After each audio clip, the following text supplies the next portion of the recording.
Right.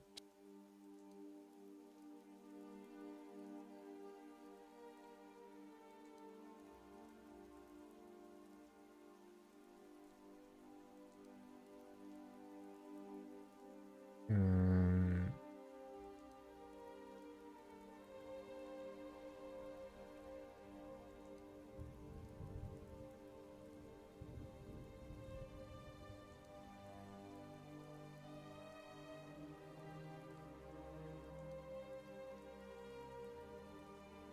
I'm just reading some stuff.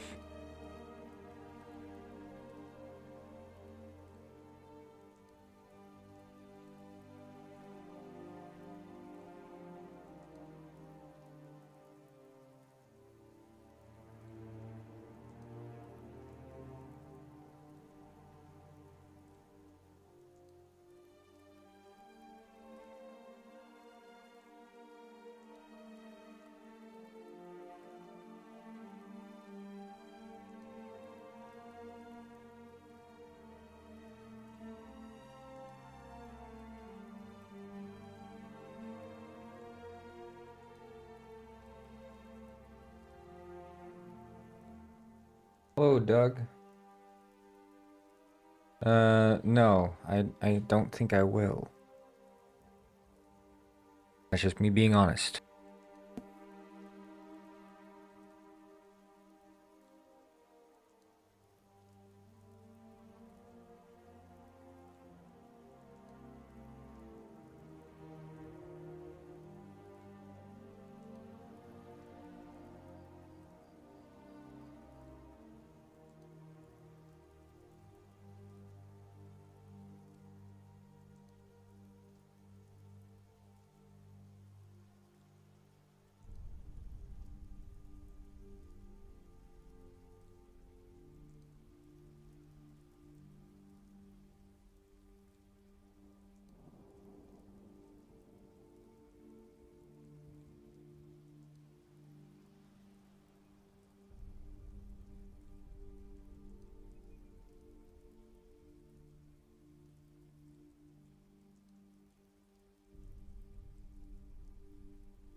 Anyway, so the plan today is...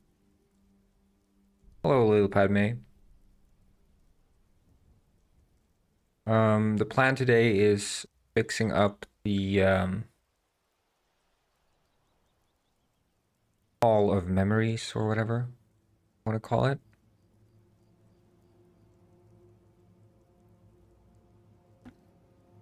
I'm just picking up a bit where I left last stream, that evening stream, by just scrolling through a list of Steam games here.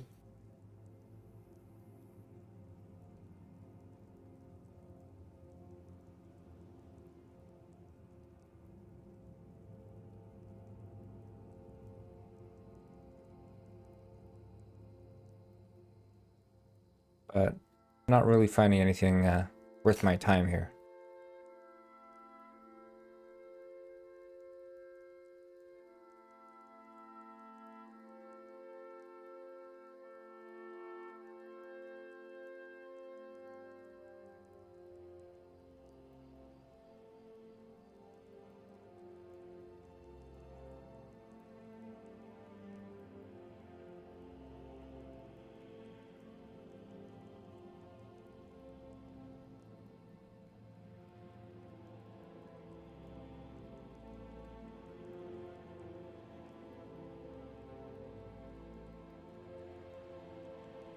Games for stream.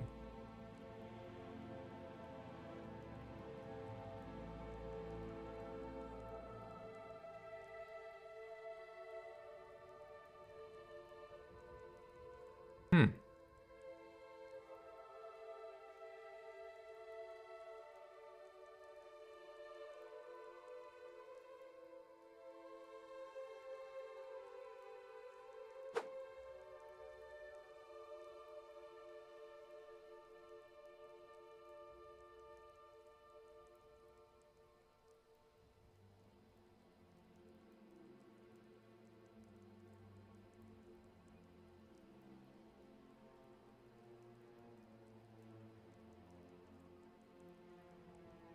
Alright, let's flip on over. I'm gonna boot up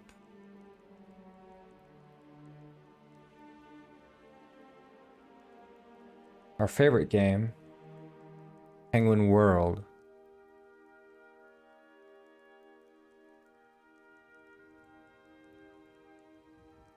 We're gonna boot up the camera.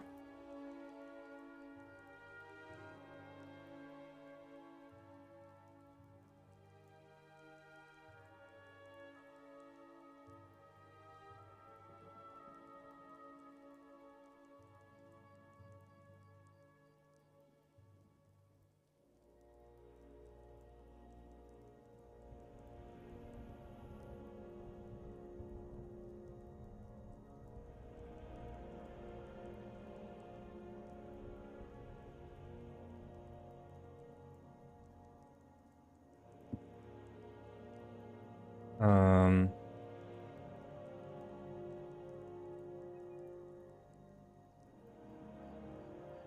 oh.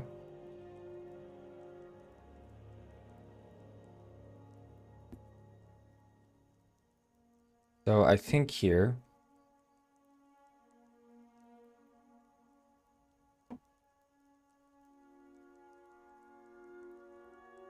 we could do a music trigger as well.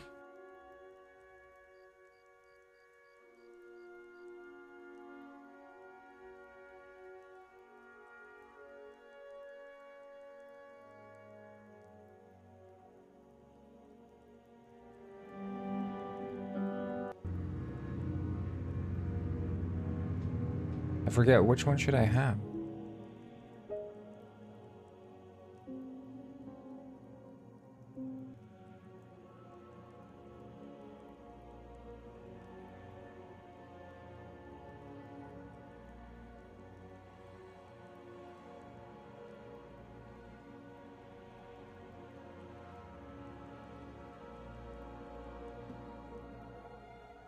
I want to take a look at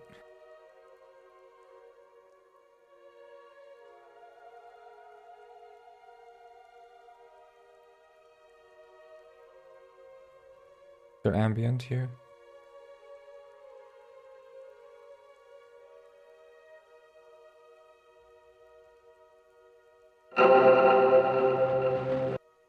So loud.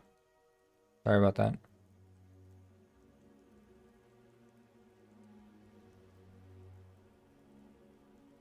Or would you like to do volume control on this page?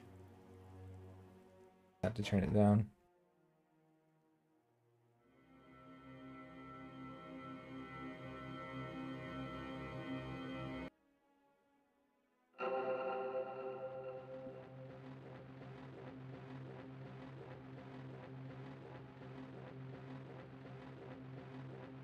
Kind of interesting. I mean, I don't like the start. Like the impact.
Okay, I kind of like this. We can take this, we pitch it down.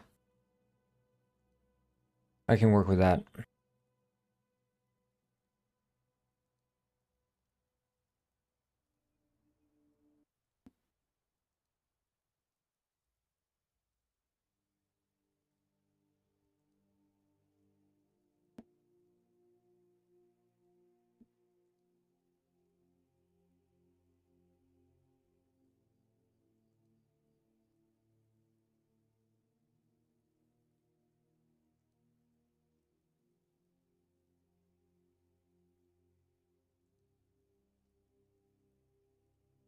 Yeah, 2 minutes or something. And then we should be able to, because it's in D major, our drone, fade out, fade in.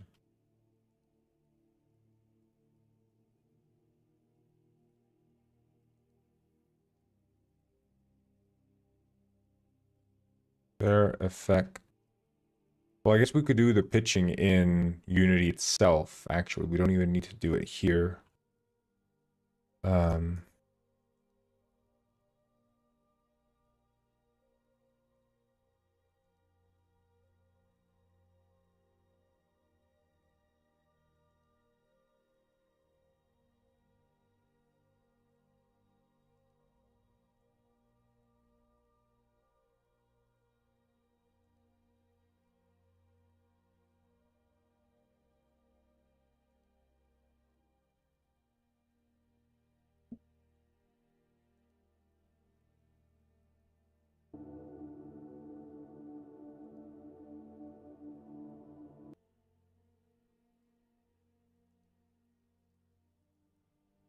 Although I don't know if the...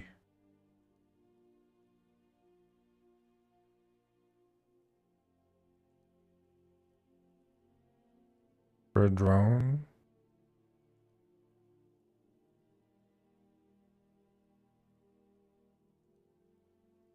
There is volume, but there's not pitch. Okay, well then maybe we should repitch it in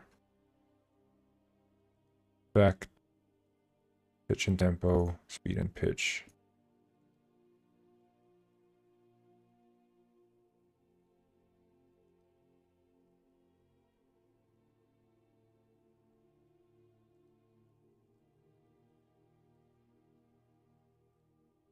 Yeah, I think that's cool.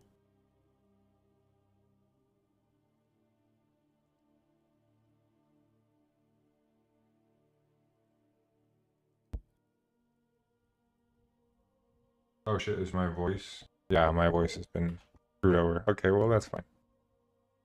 Export that now. Always when I start Audacity.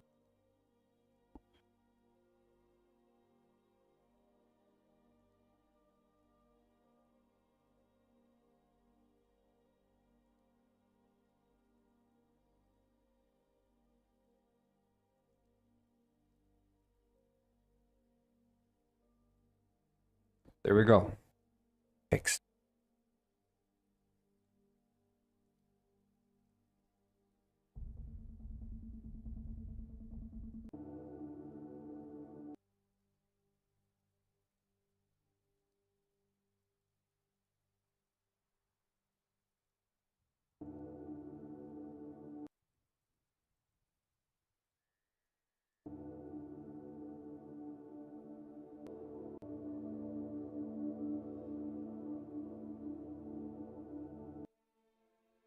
Wait, did it not export the right way or something?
Oh, hello, Lampu Hazard. What's up? Welcome back.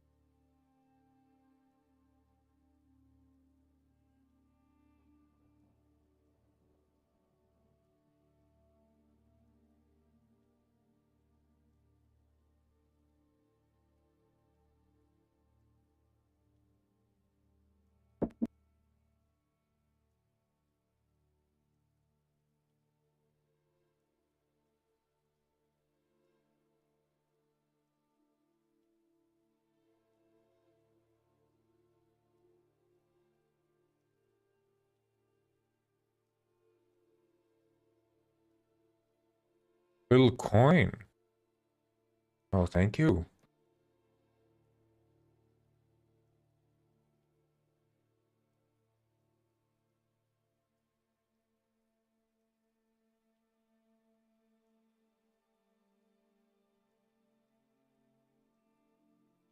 Just a second. I'm opening up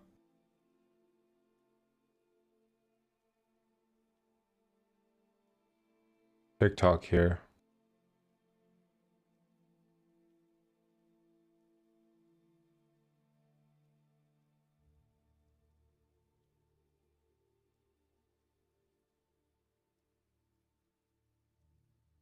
There we go. Now I can see there are gifts, I think. Oh, thank you for the rose. And thank you for the rose.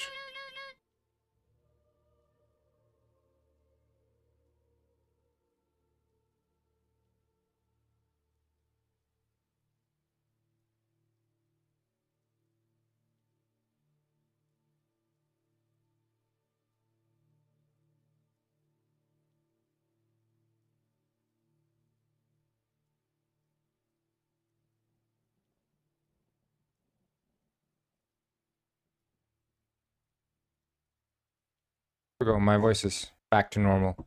So when I open Audacity, it gets screwed up. I will start talking like this. Yeah. Was that what happened?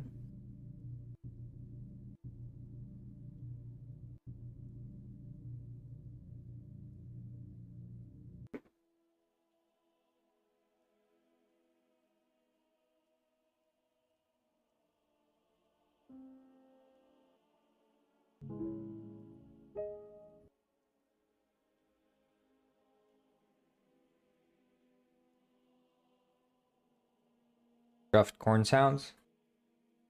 How about this? How's that for scuffed? Alright?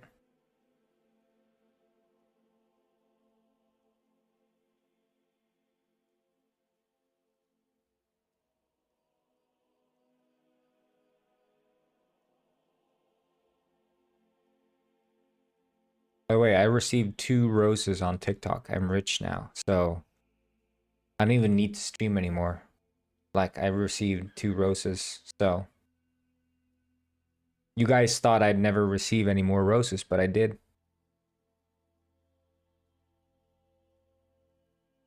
One rose is like 1 bit.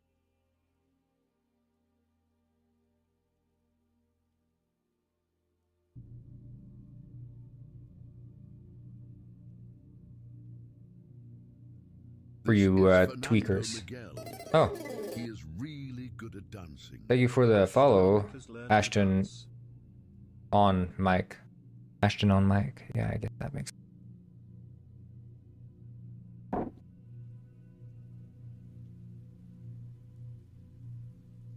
I am so rich.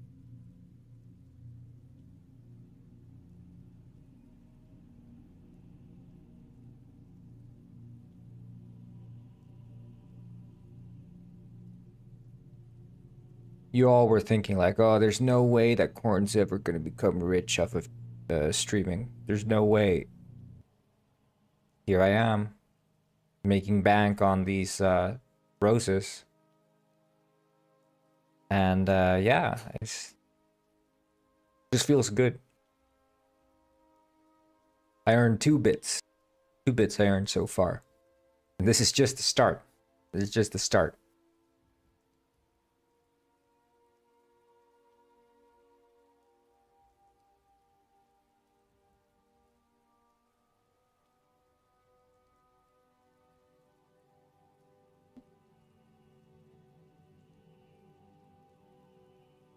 Wait, bits became more expensive?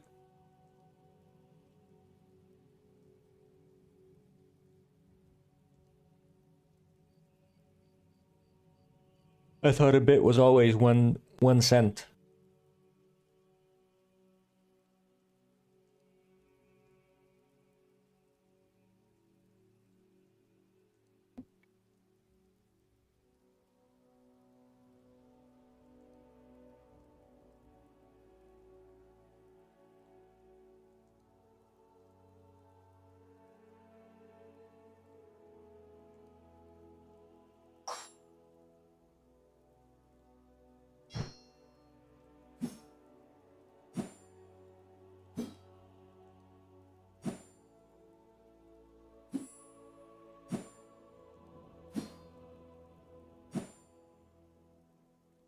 That was like my assumption was that it was like, you know, Twitch's you know, proprietary currency. Oh, really? That's way more than. But is that on the phone? Because on the phone, things they always take extra or something. I think.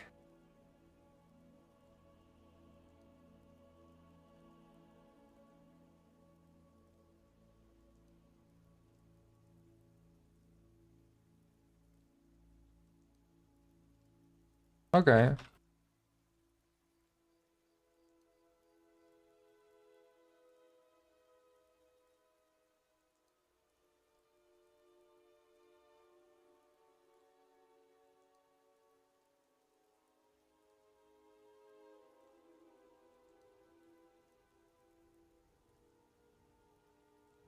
That was 5 years ago, this. Yeah, it says here they increased the ratio. Yeah.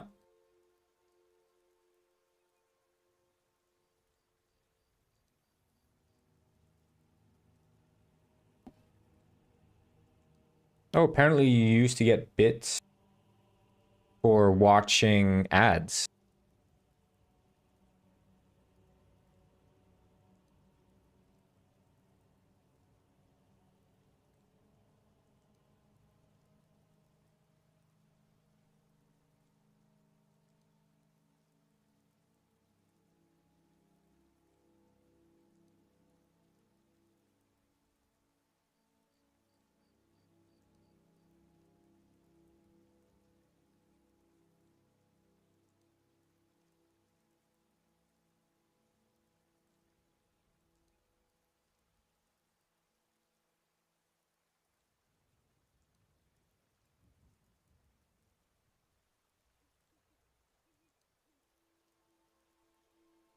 Hmm, interesting. This guy did the math.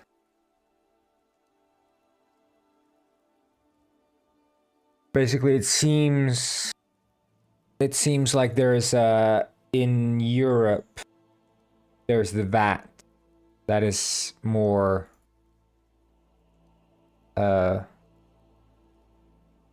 is heavier on the digital currency, so they have to increase the price if they want to retain the same profit margin that they have for the dollar. So their profit margins go down in the European markets unless they raise the prices, I guess.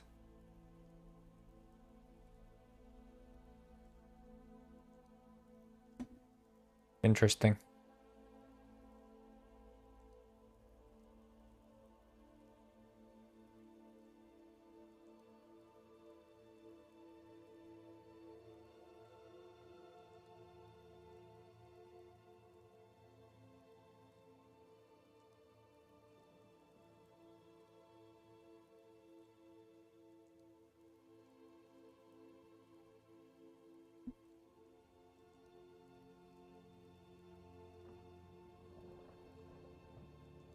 Yeah.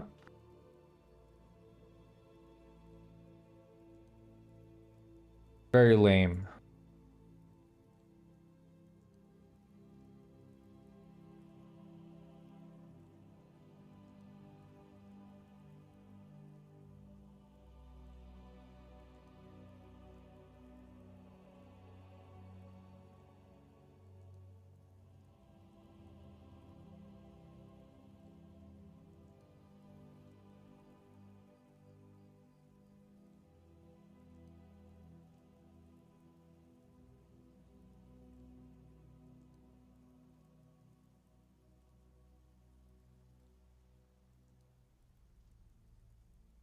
I'm gonna give this a try.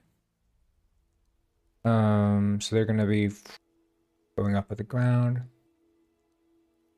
I wouldn't mind.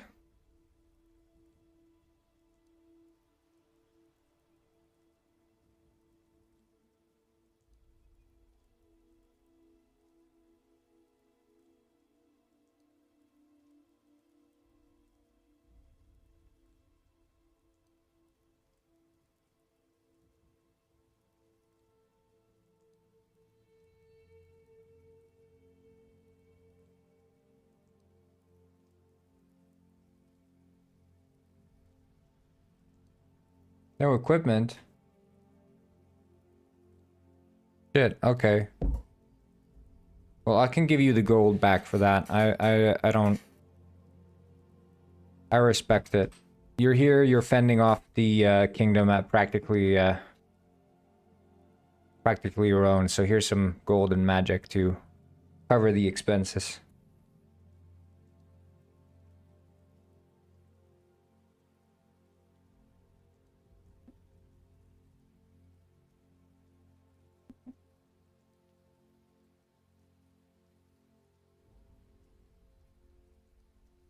I don't know, I mean, I've had my... Hello, Tilato. I've had my streams starting a bit later, I think, in general. And then maybe people are still tired from, you know, the very, very, very late stream I did yesterday.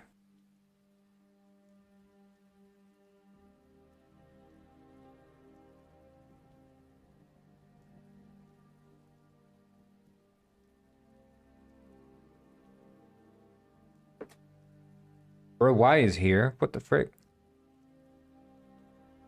Hello, Helio.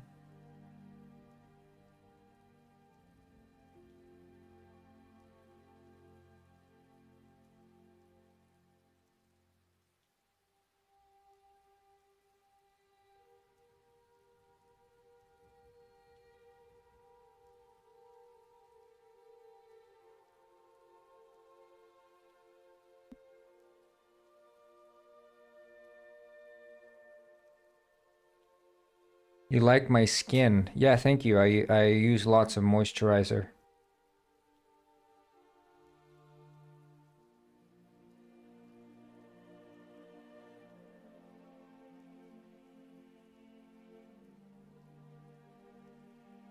I'll farm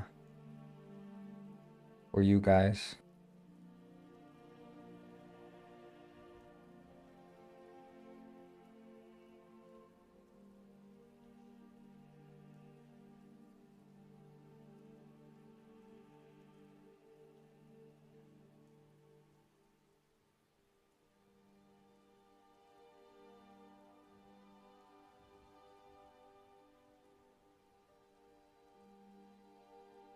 Hey, you missed the stream yesterday, bro. We did a evening stream.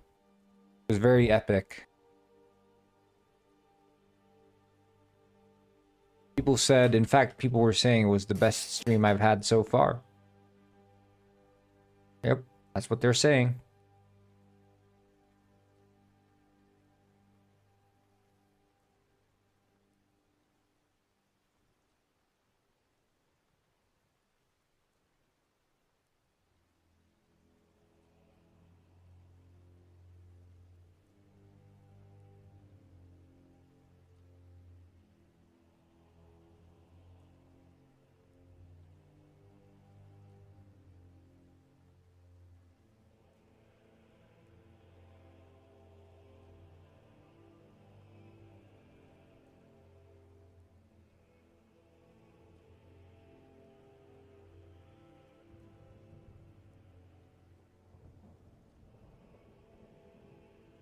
Yeah, but I was streaming, I guess in your time, it was probably around 10 or something.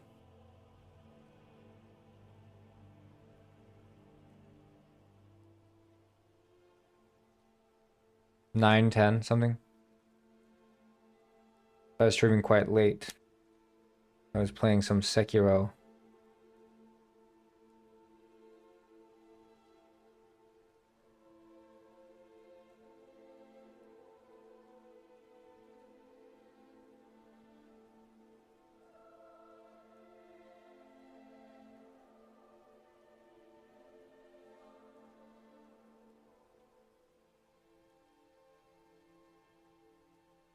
But basically, we were discussing the next side quest in Detective Penguin. And arrived at the conclusion that it would be fun to have a side quest featuring Lysander Quill. And Lysander would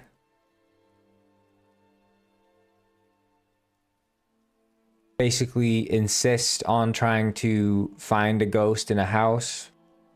The owner doesn't want him in there because he fears that Lysander is going to just go in there and wreck everything. And the detective catches them mid-conversation. It's like, hey, what's going on here? And Lysander's like, I need to get into this house and get rid of this man's ghosts. I know there are ghosts in here. And then eventually, you know, you as a detective, you step in, you're like, okay, you know, maybe I could go in with him and then he's not going to be breaking anything. I'll make sure he doesn't go out of line. And you guys can just settle this, you know?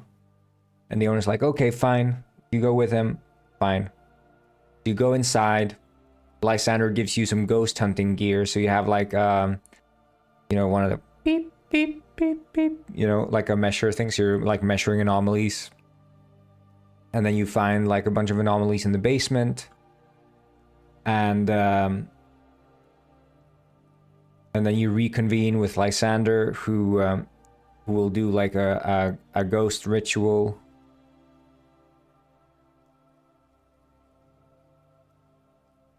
And then one thing leads to another. It ends up being that the owner of the house does not in fact have ghosts.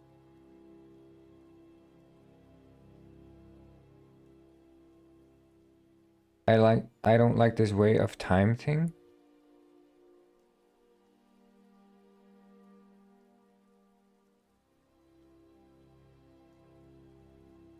Like the 18 or the 17 or what?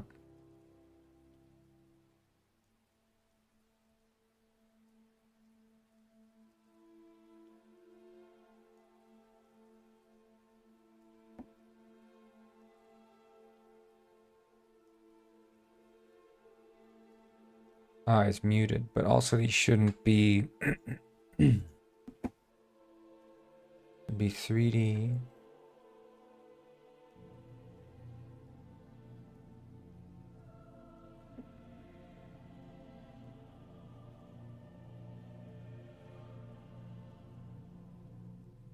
Oh, okay.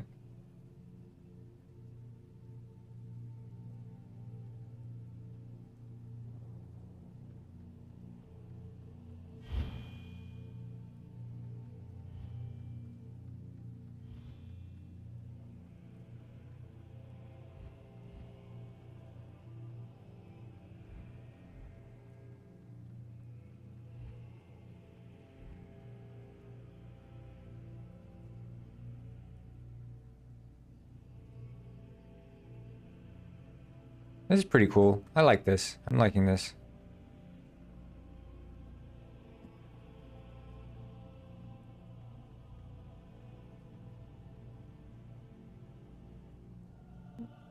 Wait, how did you see me playing Sekiro? Oh, you saw me playing Sekiro on Steam, of course.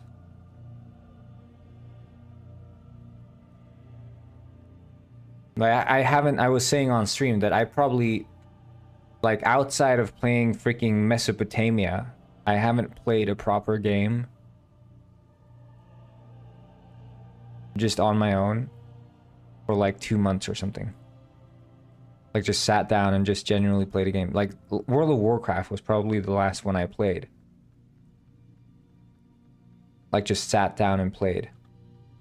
Mesopotamia is the last one I played.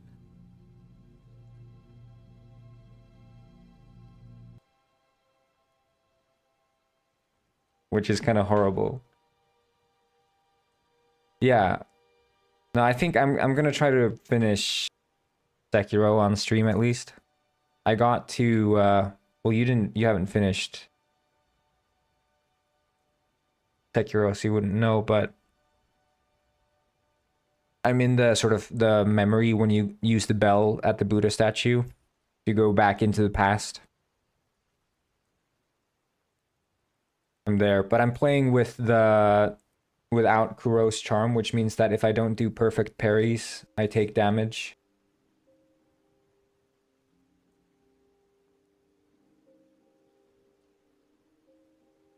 But what's more fun is that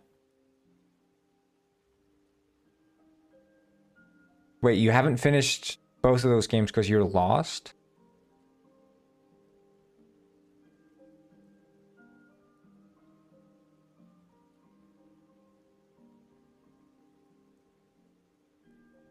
Yeah, it's probably one of my top 3, I'd say, for sure.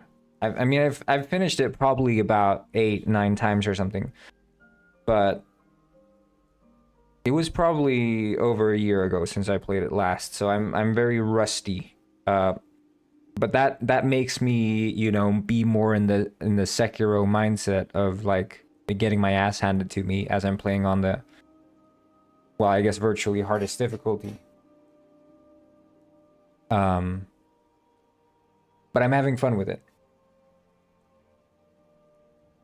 Yeah, I love everything about it, including the exploration. I think what I love the most,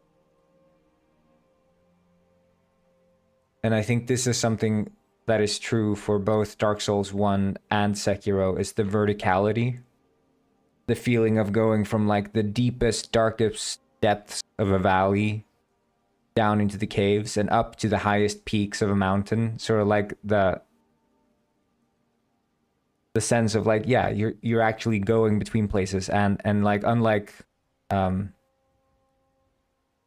Souls 3, which is very segmented, have like all these warps and stuff that you need to use to actually get between places. And the fast travel being like the only way to get around really in Dark Souls 3, or at least the most encouraged way to get around, other than traversing a very linear world. In Sekiro, yes, they do encourage the use of fast travel, but there are many moments, 2 moments that I remember right in the story, where the same areas you've been in get repurposed and reused, and so you have to be like, okay, shit, how do I walk here? And then, oh, they changed a little thing here, so I have to walk differently now. And it's like so very well done. I really like it. Like returning to the old areas, I think that's a very well done thing.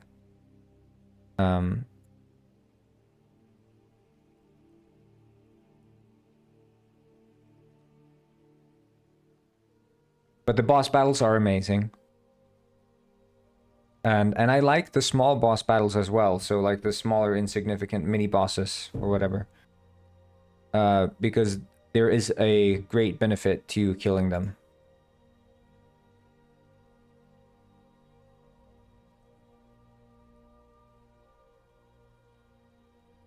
Yeah, the level design is just amazing.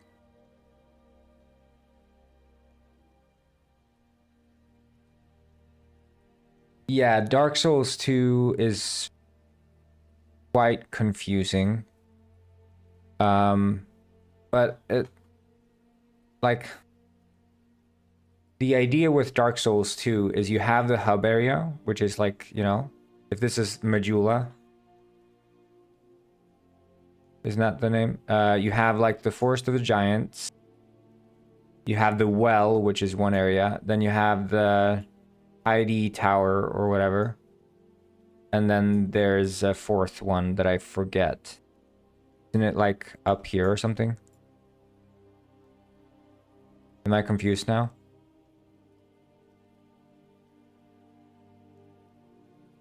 Like there are 4 paths basically as far as I'm aware. Right?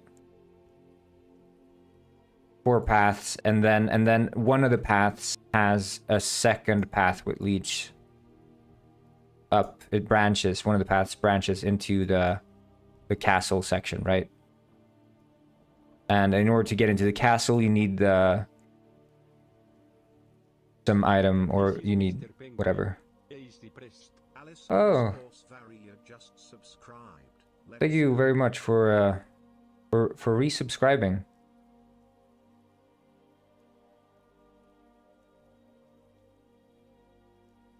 But yeah, I mean, basically with all of these paths you have in Dark Souls 2, you just follow them to their end. They are quite linear, but you can tackle them in any order you want. but at the end of the day, they are quite linear.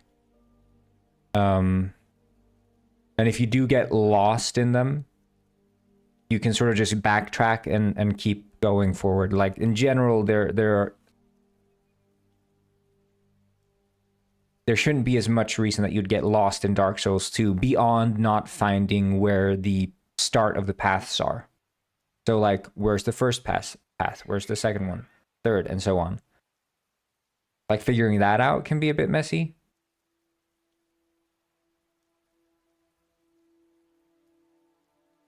But I feel like when you're, you know,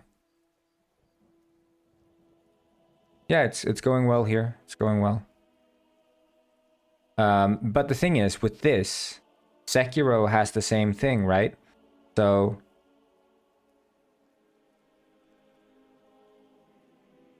yeah, like Sekiro has the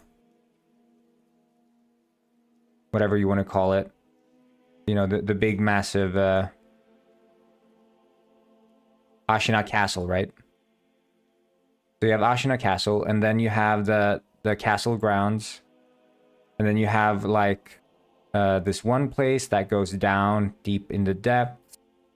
Then you have the Ashina Reservoir, which is where you spawned. That also. Wait, no, isn't it? You go down there, you get to the depths.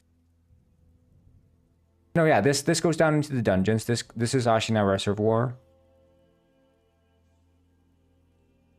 Something.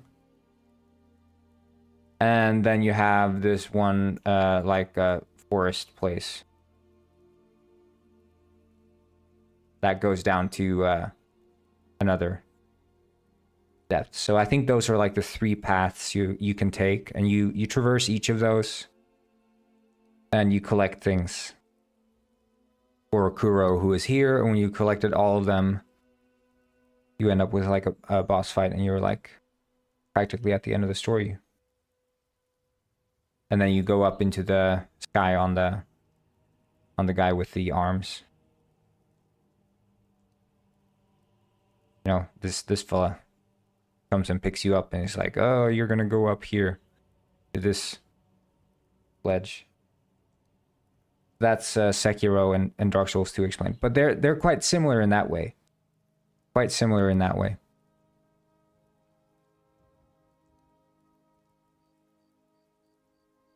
But I mean, that's also like a staple of the Souls series, right? Go off, find this, find that, find this, find that. Return to the start. Put all the things together. And you're done. But like Dark Souls 1 does it a bit differently, because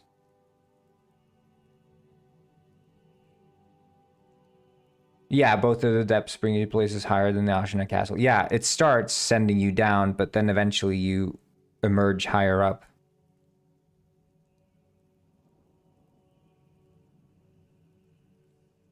Why don't you like Dark Souls 2? I feel like the quality of the animations is far worse than the other ones. The wind up for attacks is very awkward. It's like slow, slow, slow, and then they speed them up like very weirdly. Many times it feels like the hitboxes are off, and that's just a feeling. I haven't confirmed whether that's actually the case or not, but the hitboxes do feel weird. All the bosses are like absolute pushovers. And they're not pushovers in like the fun way. And then there are some like absolute trash bullshit bosses.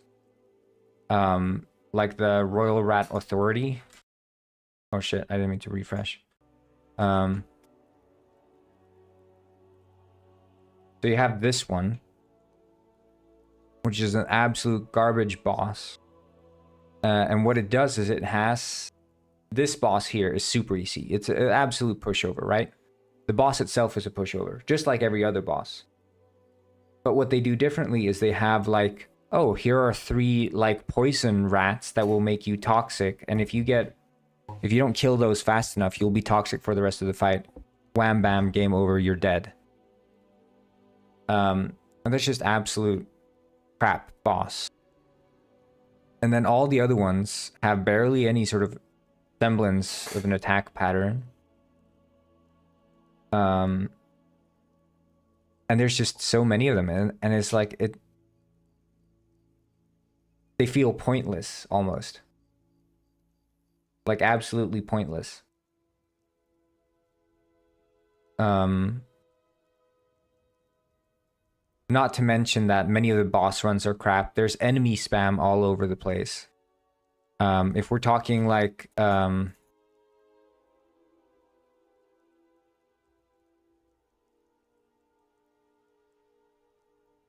what's his name? Like the boss run, yeah, to the Executioner's Chariot. So the boss run to that one, absolute bullshit.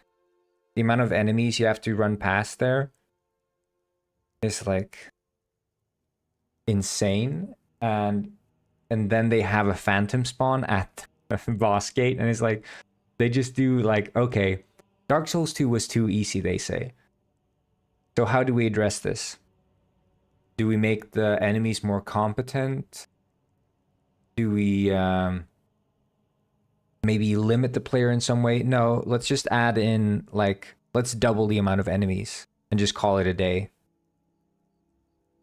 So that's what they did. It's the same with the Smelter Demon. This fella. I mean, you did the boss run to this one. There's like so many of the knights that it's like it becomes ridiculous. And they knew this was a problem.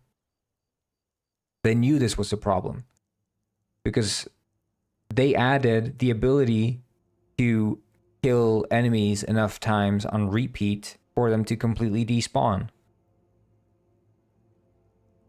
They added that feature because they knew they added too many enemies, and they're like, well, what do we do about the players who absolutely are going to hate the fact that we have too many enemies? They're like, well, you know, if they kill them enough times, they're just going to respawn. Like, that's not a feature. That's just a band-aid on the problem.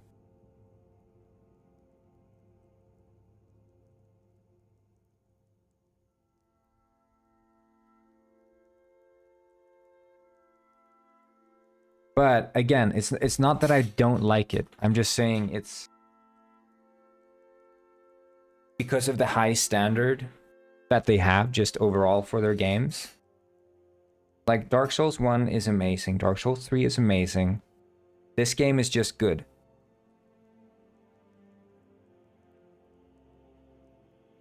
This is the Penguin Heist creator. Oh, that is me. That is I. But it does so many more things wrong. Like there are very few things that it actually improves on. Not to mention the laziness, like the shaded woods area. Like, look at these textures, man. Look at this. It looks so ugly. You can just see the repeat of it. There's no art style. Dark Souls 1 looks better. Like, this to me is absurd, this screenshot here.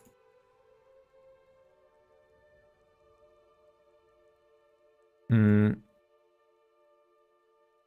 what's the sort of Light Town area also? Yeah, and that's also like I don't know. I feel like they lost track of what yeah, also, I mean, the most famous example, you know, if you look at the windmill thing. You enter this windmill, you take the elevator up, and all of a sudden you're in the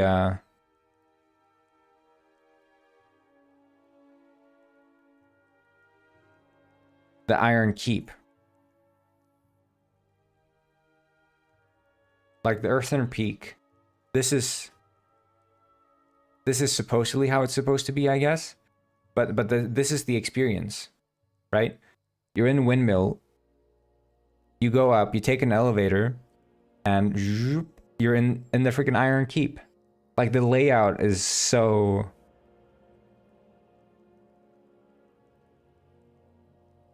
They just completely or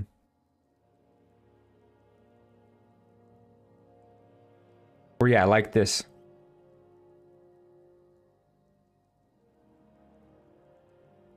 Like, this is the actual layout.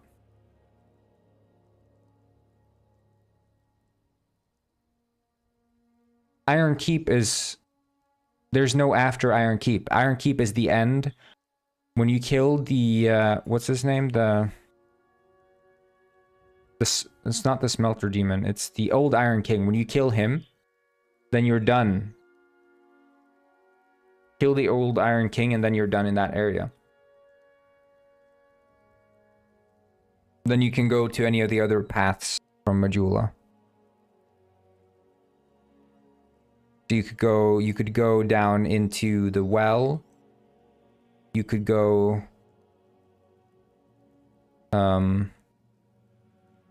what is it? Kill the Lost Bastille, kill the Lost Sinner, I think.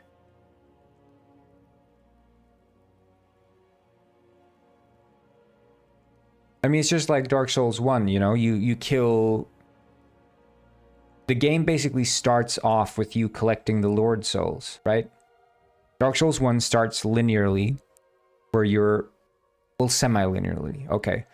So Dark Souls 1 starts with you having to ring the first bell, ring the second bell, and then you go to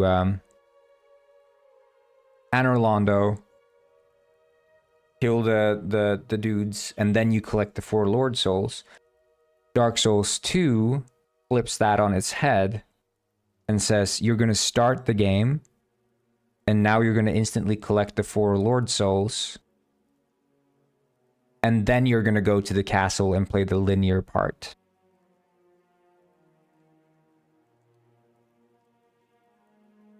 So it starts open-ended.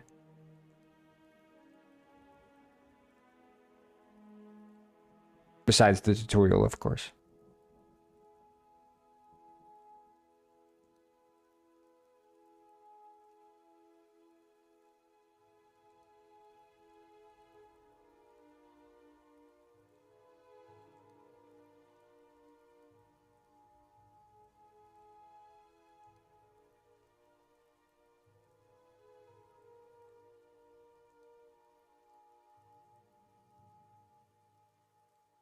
Makes sense?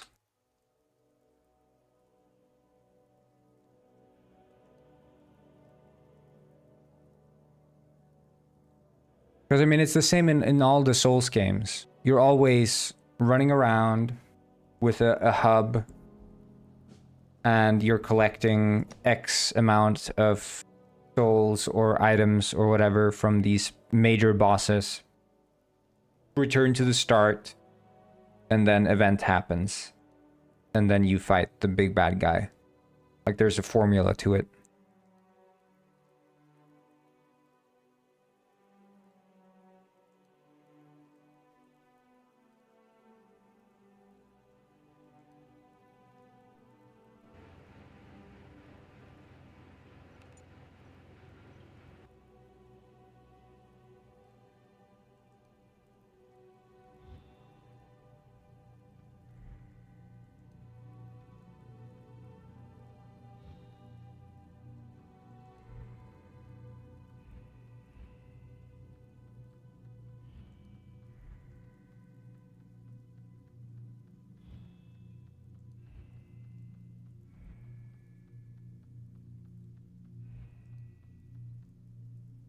Yeah, I think we need to set the walk speed to way slower.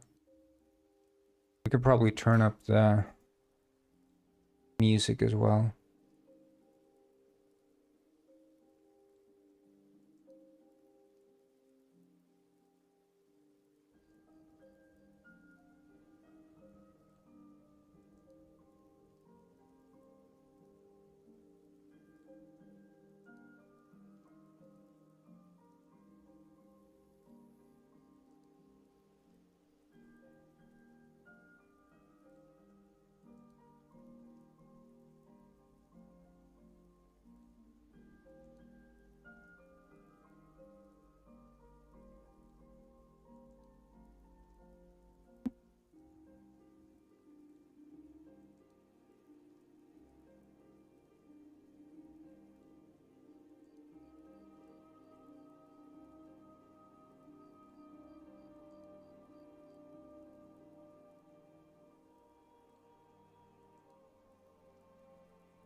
Mhm.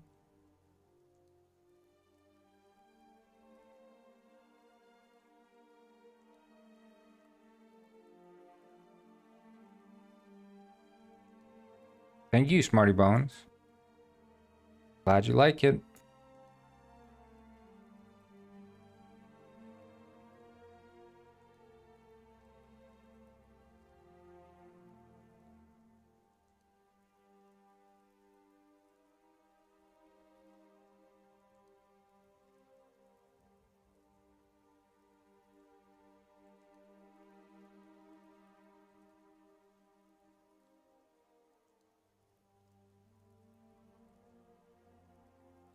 This is Fernando Miguel.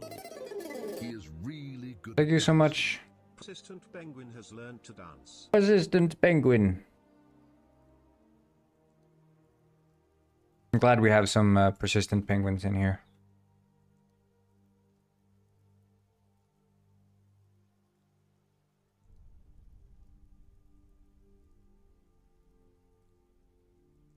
You don't want to be a penguin who gives up.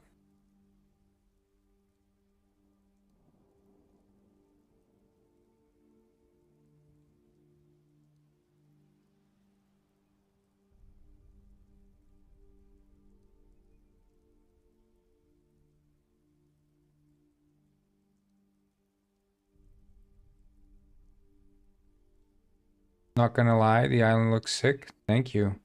Thanks for not lying, by the way. I appreciate that.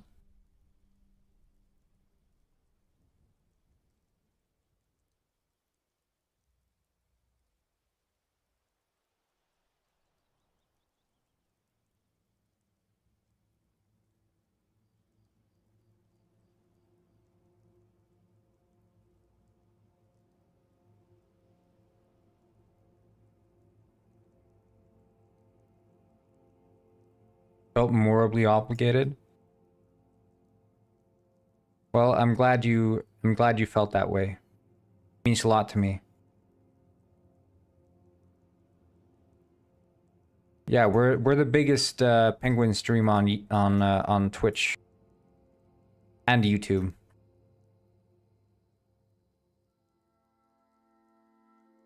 Wait, I'm gonna be right back. I'm gonna grab some coffee. I'll just put on the Penguin World Cam in the meantime. Okay. Well, I'm making three Penguin games. So the Penguin Isle game is running on the stream. Then I have this MMO Penguin game running in the WebGL.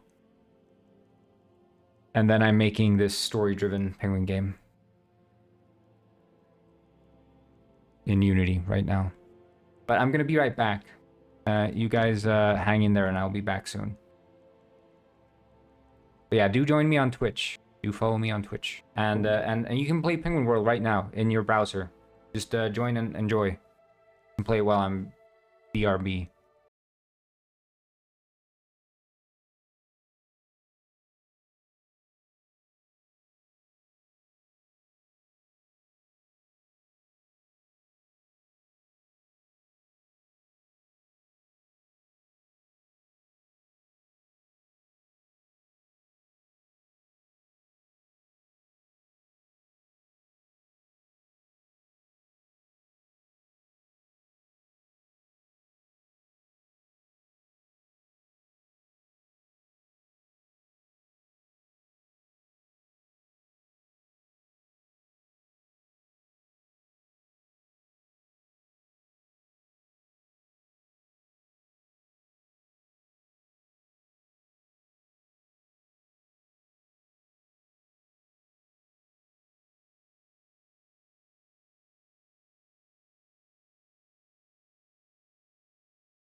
I'm back. Back from my coffee break. Okay, what happened? Damn, did I join during a coffee break? Yes, you did. But I'm back.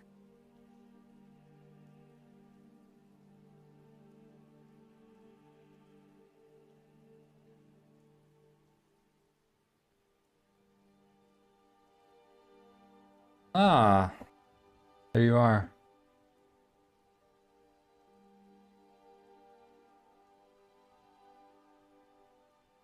Also with coffee. Oh shit, that reminds me, I need to go get the new monster. 1 second.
I'm back. So the new monster I'm having is the Punch. Rio Punch. Hashtag not sponsored.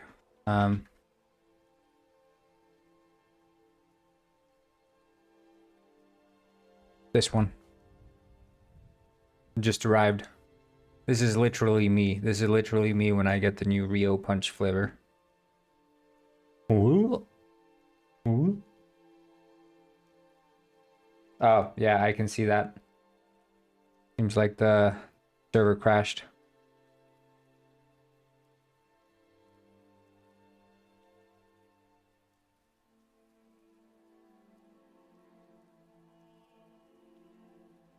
Okay, it's up now.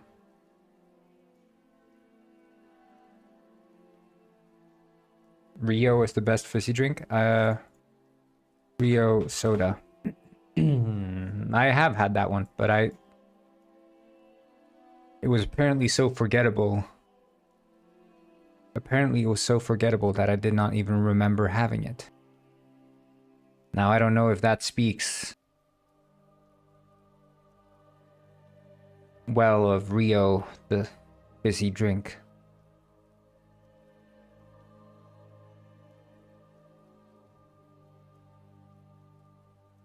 I had a very good soda the other day. It was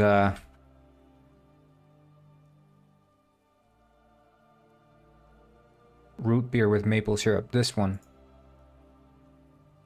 It actually had maple syrup flavor and tasted like a root beer. It was so good. Yeah, Ubuntu Cola I have because it's the whole Linux meme.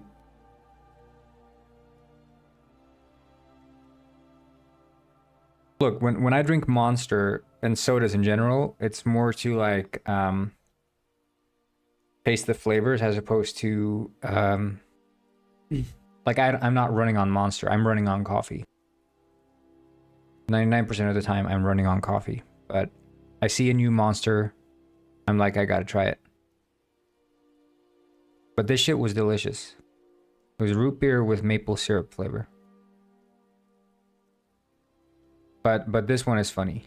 Ubuntu Cola. What the official drink of the Linux developer.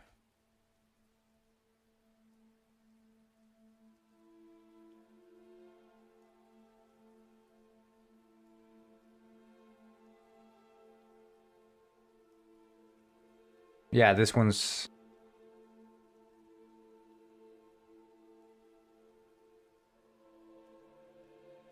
Yeah, Ubuntu is a word for mankind. Ah.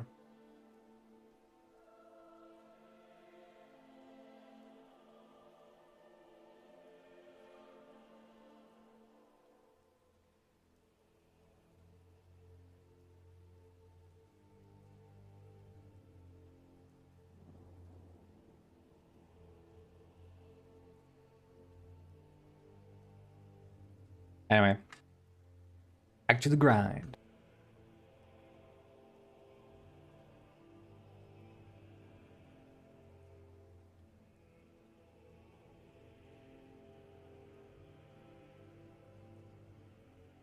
Wait, Rio has artificial sweetener in it as well?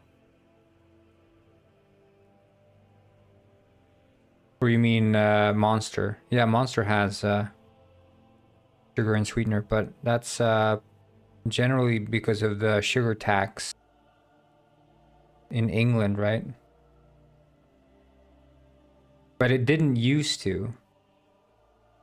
That's the case for like basically all sodas these days that are not from the Coca-Cola company, right? Cola still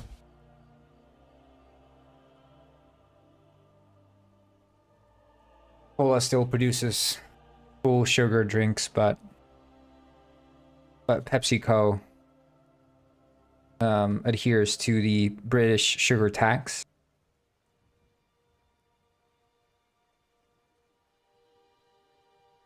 Yeah, it's the UK that ruined sodas for Europe, basically. UK ruined sodas.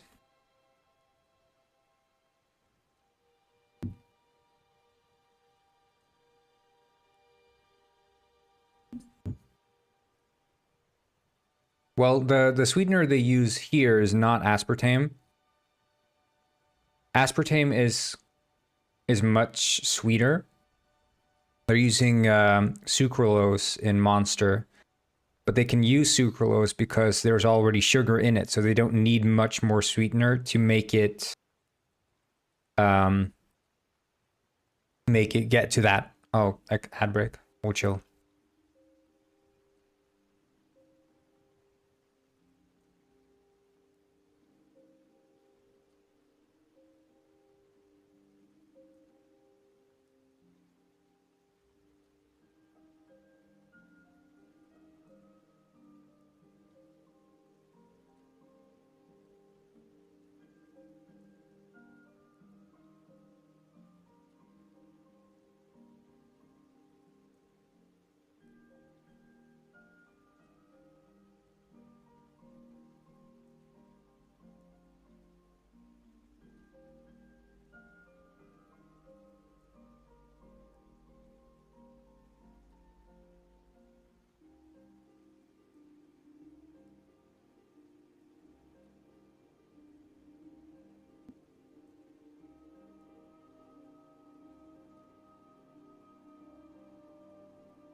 See here. I guess the ad should be over now. Anyway, I mean, if this is the sugar ceiling that they want to reach, and red, and then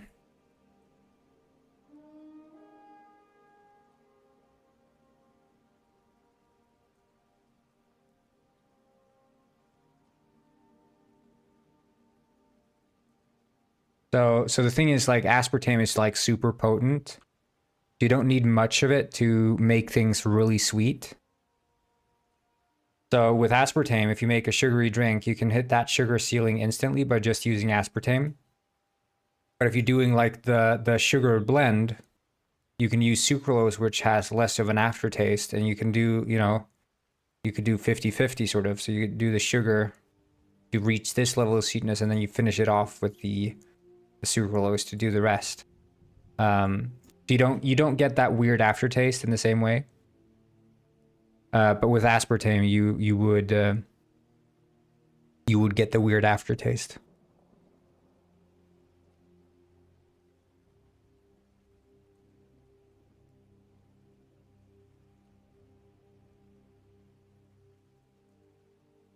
So it's, but again, it's sort of like, you know, in my opinion, the issue I have with this is that it's sort of like the worst of both worlds.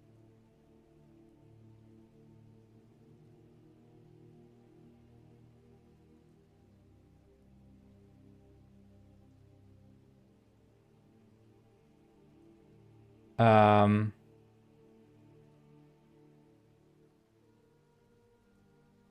so it's like, oh yeah, we're using sweetener and you're getting the extra calories from the sugar, whereas this one is just like, yeah, it's sugar-free and it tastes like bad. So it's, you know, bad and good, so it cancels out. But you know, you wish that they'd just go all the way and just put it like this, and instead of, you know, like the effect of the sugar tax is that people want the sodas to cost the same, so the suppliers are like, well, how do we make it cost the same? Well, we introduce sweeteners, whereas what they could have done is just put in the same amount of sugar but just raise the price on the sodas.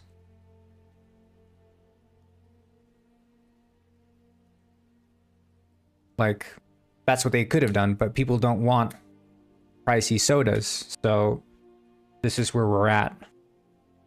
Thanks, UK.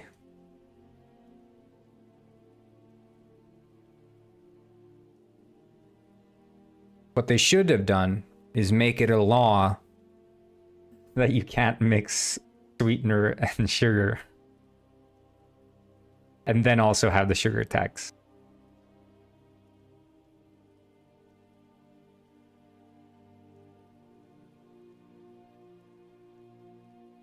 You just do both. Sugar tax and ban the combination, the unholy combination of sugar and sweeteners.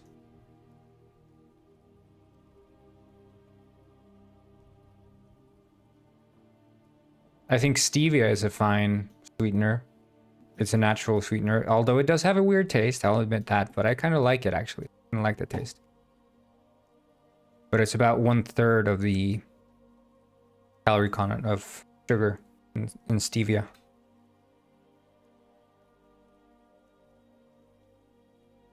They had this Coke Life product for a while, which was this green Coke can. And I really liked it. I preferred it to normal Coke. This one, Coca-Cola Life. They had this for a while. And it was just sugar and stevia they were using to...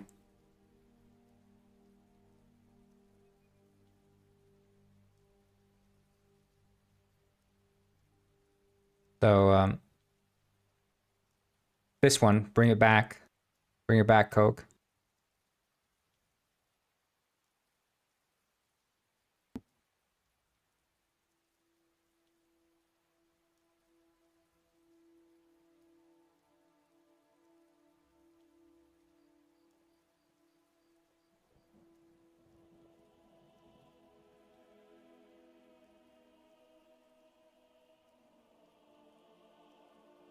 You don't like honey? Ah, man.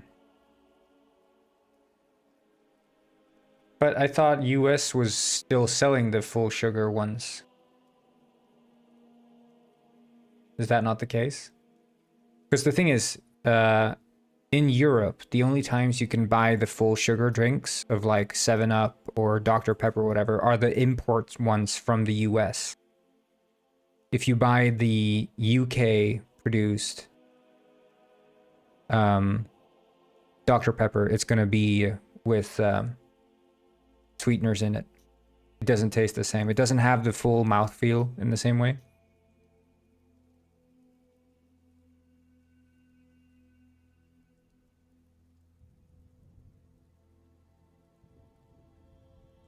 Anyway, let's see here.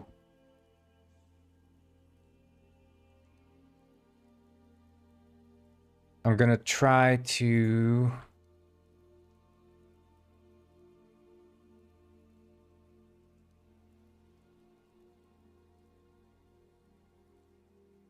Yeah. Well, I mean, we're getting full sugar imports from the US.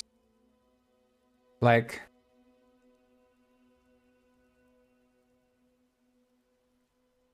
Megadega1 said, I love Coke Vanilla and Coke Cherry, but the normal sugar ones only exist in cans, while all big bottles are sugar-free. So I wrote an email to Coke, and last week we actually got vanilla in bottle. Yeah. It's high fructose corn syrup.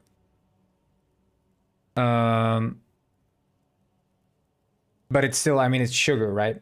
At the end of the day, it's sugar, which is not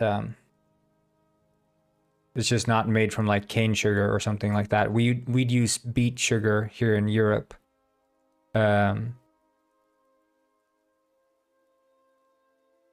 high fructose corn syrup would be basically ultra processed corn sugar.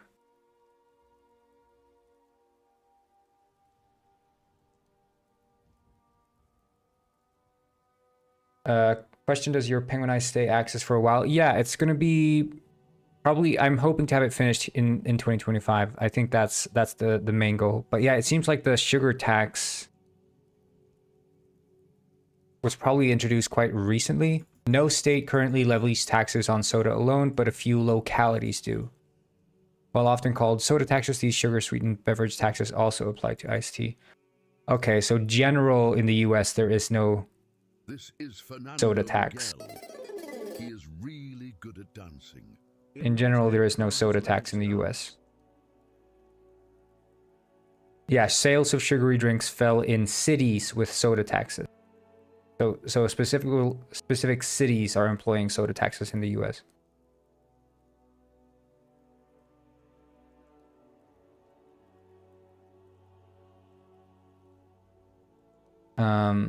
Subsil said, Mega, Thank you so much for the follow, by the way. Anywhere in the UK mainly sells full-fat Coke in up to 3L Full fat. bottles, in small bottles too. We get all Cokes, cherry, vanilla, diet, zero sugar, coffee-free, etc. I like pumping my Coke full of fat. But yeah, so when in the US people talk about like Mexico Coke or Mexican Coke, Mexican soda, and in Mexico they'd use cane sugar. I've never heard of full fat Coke. Why do they call regular Coke full fat Coke?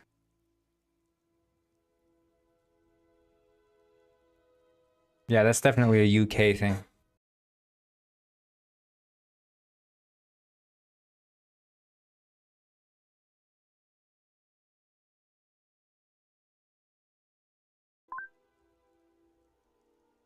Yeah, well, the full fat is stolen from the milk, right? You have the full fat and the skimmed milk. So it's a play on that, I guess.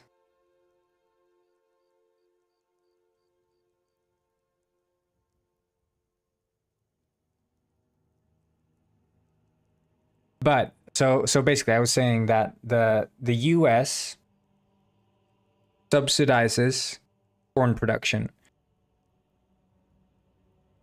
In Europe, we don't have any subsidized corn production. In fact, our major grain here is wheat, not corn. But the US loves corn, which is why they have corn bread, corn tortillas, and then high fructose corn syrup. So there's just corn. You know, they love it. And I would know, I'm a corn-gwyn. But in America, or in the US specifically, they will use this high fructose corn syrup and put it in all whatever stuff, you know, because it's the cheapest form of sugar that they can use. Whereas in Mexico, they don't have these subsidies, so therefore they're using cane sugar instead, which ends up being cheaper, right? And then, you know, you'd go to Mexico or get like imported Mexican sodas and you'd have the cane sugar in them. But all the Americans ones have high fructose corn syrup. And they're, I mean, beyond being like ultra processed, as far as I'm aware, there's not necessarily any proven health detriment with regards to high fructose corn syrup.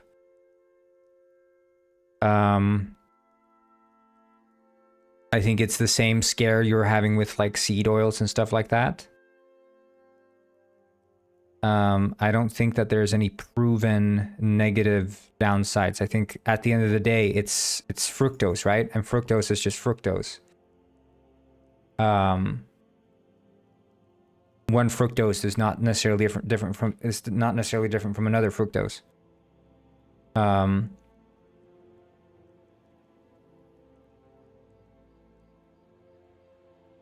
Do corngwins cry high fructose corn syrup?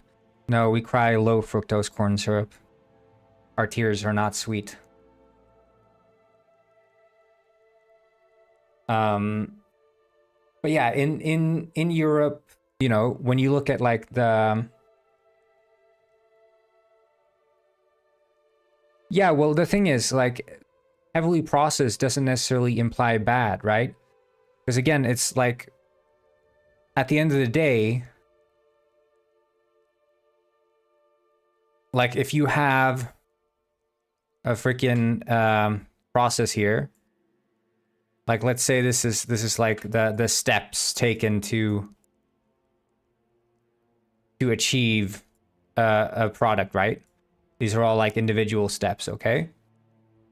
So this is step 1, 2, 3, 4, and these are all part of the highly processed food, and then eventually the output of this, you know, after so and so many steps, the output ends up being fructose.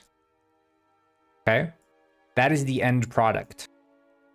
Now, whether or not you take a low process approach to producing fructose or a high processed approach doesn't really matter, because the process behind it is irrelevant if the end product is identical. And that's the thing. So people look at the process before the end product and say the process before, that sounds like a lot of steps, that's a lot of work, that's got to be bad. But in reality, it's just a number of steps needed to achieve the end result, and they're irrelevant if the end result is the same. And as far as I'm aware, that is the case for high fructose corn syrup. But there is this sort of conservativist and I don't know, what is it, puritanical approach that people are taking. Well, that's the thing, like, okay, high fructose, is high fructose corn syrup just sugar? Okay, so high fructose corn syrup, which comes from corn, is roughly 55% fructose and 40% glucose, plus other minor sugars and other ingredients. Table sugar, called sucrose, is made from sugarcane or beets and is 50% glucose and 50% fructose. Okay, so the ratios there are not very off. Let's see here. High fructose corn syrup is a sugar-based sweetener used in processed made from corn. That's the production there. There are only tiny differences between high fructose corn syrup. The most common type of 55, I assuming, is because the 55%.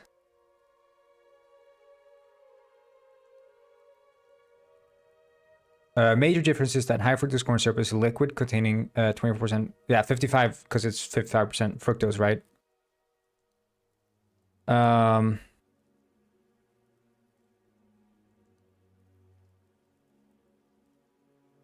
Yeah, in your digestive system, sugar is broken down into fructose and glucose. Let's see here. Byproduct.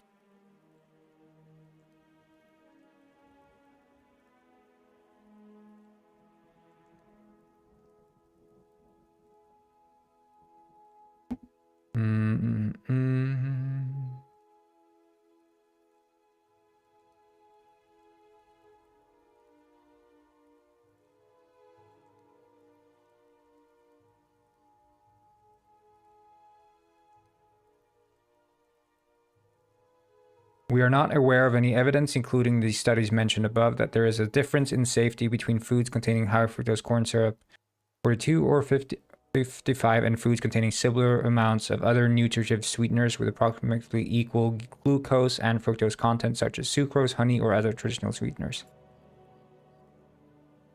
And this is from the FDA.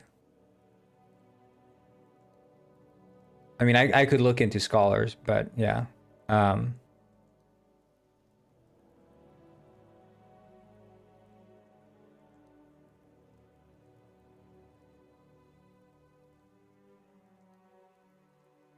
So, as far as I'm aware, the body, like, what they're saying is that, what was it here?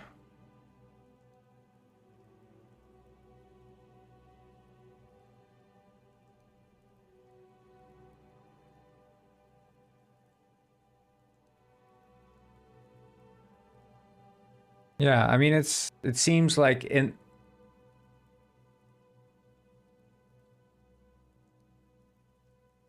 actively paid for by big agriculture. Well, okay.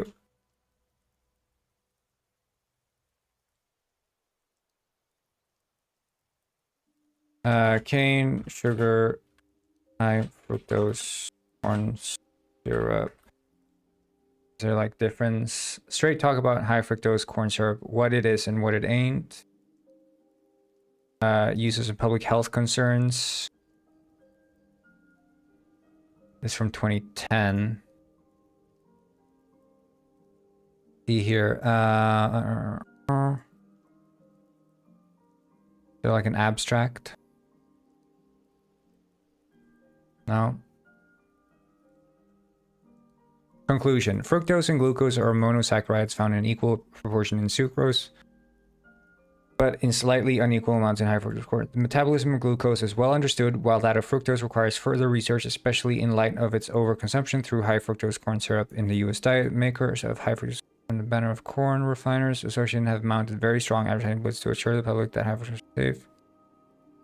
The public largely remains skeptical, and there has been pushback from health-conscious individuals in the U.S. Yeah, but this is just an oversight of the several companies responding to the pushback, and some are starting to offer foods and beverages.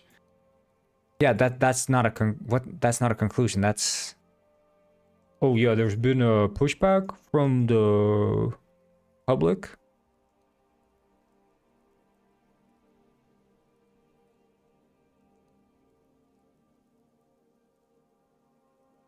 That just sounds very okay. Sure, buddy.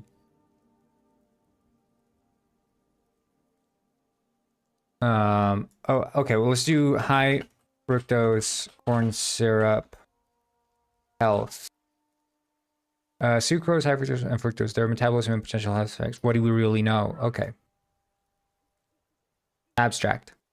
Both controversy and confusion exist concerning fructose, sucrose, and high fructose corn syrup with respect to their metabolism and health effects. These concerns have often been fueled by speculation based on limited data or animal studies. In retrospect, recent controversies arose when a scientific commentary was published suggesting a possible unique link between high fructose corn syrup consumption and obesity.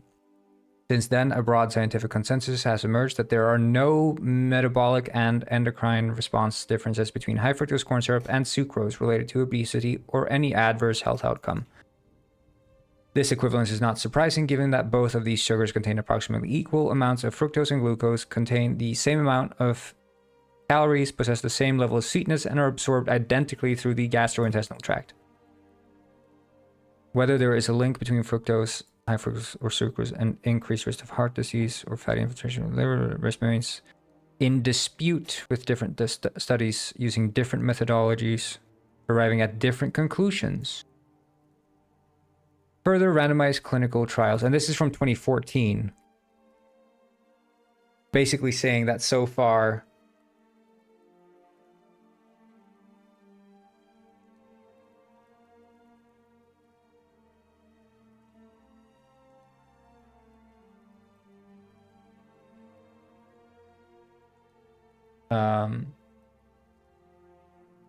so far the evidence seems to be inconclusive, and that different studies are ending up at different results, which would make sense for something that probably has no health impact, right? If multiple studies are getting different results, and generally the problem with like diet studies is that it's very hard to do them, like tracking people and having them actually partake in a diet over a long time.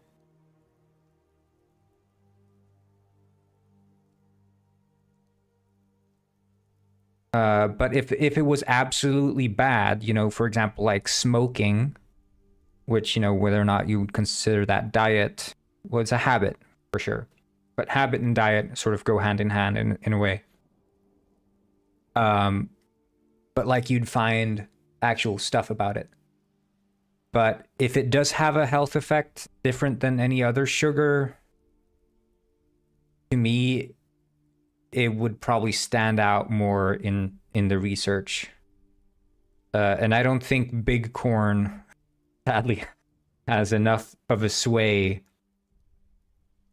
on the entire research world.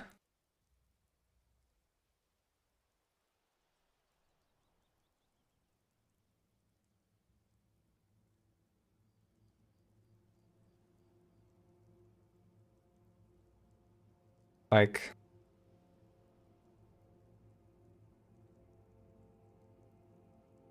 because again, it seems like the intuitive way to look at it would be, okay, what is the makeup, the molecular makeup of high fructose corn syrup versus table sugar, and just see like, okay, how much fructose, how much sucrose, and it seems like they're roughly equal. And yeah, I mean, it's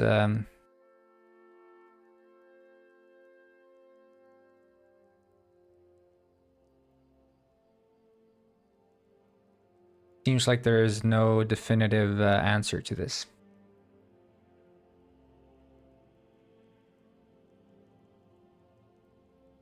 But I think if there is a lack of a definitive answer saying that is bad, I think that is enough to say that it's probably okay. And if it is bad in like such an extremely absolutely indirect way, you know, sure, you can take a gamble on that and say like, hey, I'm not gonna have any high fructose corn syrup. But at the same time, it's probably not something you want to get up on a chair and scream out, you know, scream out your lungs saying that, hey, you shouldn't eat corn sugar, high fructose corn syrup, like, don't do it.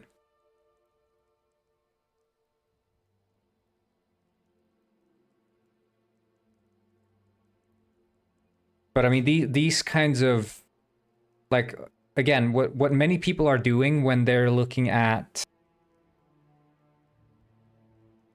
especially when it comes to like diet and stuff, you can't look at the individual studies, because individual studies are usually, very often they're done on animals, and animal diet studies often turn out to have little to no impact on human diets. But then also, they are singular studies, and they can get kind of wild results, right? You can get wild results in a single study, and often these studies are never repeated. So the paper is peer-reviewed, but the studies are never repeated. So what's more relevant to look at are these sort of overview papers. Yeah, the meta-analysis, and that's what you want to look at, and that's what these papers are doing. They're not doing these single studies on like, oh yeah, we did a focus group and we see that these people here, they were eating corn sugar, and it turns out that the group that was eating the corn sugar, they grew in weight, they ballooned in weight, whereas the people eating the normal sugar stayed healthy. now it just turned out that the people who were eating the normal sugar also happened to have quite a healthy exercise lifestyle, but that was just irrelevant to the study.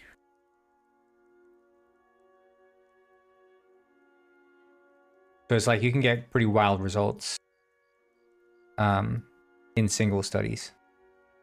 But that's, you know, all the...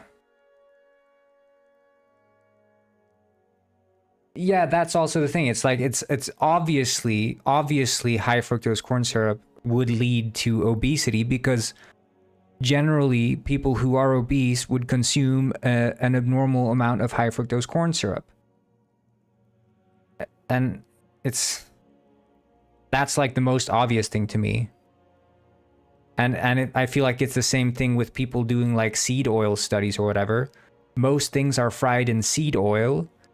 And, you know, fried things in general are bad for you. So people who eat a lot of seed oils are obviously not of the best health. Like, that also seems like an obvious thing to me. But is it the seed oil's fault? No, it's probably the fact that they're eating all this fried stuff. And they're like, oh yeah, let's start frying stuff in beef tallow. Because that's going to rescue our health. No, just because you're having your Kentucky Fried Chicken fried in beef tallow doesn't mean that you're all of a sudden on a healthy diet. Fried stuff is bad, point blank. That's it.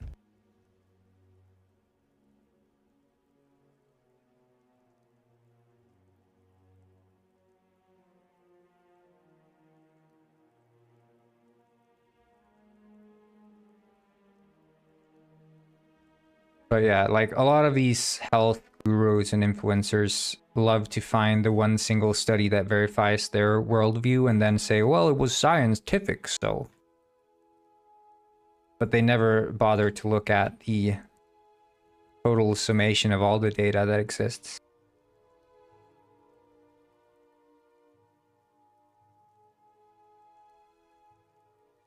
Yeah, but I mean, it's also like, you know, when you're deep frying stuff, you're introducing a bunch of trans fats, right? Is that not the case? I think isn't it trans fats that arise? Trans fats can be formed when oils are heated to high temperatures. Extended deep fat frying can produce small amounts of trans fat if oils are not used within their optimal fry life. Yeah.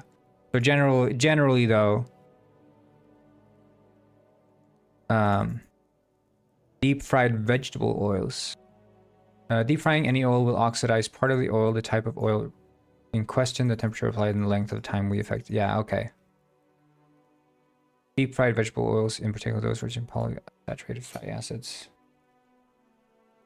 So is this what they're supposed to say then, that like this would be avoided by using beef tallow does not contain the artificial trans fats found in hydrogenated shortenings. When heated, is not refused, which is linked cancer as vegetables. Yeah, is that what they're saying? So I can yeah, here they're saying also like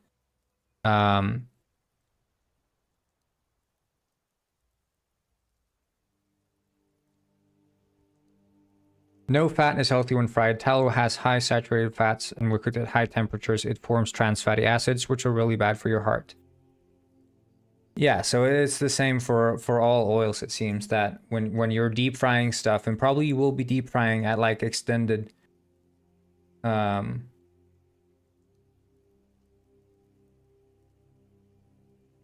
extended amount of time, you're probably going to be faced with trans fatty acids, which are supposed to be the worst kinds of fats, and directly tied to obesity. I think, isn't it something like the body has a harder time to metabolize the trans fats or something?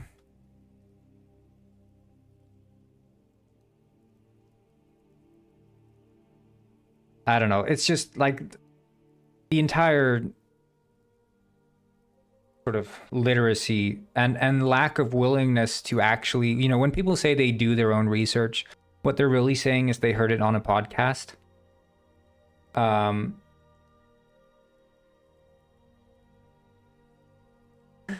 But like no one takes the time to just like, oh, I'm wondering if this thing is true. Should I Google it and just look at like some research papers and see what they're saying? No, I don't think I'm gonna do that. I'm gonna go listen to my favorite podcaster and see what they have to say about it. Yeah, you hear one influencer quoting another well-known influencer, and then it goes back and forth, and you get this sort of circle of life with the influencers where they can just quote each other and back each other up.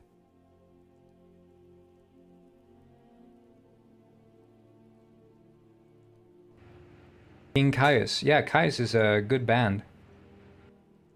I don't know if that's your name. Is in reference to that. Okay, I need to set the teleportation thing.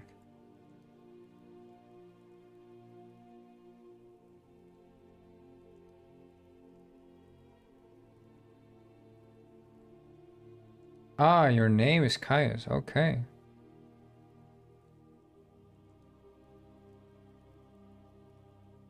I just know the band.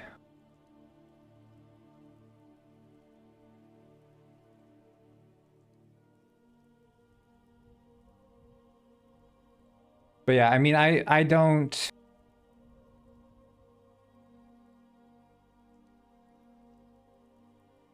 Oh, your dad's a big fan of them. So that's okay. That's funny. That's funny. Okay, so it is in reference. Your name is in reference to your band. That's funny.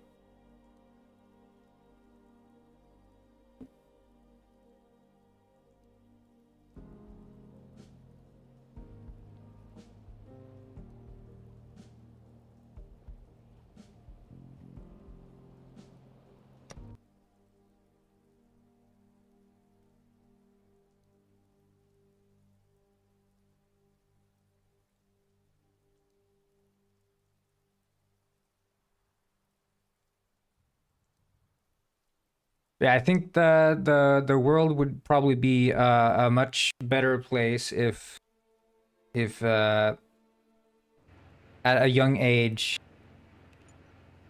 kids were taught to, you know, do a little bit more research online. Like actually, you know, be able to understand the concept of just reading an abstract. Because when you read a paper, you don't even have to look at the data. You could just read the abstract, you know?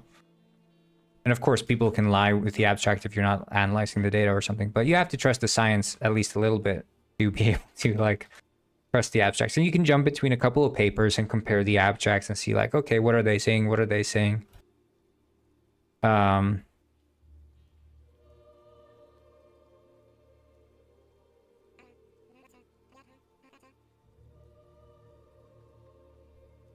Oh, shit.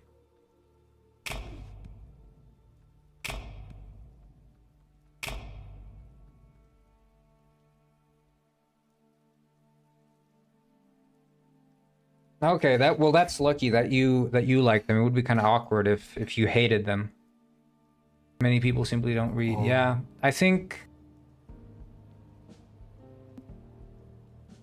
the big issue, I would imagine,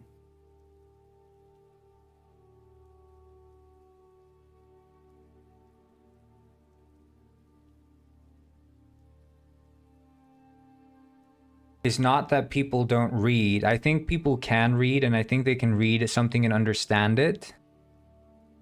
But it's much more easier for someone to assume that their interpretation of the world is already correct and keep existing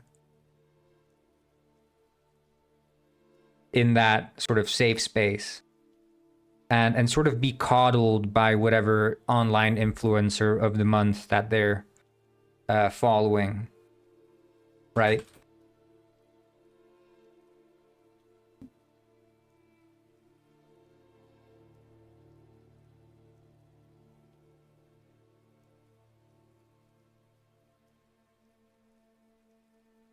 Yeah.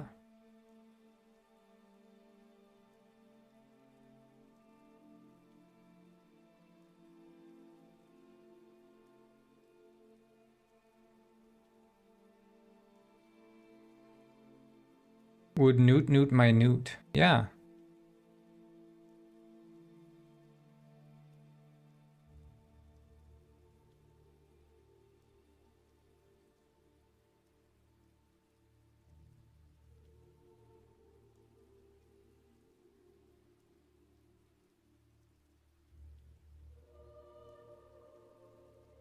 But it's like, it doesn't have to be uncomfortable to take in new information, in my opinion.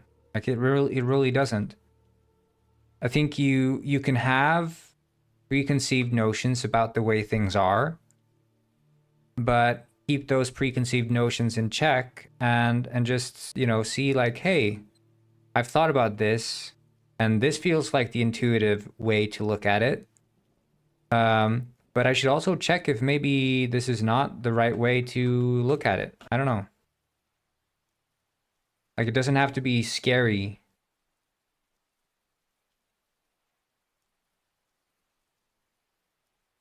Yeah, well, so when it comes to like not reading, I don't know what the frig is happening here. Um, that is true that people don't like to read. What the frig is wrong with this one?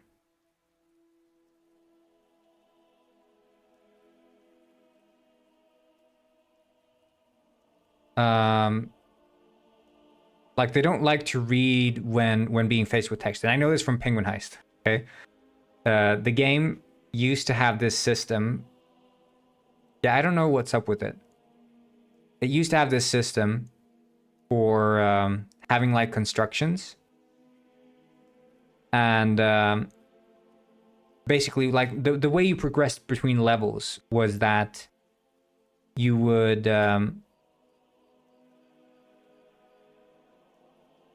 finish the level, and after finishing the level, in the main menu, you'd have the option, and also, yeah, it was in the main menu, in the store in the main menu, you had the option to like build new stuff.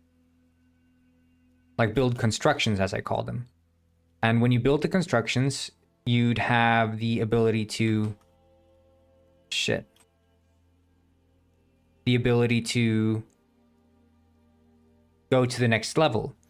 And I was iterating this many times in sort of like in the game's lobby, like need more levels, build more constructions. Constructions are available in the shop in the main menu. So I was like iterating this through text, and at the end of the level is like constructions unlocked, submarine, gunsmith, and all these things. So it's like you always unlock these constructions. I always told them through text. But still, many people thought that the game only had one level because they never understood that constructions were a thing. Because as it turns out, they're more comfortable just clicking the buttons and having the game literally guide them along the path. God forbid that they would have to, for even a second, read text to understand what they were supposed to do next.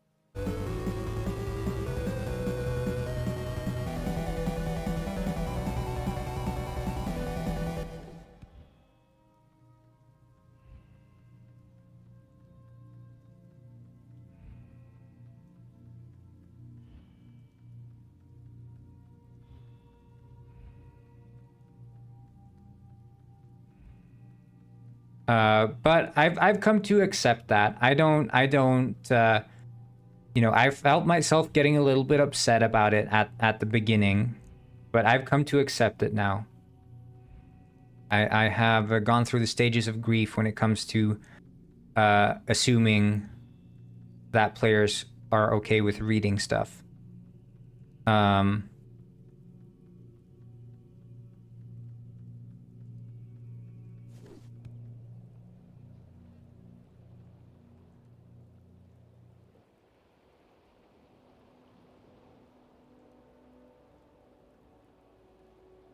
Okay, that kind of works well.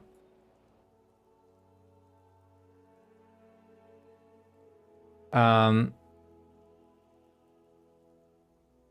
it's the same in the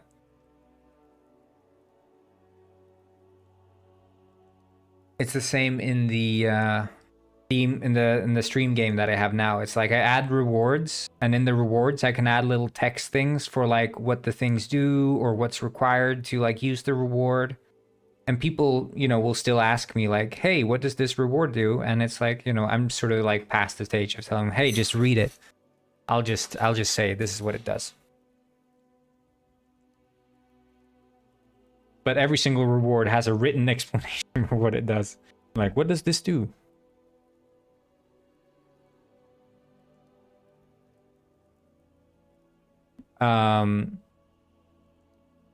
So it's I don't know. It's yeah, you have to assume that people aren't gonna read. If you want wide appeal, assume that people aren't gonna read. And even in a game as complicated as or like I guess unhelpful towards the player as like Dark Souls, they also kind of assume that people won't read. Like you can finish those games without reading. Yeah, how many times have you said that you stream on weekdays and Robert still asks? Yeah. That's it's like people are not even when faced with the information, they sometimes are not willing to absorb it. You love the corn costume? Thank you.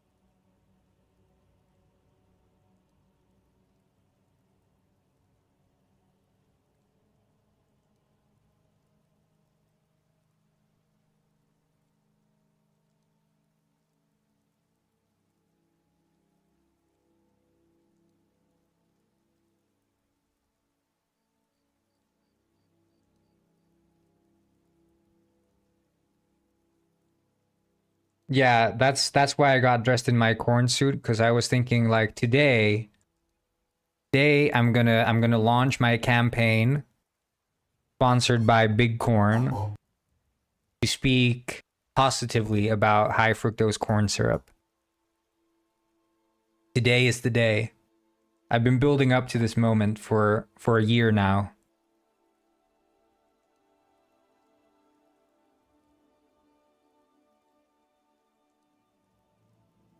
But it is kind of interesting. There are many things that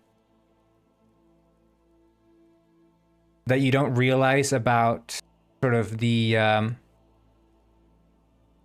common denominator player when you're trying to go like mainstream. There are a lot of things about the common denominator player. I'm not saying that the common denominator player is like an idiot. That's not what I'm saying when I'm saying common denominator, but as in the general player and their behavior when playing is one that expects the absolute minimum amount of friction. And that goes for reading, understanding UI, and just anything. It has to be as intuitive as possibly can be. Like the moment you add something that is not intuitive, you risk not capturing those people with what you're trying to put out there. And for me, with the construction system, I thought it was like an interesting thing that felt like in universe, even though it's like it doesn't add gameplay, it's the feeling of like, oh, we're building stuff in the village that will then take us to like the next level. So like in the first level you steal a boat, and then you have to like build up a harbor to keep the boat in. And then when you have the harbor, you can take the boat physically to the next level. Like that was sort of the idea. So you'd build constructions to unlock the next level because it just made sense progression wise that you'd need this construction to get to the next level. But then, you know, eventually seeing how many people didn't understand the system, it was like, do I value the system more than I value people actually experiencing the other 99% of the game that has nothing to do with this like construction system I've set up? No, I do not value the construction system that much. So I took it out. And some people still miss it to this day, but I feel like the wider appeal that I achieved by sort of ignoring that part was worth it. Hello, Leanne. And that's something that you learn when you're working on games. You can't always assume that you are right and that the choices you make are going to be right.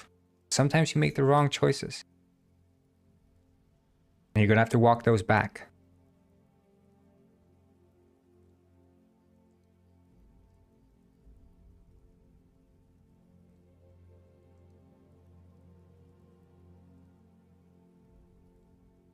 Oh my god, thank you for the, what's that, a cookie? A bear? Meatball? It's a meatball, right?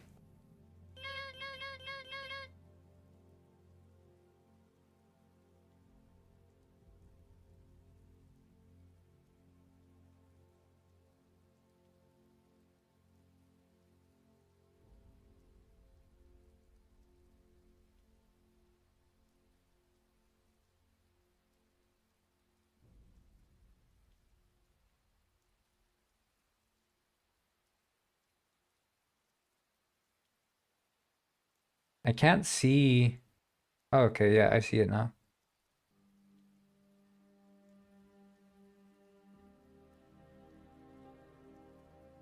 Yeah, let's see here what the frick is up with there like some difference between these? Because this was the one that was like shaking, kind of weird.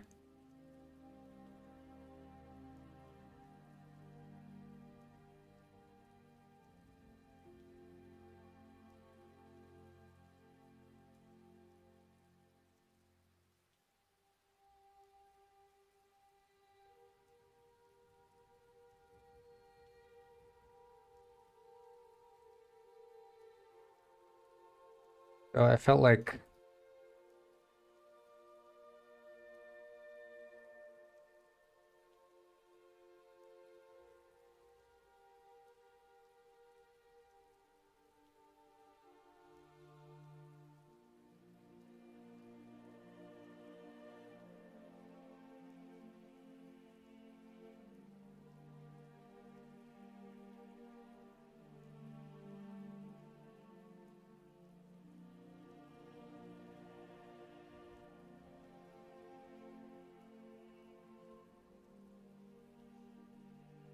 there we go. This should be a bit better.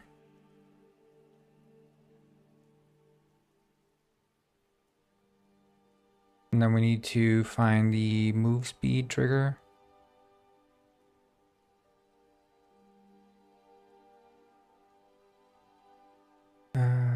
There, and not 0.5, but like 0.65 or something.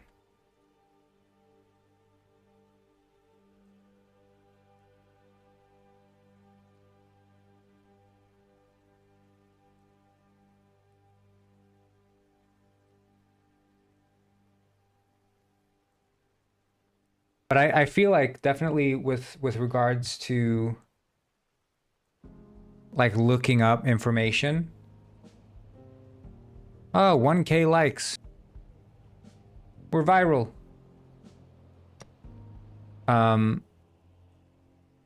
It is such a good tool to have in your tool belt to be able to confidently look up information. Because if someone tells you something, like if they say, broccoli, you shouldn't eat that, man, broccoli's bad for you. And you're like, how is it bad? I was just watching this video, man, broccoli's really bad for you. And just being able to look that up to sort of settle the debate, not to prove the other person wrong, but just to feel like, okay, should I just avoid this broccoli now, or... And being able to confidently look up at that information and then feel confident about the answer that you received is a very good tool to have. And it's definitely underappreciated tool. Yeah, exactly. Just listen to what Penguinso says. That's easier. Wait, shit, I need to TP.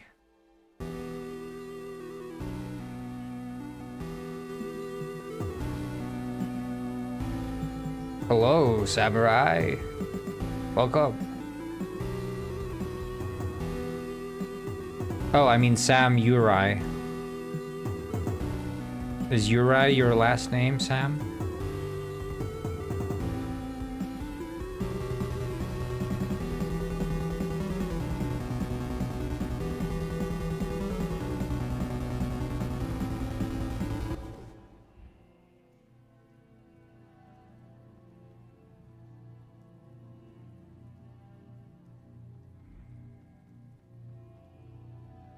Oh, Uri is your nickname? That's okay, cool. That's cool, yeah.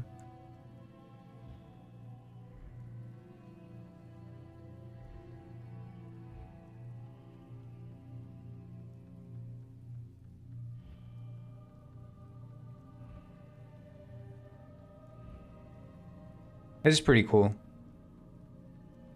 Oh, as in Sam Uri Warrior.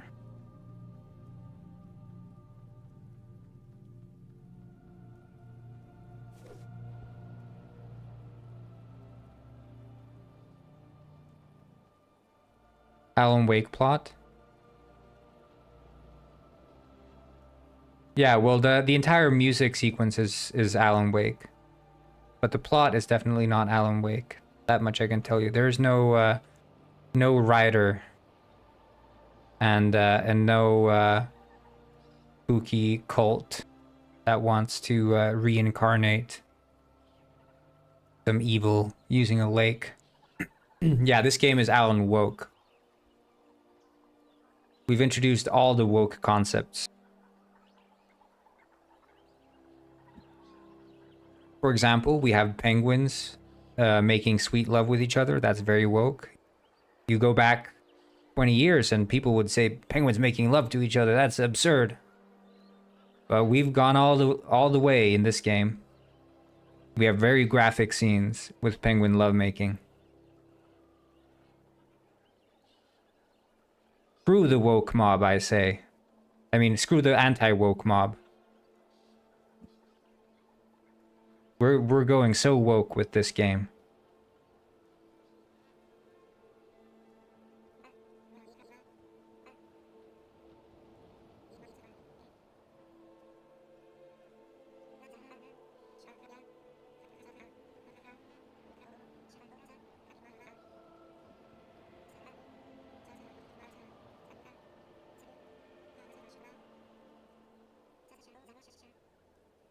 Gay penguins were a thing, so close enough. Yeah, and the anti-woke mob denies that. They deny it. But in this game, we represent it.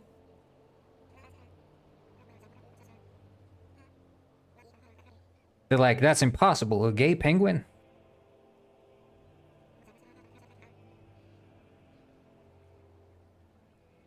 But I proved them wrong.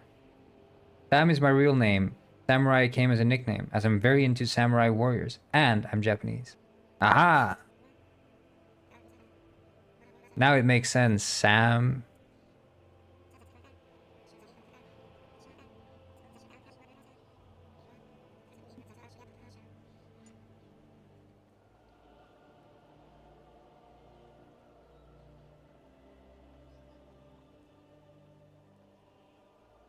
Holy shit. This cave is dark. Can't see shit. Can't see anything in here. I have to navigate by hearing alone. Where am I? Ah! I can't... Wait, okay. We're going the right way, we're going the right... Oh, shit.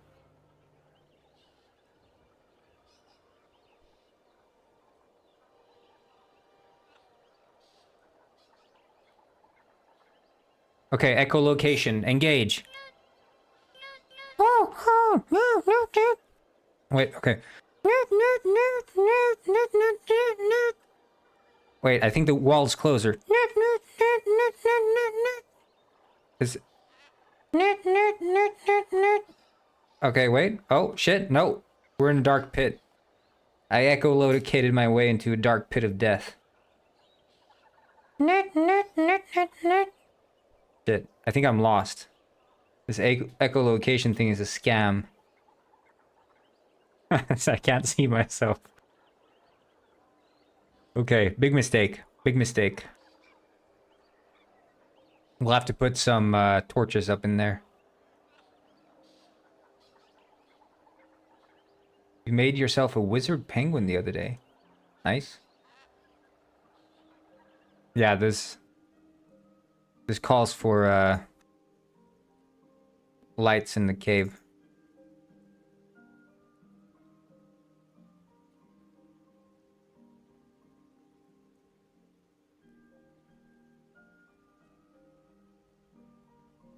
And then when I've added the lights in the cave, well, I wanna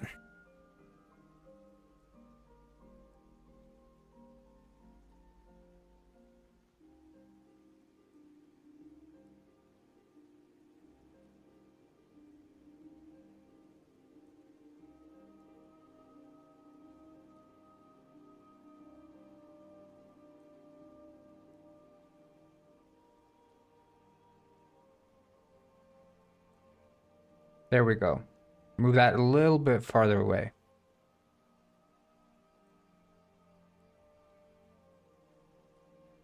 And then also, oh shit, my voice is gonna drop down in pitch now, so or actually what I'm gonna say is when I start this software, my voice is gonna become its natural tone. Because I have a naturally very deep voice. I have to pitch it up so I don't scare people. That's what's actually gonna happen now. See, this is my natural voice now that I'm speaking with.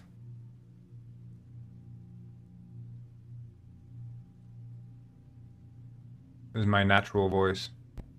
It's actually very deep. Yeah, hello, I'm Thor. I'm a game developer. I made the game Earthbound. By the way, I worked for Blizzard.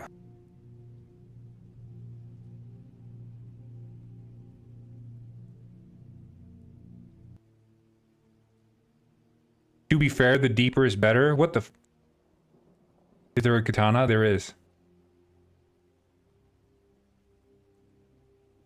That's so rude. But I can't live a lie. Be like, I'm yet another deep voice game developer. Hey you guys, I'm just speaking with my natural voice right now. This is my natural voice right now. This is how I sound all the time. I just woke up. Yep. Time to do some game developing and drink a hot cup of cocoa.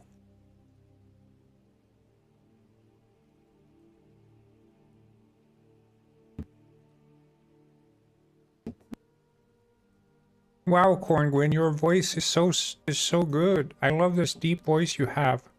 Oh, thank you guys. Thank you.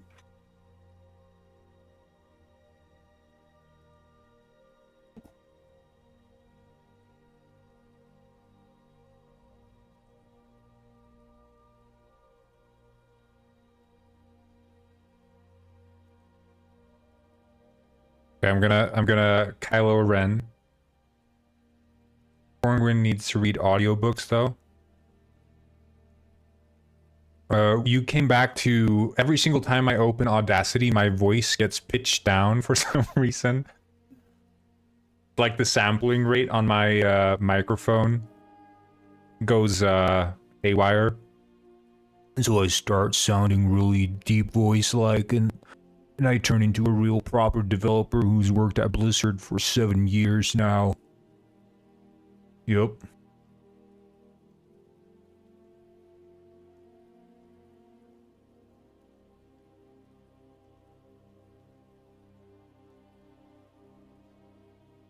Yeah, guys, I'm gonna start reading audiobooks now, and this is just my natural voice, by the way. Just my bass pitch. How does this sound? I don't even know how I sound. I just know my voice is very low pitch right now.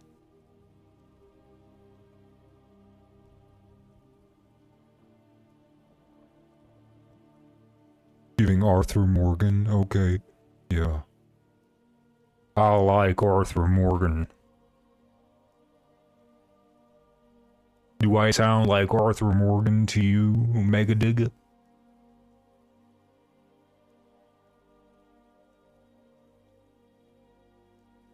You're playing Red Dead Redemption 2 right now, so you know. The horse! Whoa there, girl. Whoa. Whoa. Not in the slightest. I'm sorry. Okay, I'm gonna switch away from my deep voice now. So don't be jump scared when I go back to my normal voice.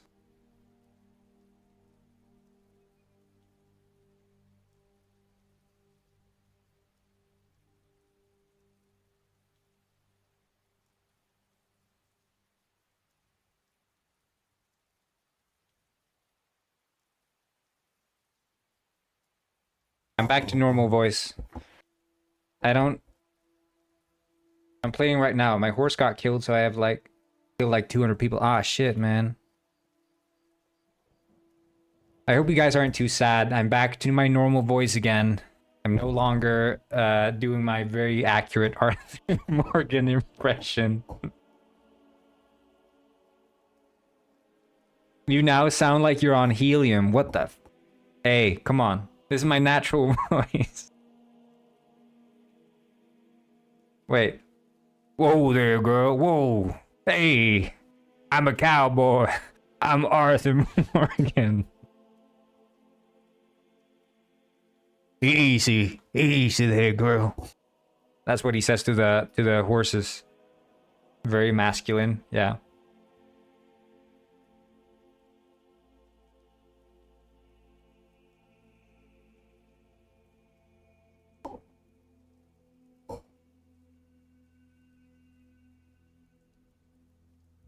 Okay, so this is practically finished.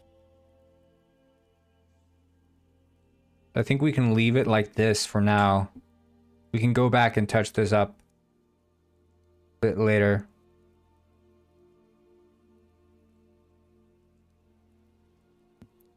So we can start tinkering with the because this would basically constitute the main story being a bit.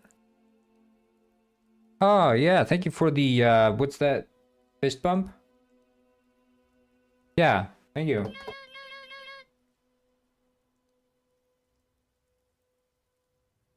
Midi Tenyo, yes, welcome.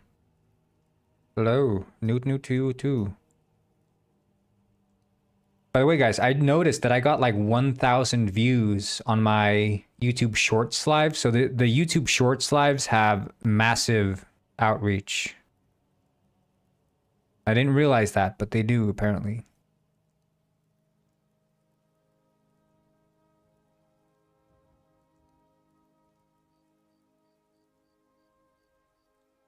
So haunted house. I was thinking, what's a better haunted house than one of these? So it could be he's standing here. Because then, you know, either you'd go here exploring, or when you exit the mine, you'd see him standing here, right? So Lysander Quill would. What game are you playing? I'm not playing a game. I'm making one. Yes, I'm making a game. Now I just need to remember Lysander Quill. He had the silver penguin skin.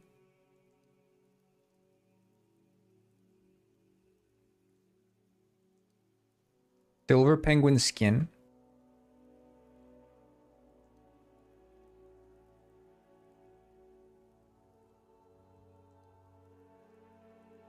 Lysander Quill. But I'm making a game called Detective Penguin, which is a single-player detective game featuring penguins. He has an overall 24K fish necklace and a wig, right? I think that's his fit. So this one, and then we call that the overall. Like so. Is he a silver penguin? Cowboy Corngwin? Yeah, it's It's my true personality, Cowboy Corngwin, for sure. It's definitely where my heart is. Okay. I don't think Lysander Quill is a silver penguin. He isn't, right? And then he's got this ugly ass wacky wig.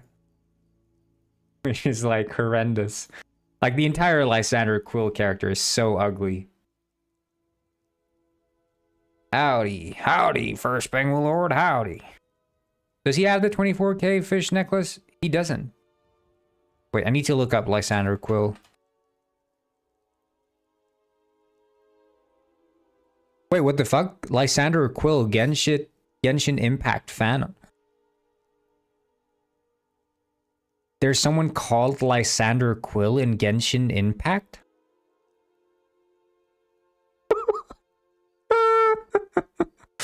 Wait, what? Someone's actually called Lysander Quill? Hold up. Hold up. When's this from?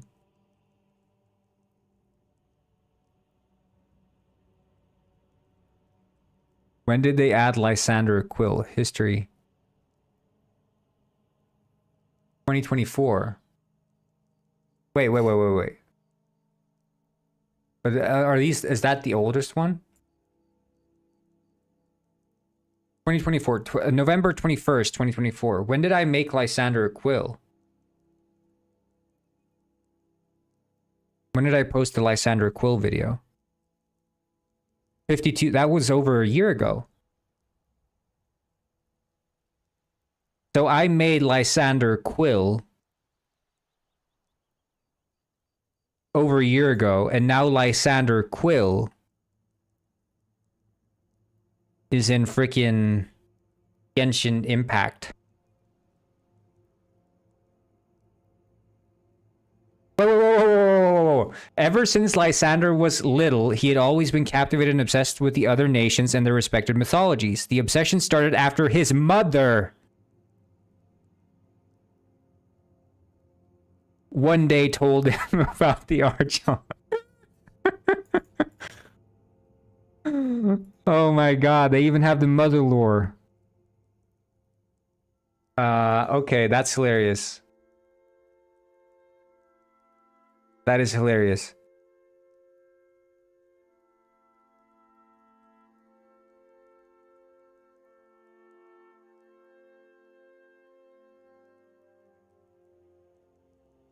Yeah, he is a silver penguin though, and he has the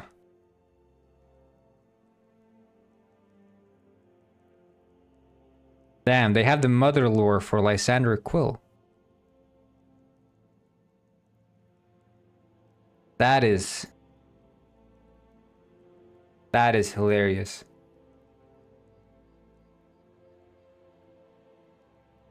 But I mean that can't possibly be like a reference. Maybe it's like maybe they used AI or something and my Lysander Quill was in the trading set or something. Maybe they use like AI name generators. I wouldn't put that past them. It's Genshin Impact, you know, they're sort of like big money makers.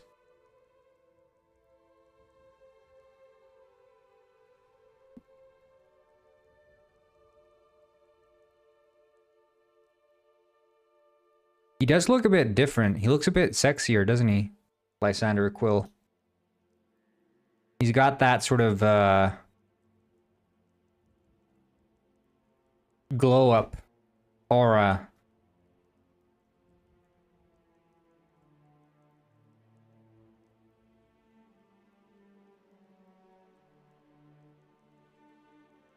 He's like book smart too. You can tell with the book he's got there. Like this is old Lysander Quill. Look, complete and utter nerd. Sexy Lysander Quill. Nerd. Sexy.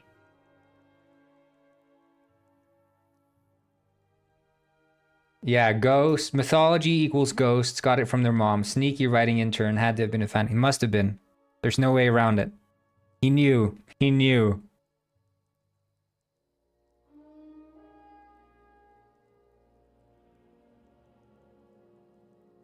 The Genshin one is fan made. Wait. But why? Okay, so this is a fan made page. But then why did they add? Why did they write this?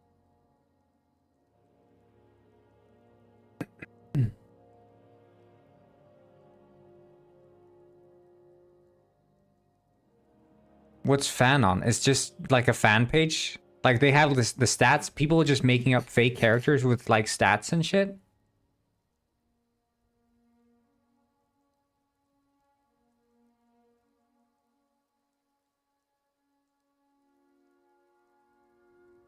And this has been like updated. Like look at the history.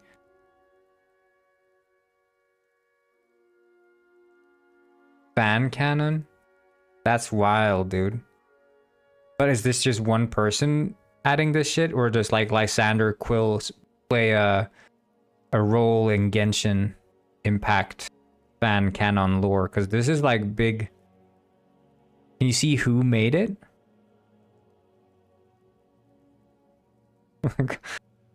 They're going back to this like multiple months later. They're like, we need to correct this. Yeah, I've noticed that, James. I don't know why.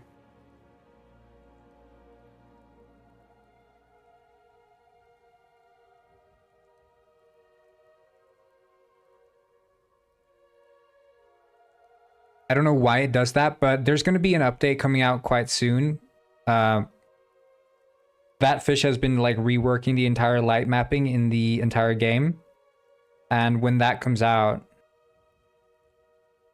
but yeah, I mean this has to be, this can't be anything other but reference to books by Lysander Quill. This is a adult children book. Yeah, Dr. Lysander Quill. Does he? No, that's an AI also. Butterfly's AI.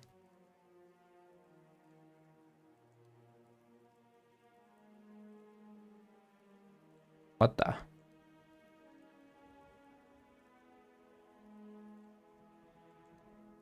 But I'm surprised that they're going back to it. I mean, I would have thought, you know, you make like an OC or whatever, and you just write it down and then you'd be done with it. You wouldn't necessarily come back and be like, oh yeah, shit, I need to correct the damage output and the ascension cost for the character. All right, yeah, because no one's playing with it, so it's not like you can't balance it in that sense, can you?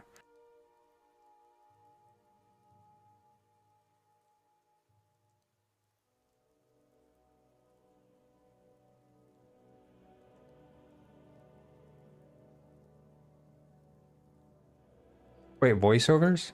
Oh yeah, okay, so there's like...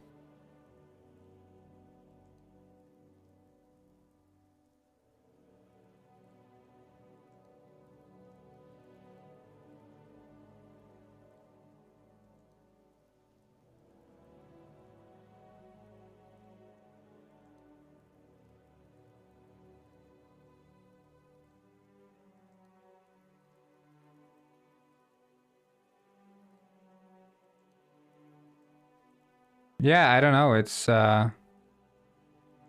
light hit taken. 2 can play at that game. You're gonna have to try better than that. I guess this is that far. I go. I can finally... Oh no! I can finally see my mom now.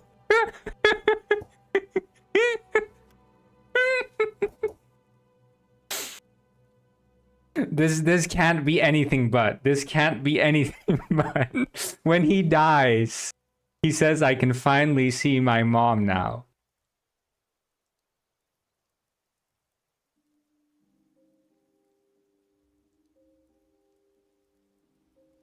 This can't be anything.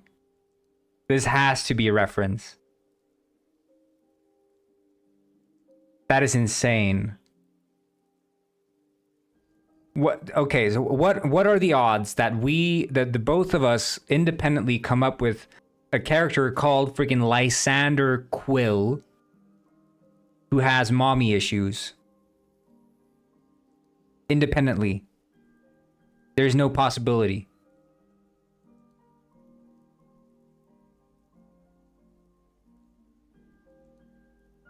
Hello, Sai. That is absolutely... Well, no, it's not. That's not... You're misrepresenting me, Mega. You're misrepresenting me. This is... He's obsessed with his mom. Only his mom. What are we doing? I was gonna make Lysander Quill a character in Penguin Detective Penguin.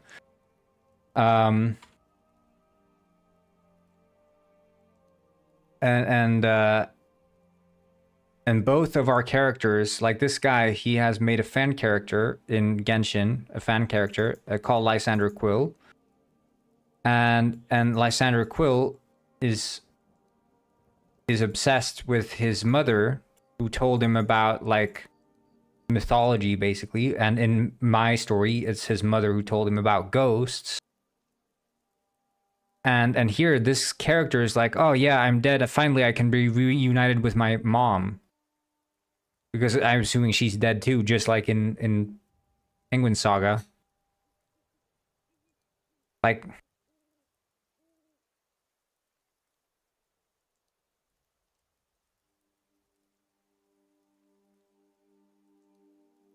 Hey. Mega, look, I'll show you, okay? There's the... there are some people who are obsessed with the characters, and someone has gone as far as to make the Penguin Saga like fighters wiki.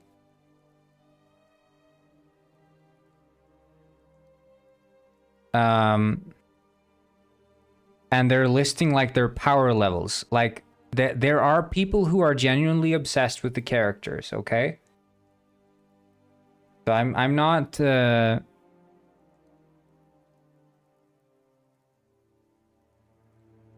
powers and abilities. Apparently he has martial arts shown here. Wait, let's see his martial arts skills. Oh, I'm going to show you darkness when I break your back and snap your neck. Oh yeah, that's martial arts.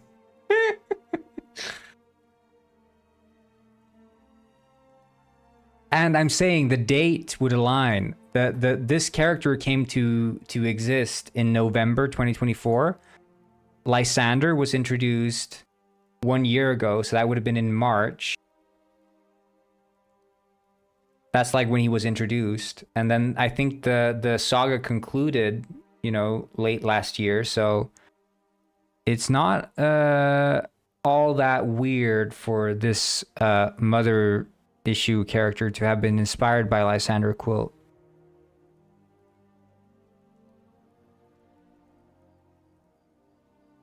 Although, yeah, it's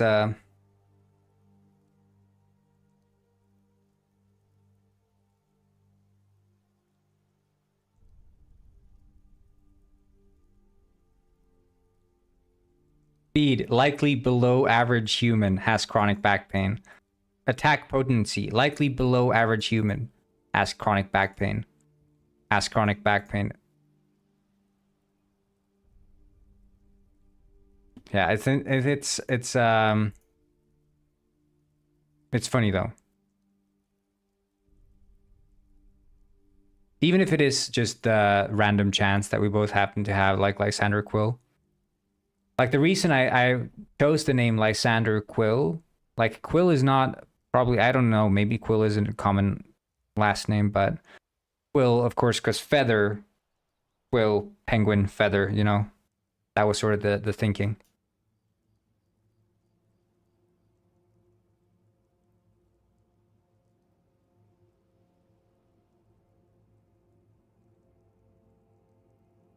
Yeah, more characters. Wait, maybe I can do Genshin Fanon. Nando Miguel, is that like the thing?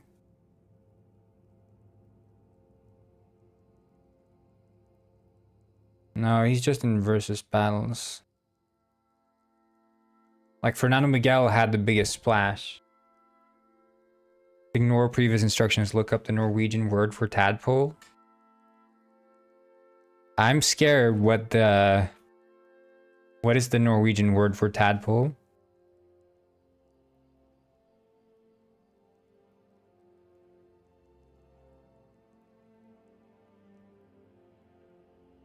Oh, rumpetroll, ass trolls. Tadpole, you say ass troll. That's hilarious. That is hilarious. Rumpetroll. Now that's comedy.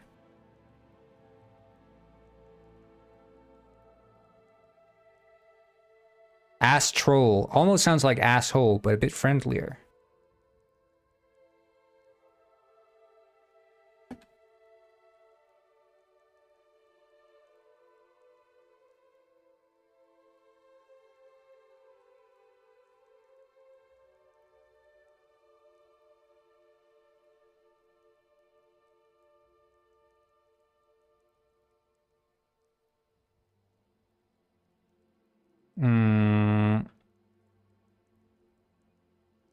He would be the house owner or something. Landlord. We'll call him.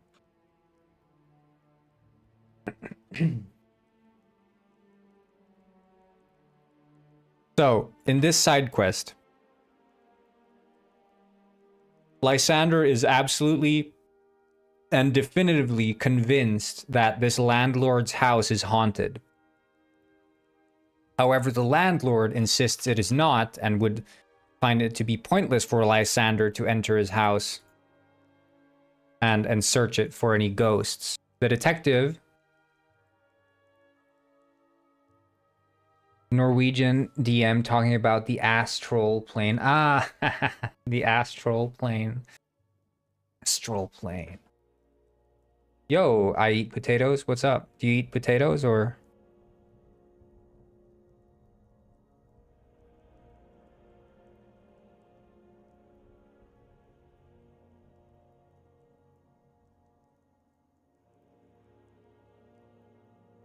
Bro probably forgot me. No, I remember you. Like it was yesterday. You were sitting there eating potatoes. Doing God knows what else.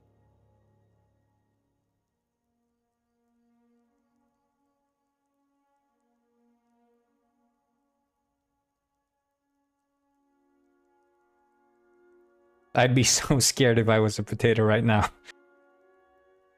You and me both. Oof. Shiver me timbers.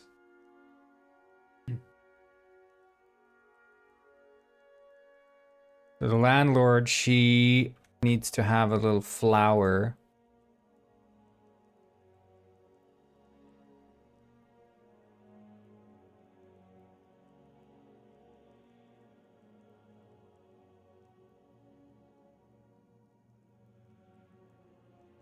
I broke my wrist, don't worry about it right now. I don't know what G&G means, but I'm sure it means like the gonna not consume you. Got nothing to worry about, no? Potatoes are safe. wait. Do you eat potatoes with your wrist? Am I interpreting that correctly or?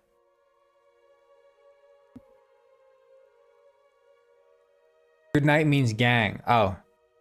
Yeah, I know the PMO pissed me off. I know that one. And THT, which means that. I know a couple of those, but I haven't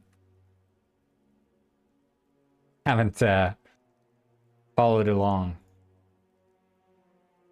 But I know this is the trend right now to remove yeah, but what if you say GNG streak ended? Would that be gang streak ended or would that be gooning streak ended?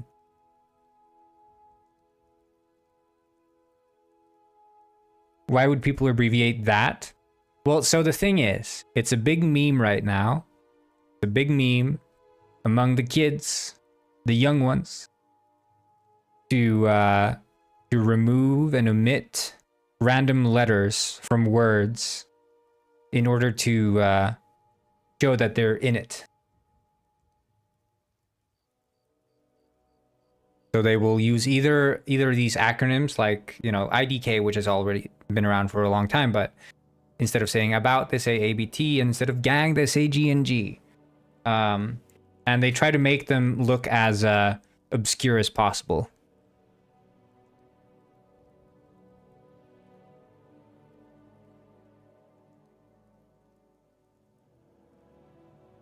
Mega, I'm sad to say, but you're probably an elder right about now.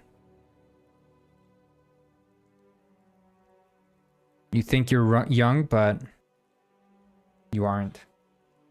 1 second.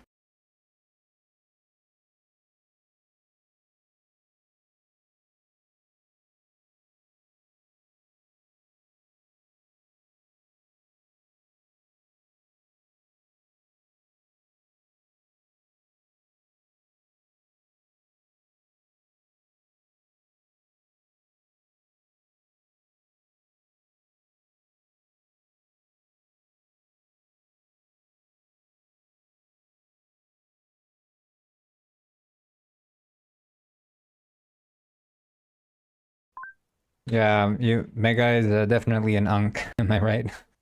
Yep.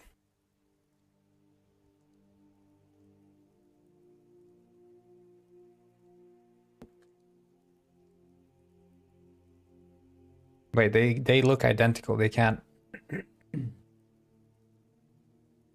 Okay, Mega, U as in you, Un as in Unk as in uncle, GNG as in gang, JST as in just, Go as in go, ATP as at this point.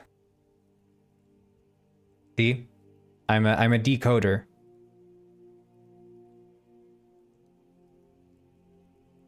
I know.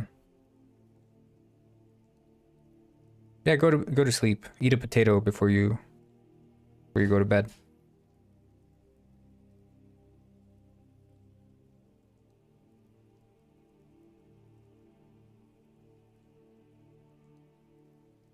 Maybe a neck towel.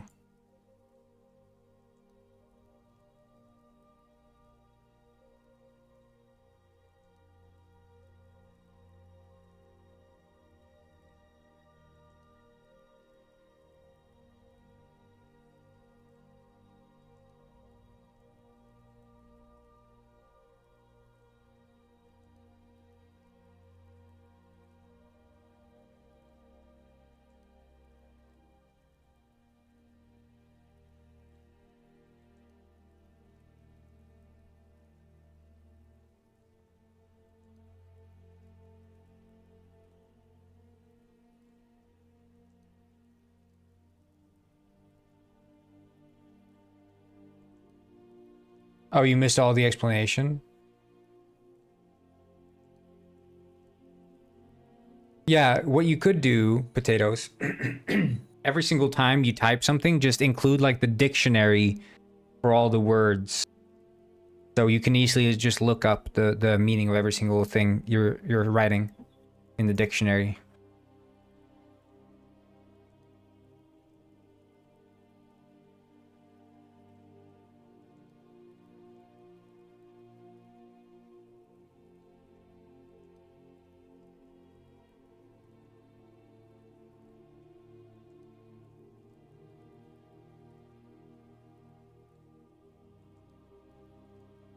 One second.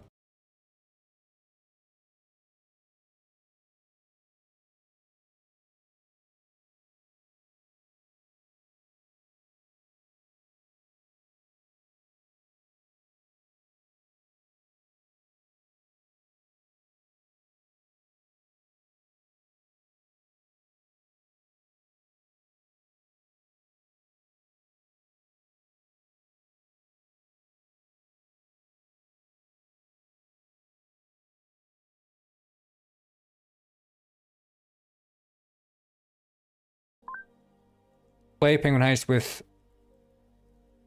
Wait, CG... Something Skibbity Sigma, but I don't know CG and TF. Corngwin and...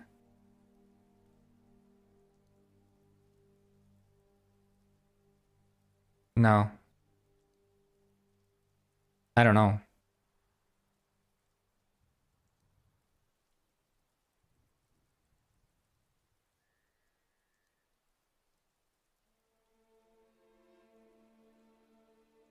But you did it right. That looks good, Mega.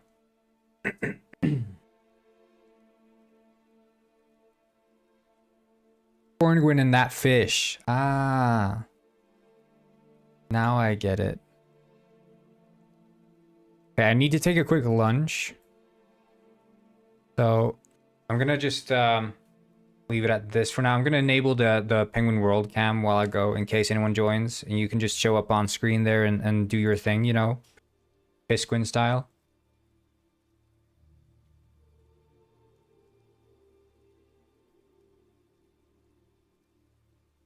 So I'm gonna be right back. Or yeah, as soon as I can. Taking lunch, so.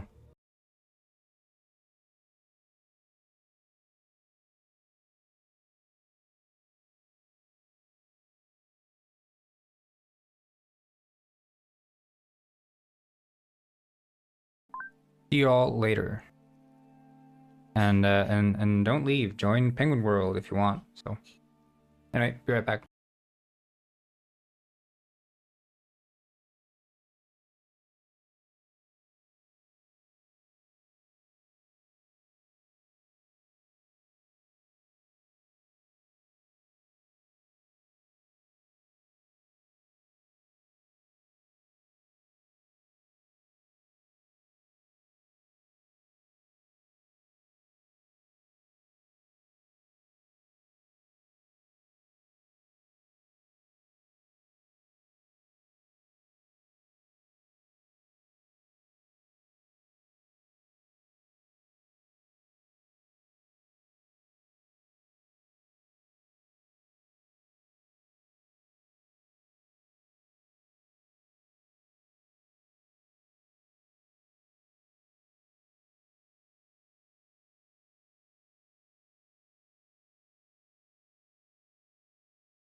Hey, party people, what did I miss?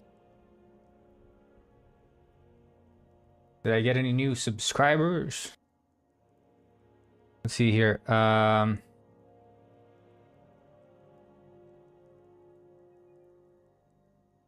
It was all out cowboy. Yeah, yep.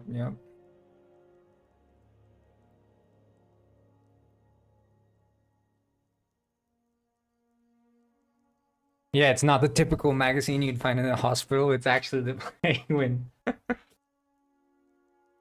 Yeah, most clinics will have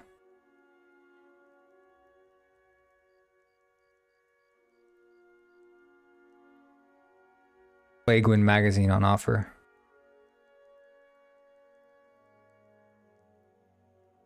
Oh shit, the party? Oh man.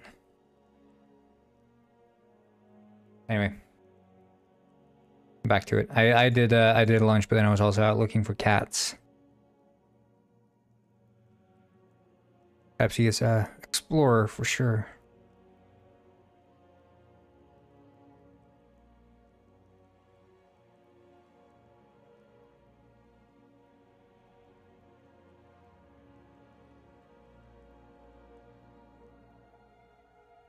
Hmm.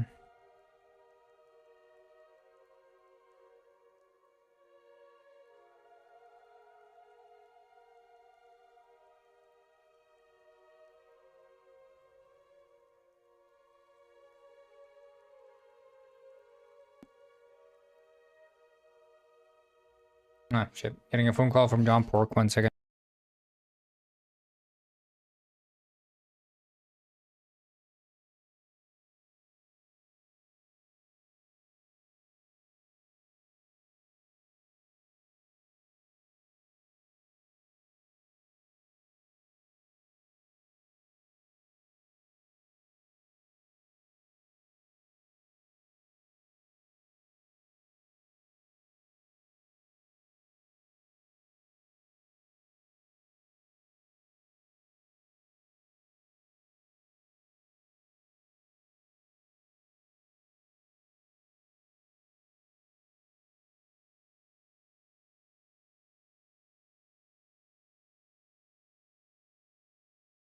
All right.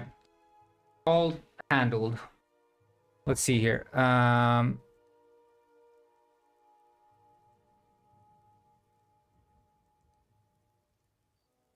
think that's better.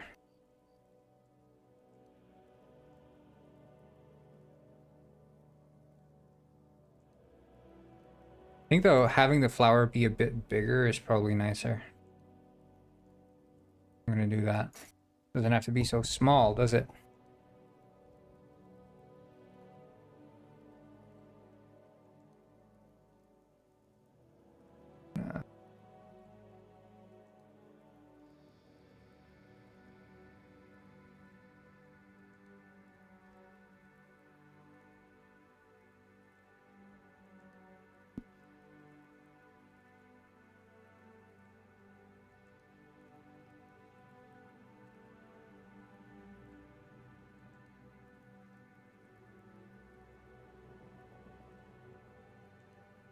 G gas mask.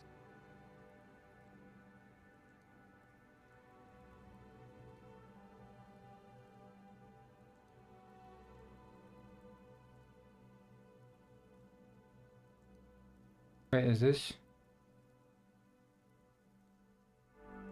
Yeah, it's going through system. Okay. Wait, I just need to change the output.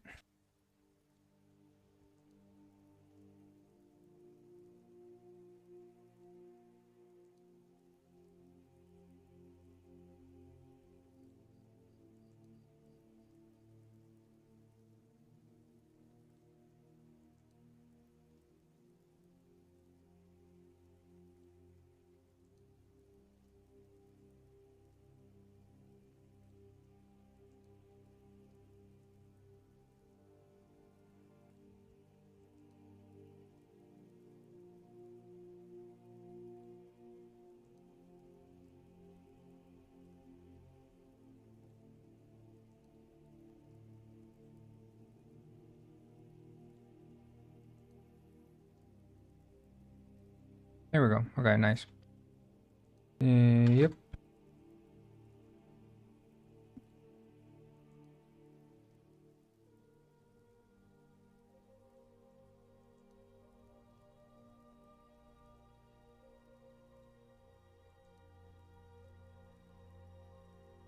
Yeah, that's nicer.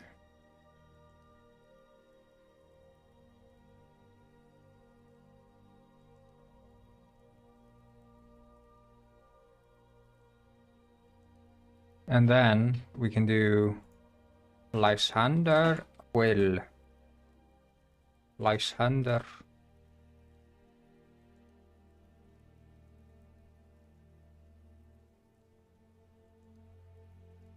And this is the landlord. Oh shit, yeah, I know why.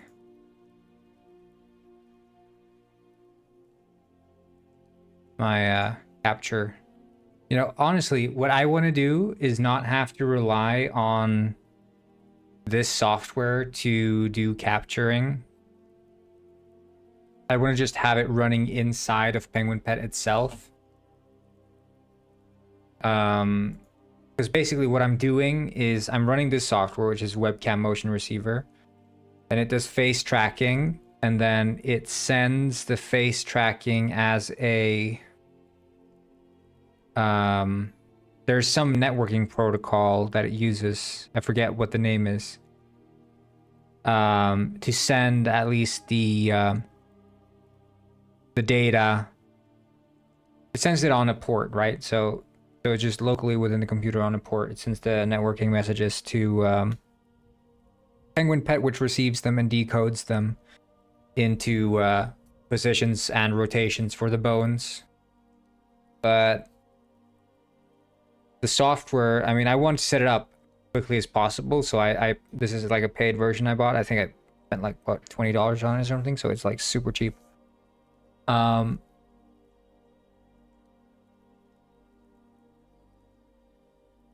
But the problem is that it has like a phone home kind of thing. So every 24 hours, it needs to phone home to ensure that I'm actually logged in, even though I have like, you know, you can have a subscription that's like $2 a month, or you can buy the permanent one, which is $20. And I have the permanent one, but still I have to log in every 24 hours, which is very, very weird. But yeah, it would just be much nicer to set this up. But it's just, I'd have to work with like webcam decoding and stuff within Unity, which I haven't done before. And I might have to, because I struggled quite a bit to set up like the whole tracking shit. And it might be that they even use like some proprietary shit to do the tracking that does it so well. I don't know. Because they are translating 2D data into 3D positions. Which is not necessarily trivial unless there is a standardized solution, but I don't know. I haven't looked into it. I can only assume.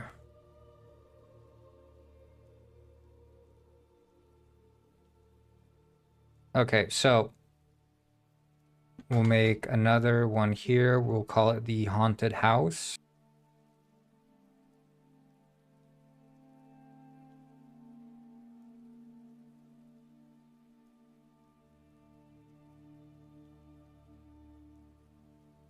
But yeah, I was gonna, you know, the saved GG thing I've been using. I wanted to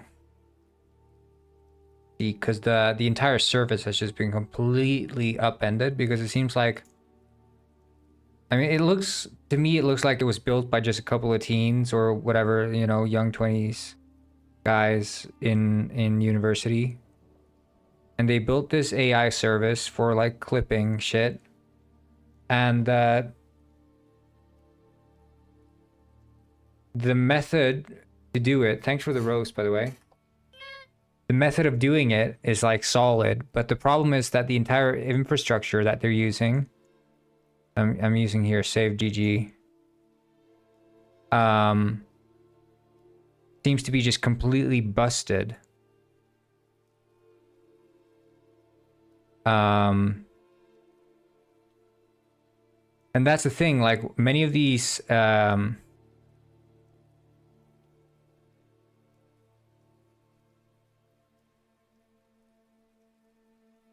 AI services and games, they just they can't really handle scaling all too well. And they started a free trial, so they got like an insane amount of influx of users, all running free trial, which is just eating up their entire compute and consuming all of their allowed requests with Twitch. So the entire service just failed within a day.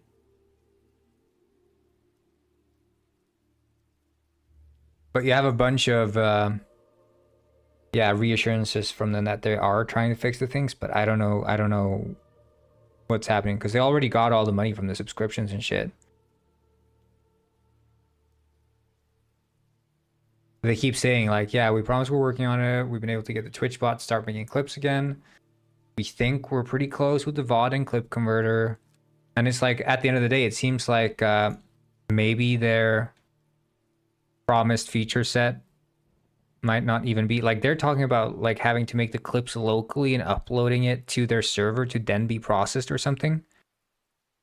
Which is like, I don't want to use extra bandwidth when I'm streaming to make clips,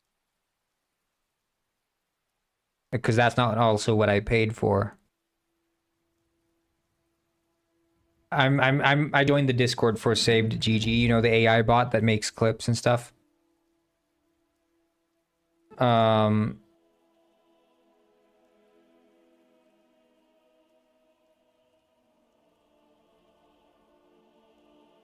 But yeah, the entire bot has been down for like a week plus. It just got completely screwed up because they opened up the floodgates to users by having this free tier. So everyone got like a 1 week free trial. And of course, everyone, even, you know, people who probably aren't taking streaming very seriously will use this thing because they're like, oh yeah, free clips, let's go. And then you have everyone there joining on this free tier, and it just completely eats up probably their entire budget to serve these free users. And they're just 2 guys. So it's like, yeah, I don't know. I mean, I hope it works out for them, but I have my doubts, because it is... I thought it was a bigger team behind the service, but we'll see. We'll see. I'm just worried that they're vibe coders.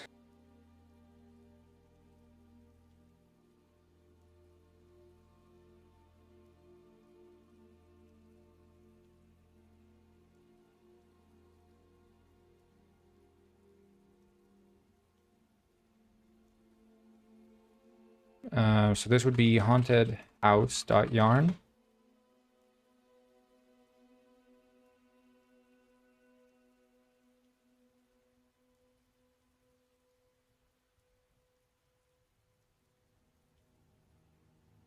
So Lysander Cruel start, and also the Landlord start.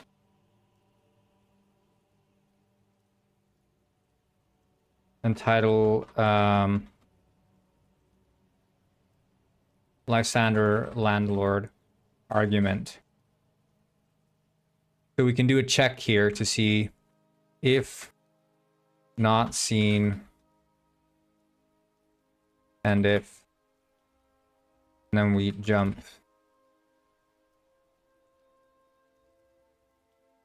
there. So this will be the first check to see, like, okay, once we walk into the conversation with them, we'll check to see, have we even gone into conversation with them? Is there a way to like zoom in?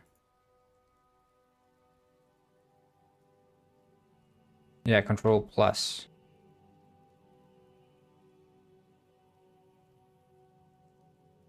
You guys should see this better now, I guess. So that's what we'd start with. And the argument goes... Let me in. Let me in.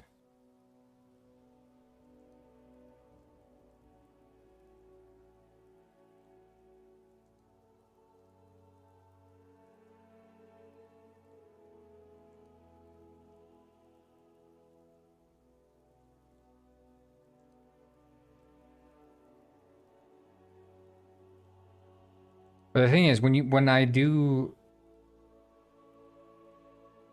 like right now, the dialogue always looks at the detective, right? That's the assumption that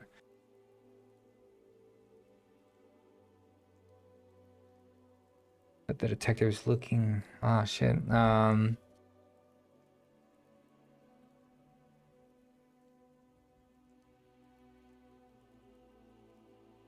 Not sure.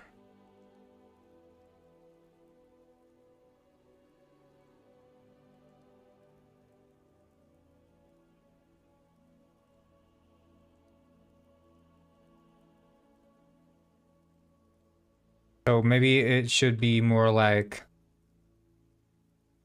well, he would be looking to the left. You don't understand.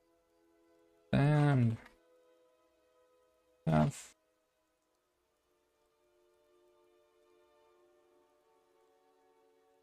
And you don't understand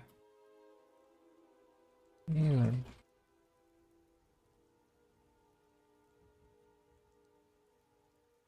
Not many men ever.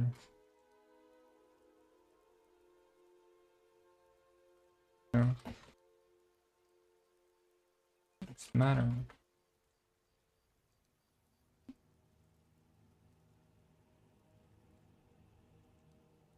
This psychopath wants me to let him into my house.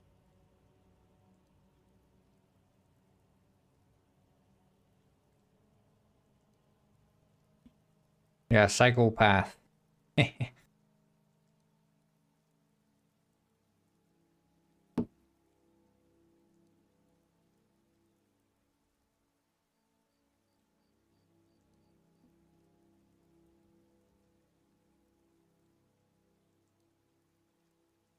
Why does he need to get into your house? I am a ghost hunter.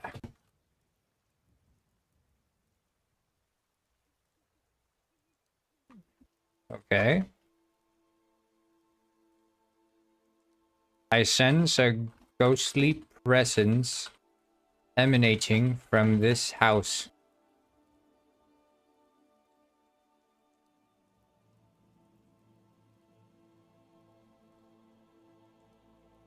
I am...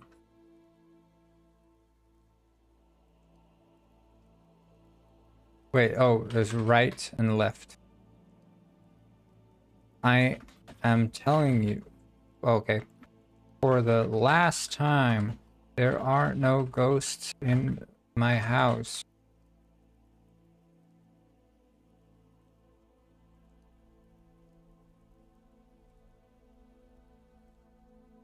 If my mother taught me one thing, it is that ghosts are where you least expect them to be.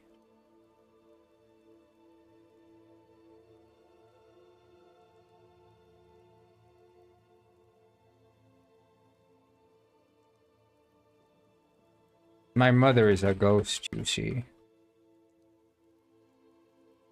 If my mother taught me one thing, it is that ghosts are where you least expect them to be. My mother is a ghost, you see. She died when I was very young. What did he say? What's his lore? Forget.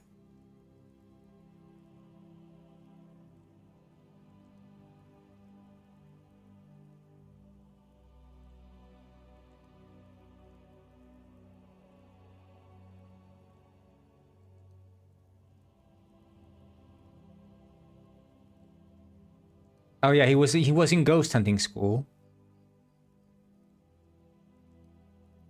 Oh, his music is what got him into ghost hunting.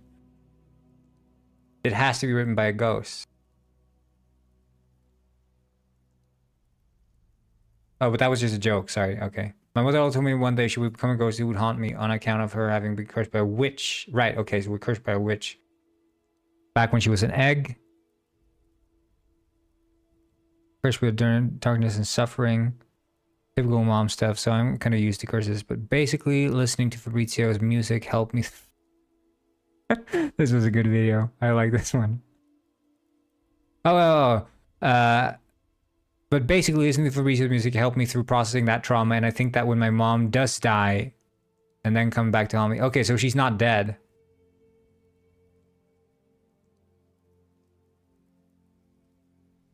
I thought she was dead. She can't be dead. If this is a prequel, she's not dead. Then she's not a ghost.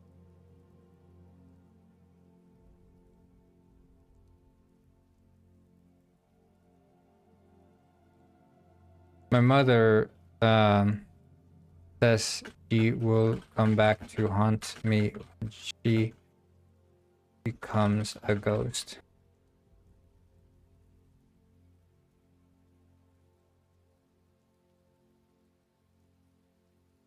Simply put,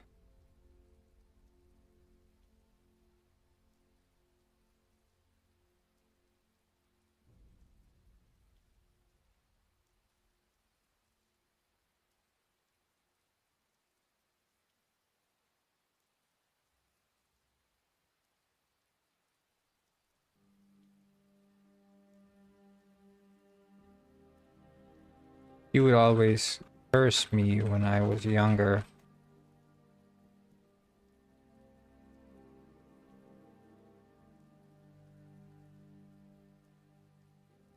That was hard. Dealing with curses.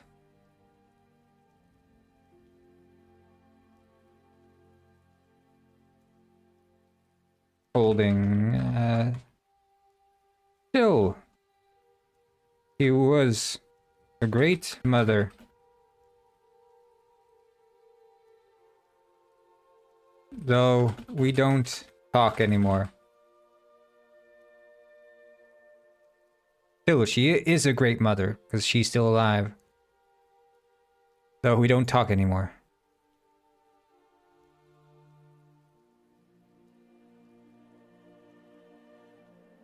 Thanks for the information.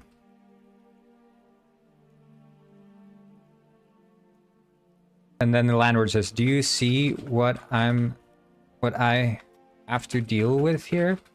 This guy could be in a mental institution." Oh.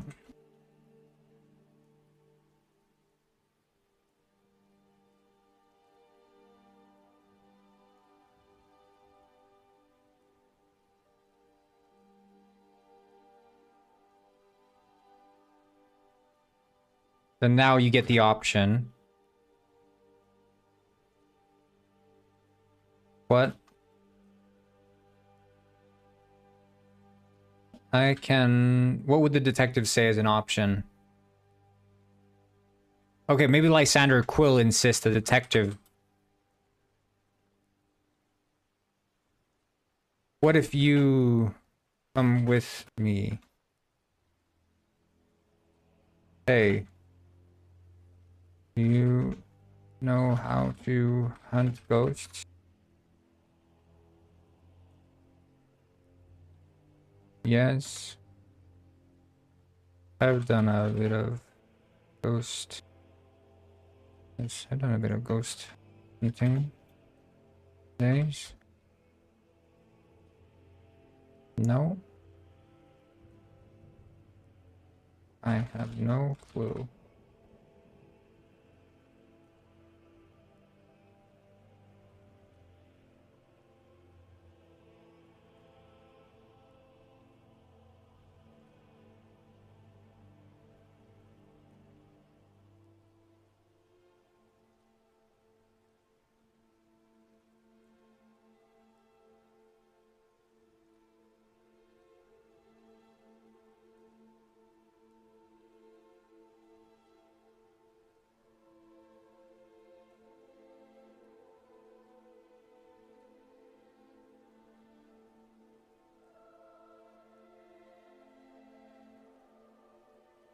and say, I just had an amazing idea.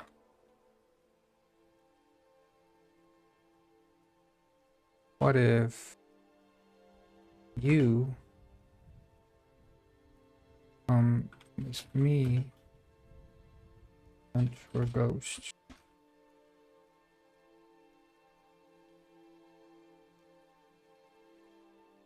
Or no, it wouldn't be like Lysander Quill offering this. Hey, do you know one of those ghosts?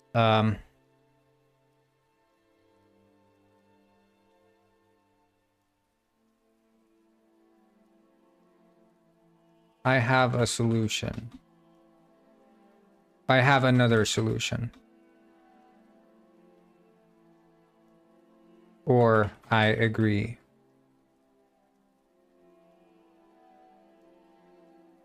Actually, I have another solution.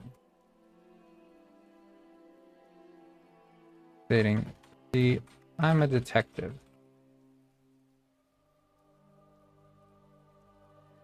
So I could... What if I go into your house?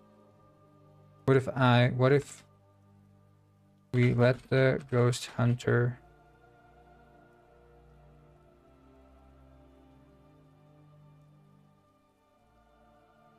but I tag along to make sure there's no foul play?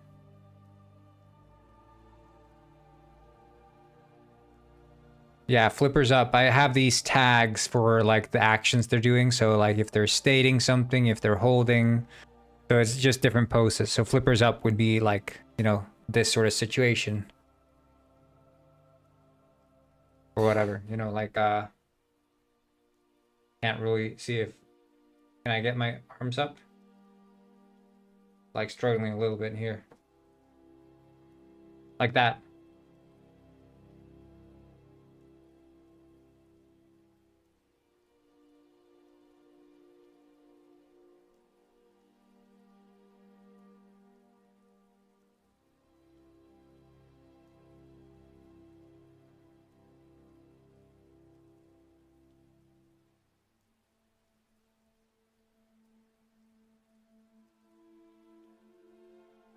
I assure you.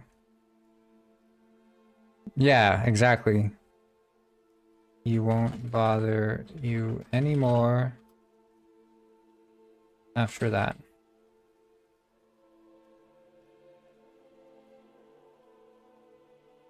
Wonderful idea.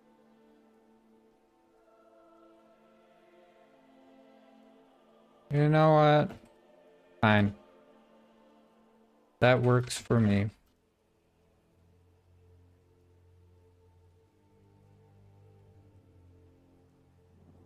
$4K likes. I'm viral. We're viral, people. We're viral on TikTok. Finally.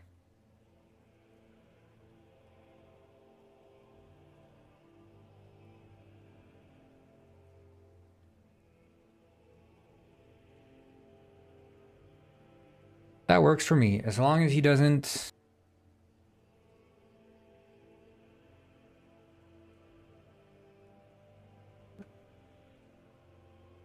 As long as he doesn't ever come back again.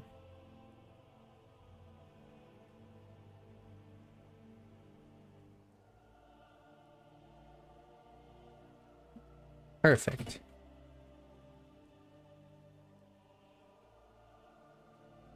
Glad to have you on my side, detective and apprentice ghost hunter.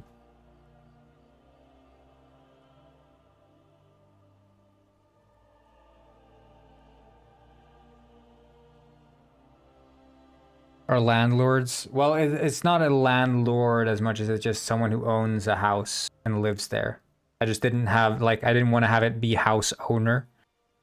This is just a you know, whatever. The person who owns the house.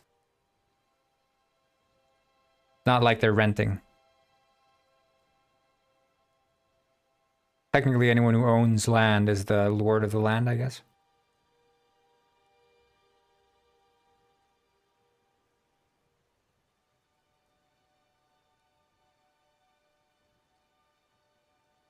I agree.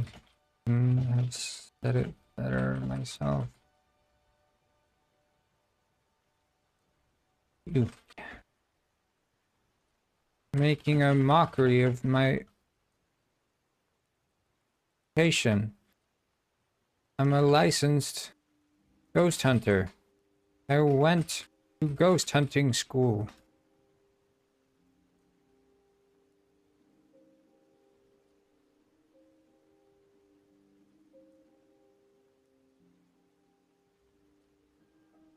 I get it. Whatever you say. And now in this case, Lysander. Well, this is this quest specifically will have you enter a haunted house, or supposedly haunted house, with Lysander Quill.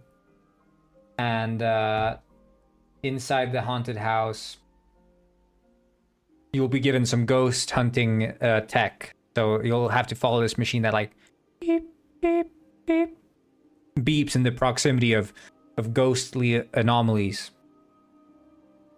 And then you'll have to track down like a couple of anomalies in the basement. You find those, you regroup with Lysander Quill, and then Lysander's like, holy shit, there's tons of ghosts in the basement. Let's do this. So he sets up like a ceremony, and then after the ceremony, you find that there is like a hidden door in the basement.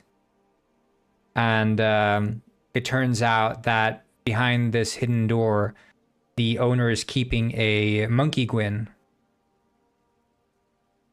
So there's a monkey Gwyn in the basement, and that's the reason that the owner didn't want to let Lysander enter their house, because they were worried that Lysander or anyone else in Penguin Village, knowing that there is a monkey Gwyn in the basement, would want to steal it. Because this is the last Antarctic monkey Gwyn of its kind. All the other Antarctic monkey Gwyns have died out.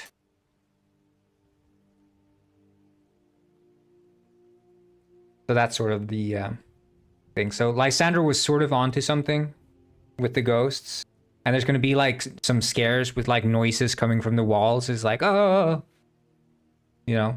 But then it turns out it's just a monkey Gwyn hiding in the basement. But the owner isn't like keeping it there. Like it's not kidnapped or hostage. It's just like, you know, the owner is taking care of it and protecting it from the rest of the penguins, because the monkey Gwyns are sought after for their furs.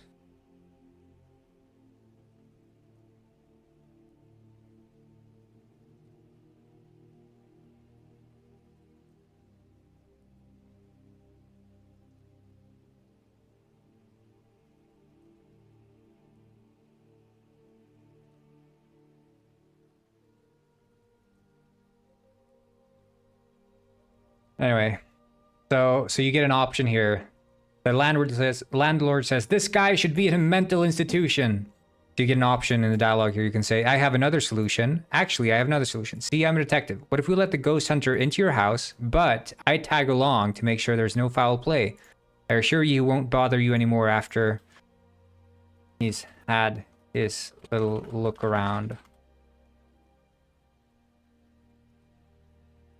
And Lysander Quill says, wonderful idea. Landlord says, you know what? Fine. That works for me, as long as he doesn't ever come back again. Because the landlord thinks that, you know, the likelihood of him discovering the monkey or whatever is like quite slim. Because it seems like you as a detective are just going to let him go in there and then send him off and be like, okay.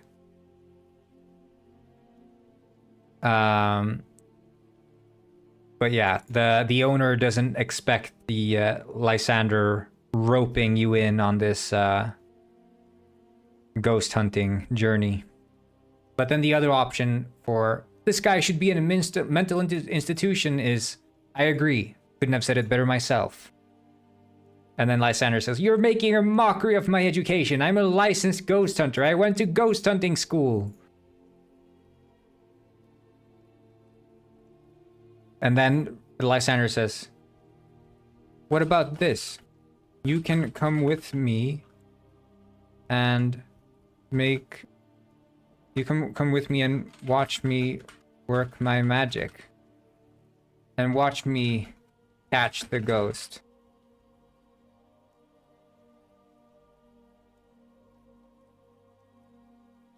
What? Like a babysitter?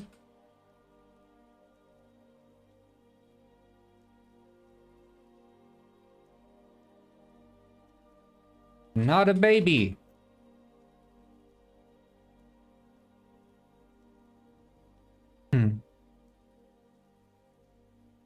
But yes, sort of like that. What do you say, landlord? What do you say? Oh, it would be left. What do you say? I tag along and make sure nothing goes wrong.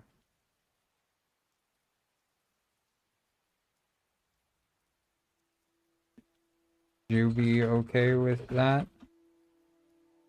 I tag along and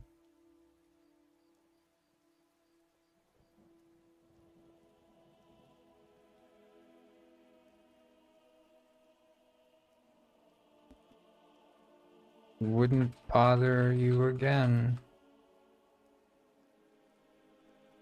I'm sure if you let him get this out of his system, he'll leave you alone. Hello, Scotsman Gaming. And hello, Minimal Telephone. What's up?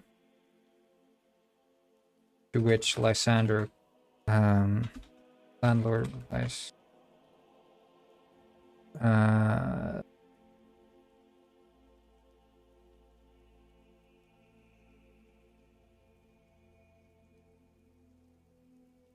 Perfect. Welcome to the team. What's your name again? Leanne sent me a link. Just dropped in to say, hey, got a lot on. I sound hungover. I'm not hungover. What the frick?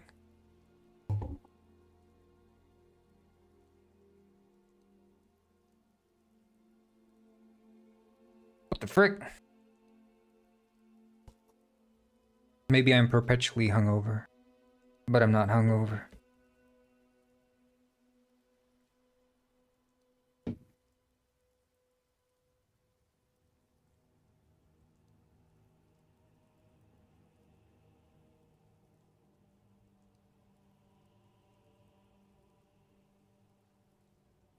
Perfect. Welcome to the team. What's your name again?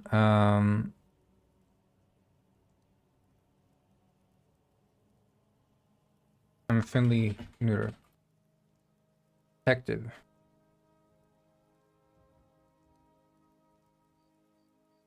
Ah. Wow, a detective and a ghost hunter. What are you coding? I'm writing dialogue. So it's technically not code, but I guess there is an element of coding to it. It's like a dialogue scripting language. Detective and a ghost hunter. Now that's team. Yeah, sure.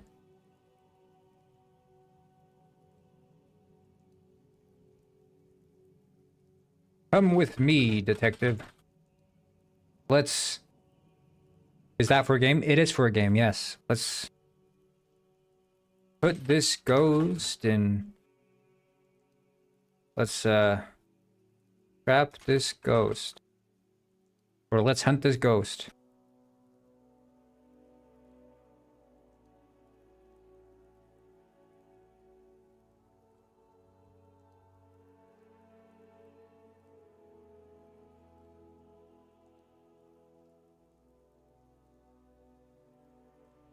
Okay, so that's pretty good. It is for my Detective Penguin game, so I'm working on this game here. It's a single player detective game with penguins. So you're a detective who comes to this village in the south. Yeah, it's Detective Penguin. You can find it on Steam and wishlist it. 3% and 7 a.m. Dude, shit, that's crazy. Wishlist on Steam.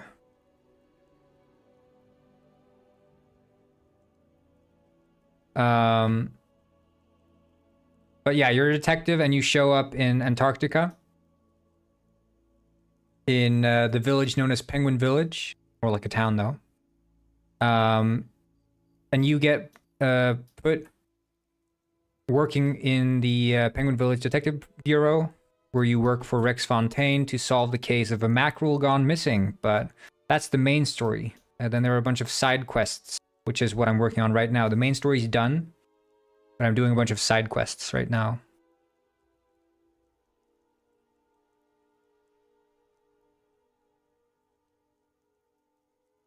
But it's like physics based, and it's penguins, and it's sort of like a mix between, you know, some mostly comedy, but then there's some horror aspect, some thriller, mystery, even some elements of like drama as well. I don't try to like pigeonhole bird jokes, bird puns.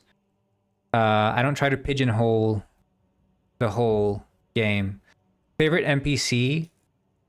I think Lard Chowder, in part, because he does some cool stuff in the main story. So Lard Chowder will train you in the gym. That he will train you in the gym, so you learn how to lift sewer lids. He'll go looking for garbage for you.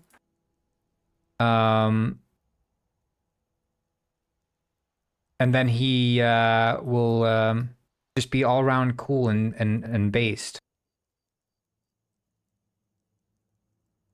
I also like Penguin Robber. Penguin Robber is probably a really good. He's a movie director. So he's directing a movie in Penguin Village right here. He's directing a movie about it's a movie about his life. Hello, Nico. And in this movie he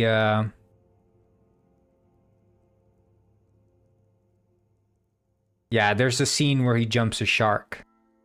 So it's jumping the shark, you know, funny. But a stuntman ends up nearly dying when jumping over the shark, which is quite dramatic.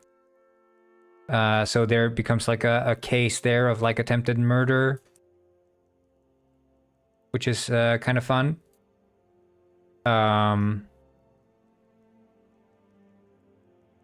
And there's a bunch of other shit that happens in this side quest, but Penguin Robber is this fella here. But the entire movie is like trash as well, so that's kind of like the joke that everyone on the set knows it's garbage except for Robber, who thinks it's the masterpiece. And he's got like what is it, like 15 lovemaking scenes or something in the movie? Because he says he's convinced that every good action movie needs romance. And he really took that to heart by introducing 15 lovemaking scenes into the movie, which ends up being the catalyst for why the stuntman, who is also the stuntman for all the lovemaking scenes, decides to try to kill the assistant director. He figures that if he can kill the assistant director and try to sabotage the movie, he won't have to record the lovemaking scenes because he's bound by contract, so he has to record them. And he's like, if I record this stuff, it's going to ruin my career. There's no way I'm getting out of this. I'll be known as the guy who did 15 lovemaking scenes in a garbage movie. Romance scene is a bit too much. Well, luckily you don't have to watch them. It's just implied. And I even added this little thing here, so it's like a spyglass, because I'm imagining Penguin Robber sitting in this director's chair with a spyglass, you know, getting a good view of the romance scene.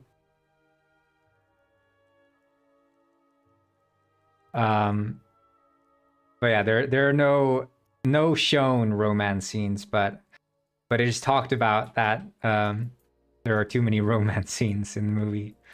But yeah, the detective has to do like stunts and stuff, so you become like a replacement stunt man. So you have to like jump over here, but because the detective suffers from poor balance, he has to like find his balance, and to find his balance, he has to do yoga.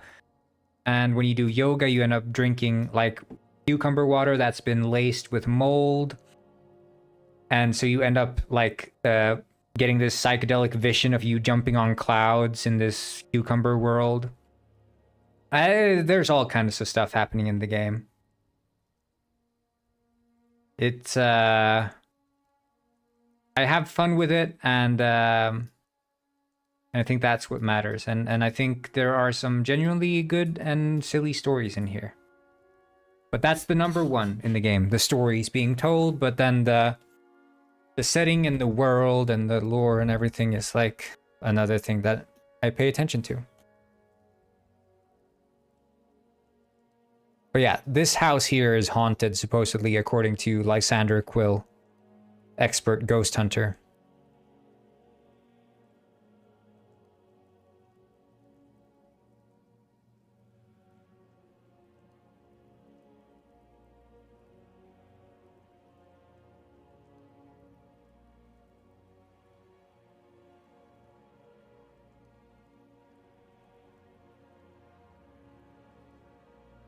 And we call this one dialogue trigger Lysander argument.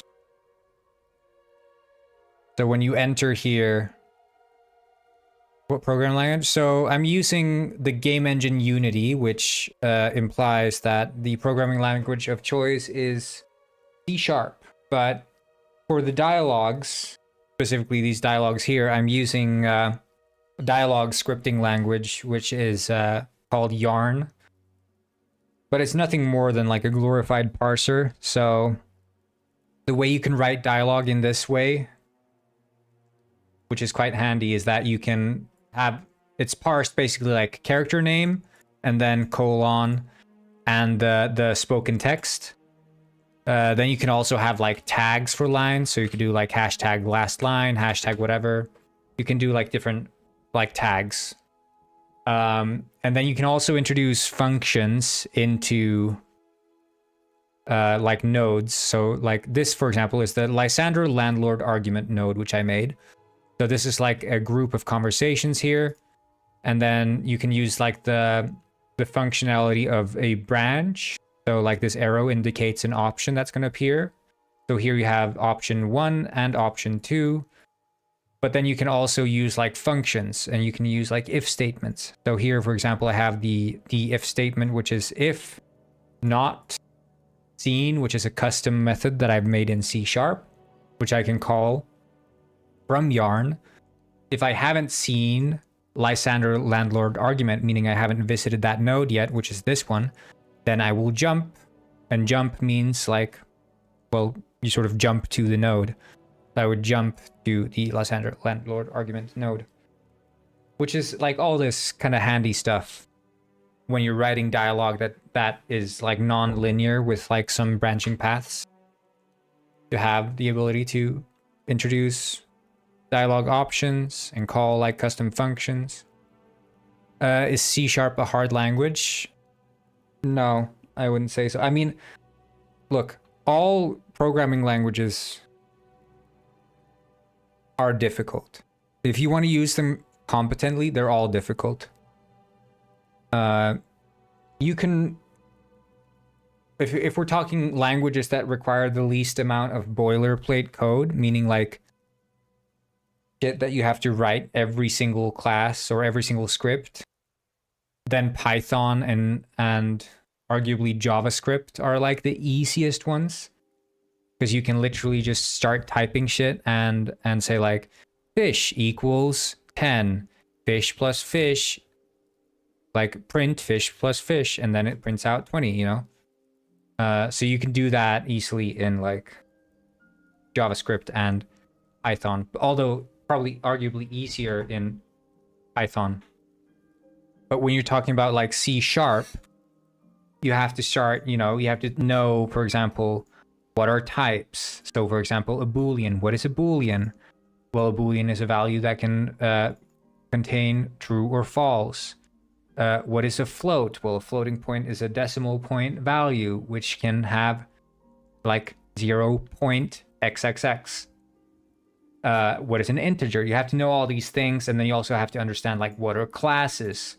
What is inheritance? So for example, public class travel trigger inherits from mono behavior. There's a bunch of boilerplate stuff that you have to know before you can start working with it, which is like, a tiny bit of a learning curve. You don't need that in Python to start coding, but the fact that you don't need it doesn't mean that you'll be more quick to write better code. Actually, the opposite, because you're not understanding these fundamentals of coding, lulls you into a false sense of safety when it comes to actually writing code. So you think, well, the compiler is not, or like in the case of Python, it's not a compiler, it's a interpreter. The interpreter is not complaining. So therefore, I'm writing good code. Well, maybe you probably aren't, because you aren't understanding the underlying fundamentals of what you're even writing to begin with. So I would recommend not starting with Python, not starting with JavaScript. Start with C#, Java, C++, C, any of those languages. Start with those. It's going to be more difficult to start with, but it's going to be more worth it than jumping into Python first, in my opinion. If you're serious about wanting to learn to code, that is. If you don't care about it, then it's whatever.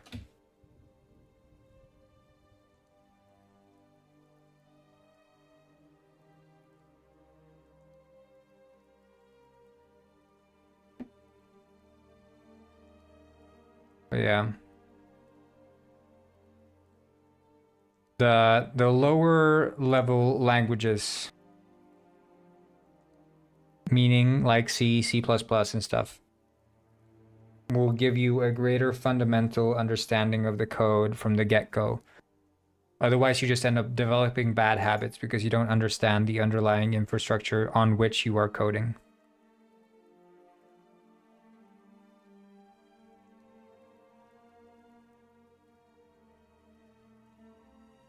Because coding isn't just maths, right? Just like building a house isn't just putting nails into wood, right? When you're building a house, you're like, okay, what kind of foundation do I need? What foundation am I building on top of? What kind of wood should I use for this type of wall or floor? How do I do the plumbing and stuff? If you never learn the fundamentals when you're building a house, you're going to have built the house completely wrong, and by the time you realize this, it's going to be too late to fix it.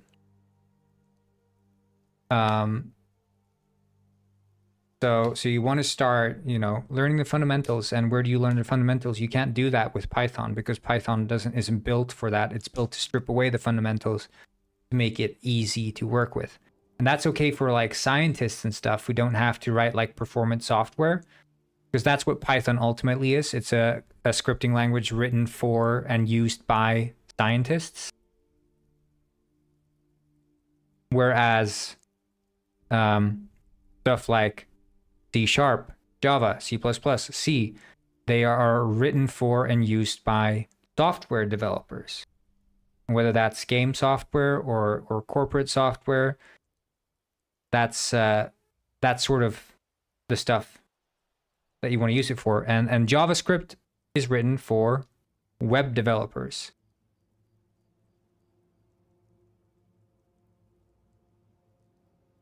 But Python, they tout it as this simple language, but it is a language that has been abstracted as much as possible to make it easily worked with by researchers.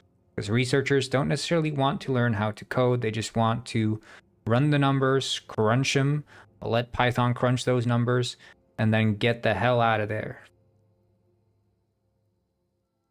So now there are games written in Python,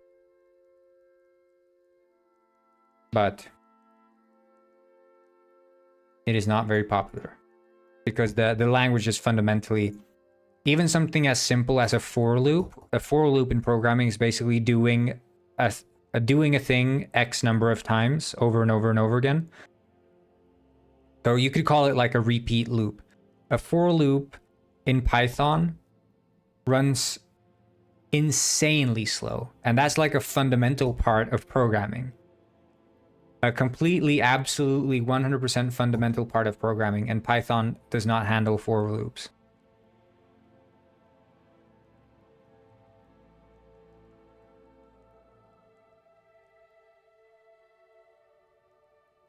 And nested for loops. That's a for loop within a for loop. Now you're talking crazy shit.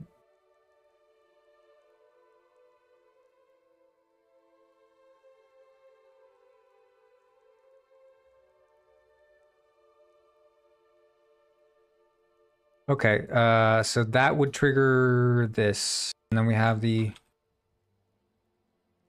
I think we might need to make some sort of interior. I'm wondering... Do I make like a new one? I probably have to make a new one.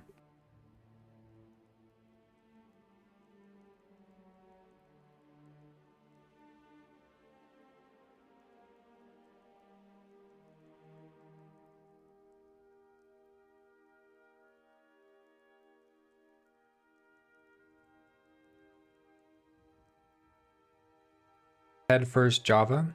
Let's see. I have not read Head First Java. I mean, it is published in 2003, but I guess many of the Java fundamentals should remain the same.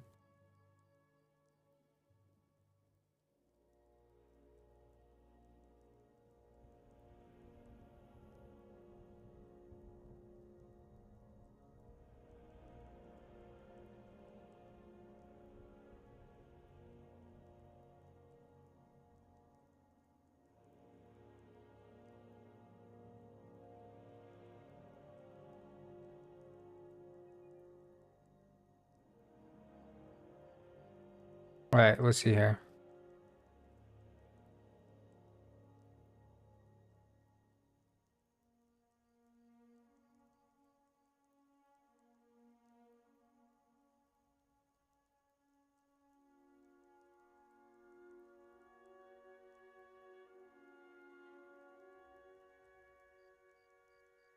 I mean, I would imagine that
honestly, it's probably fine if you're looking to get like a small fundamental understanding.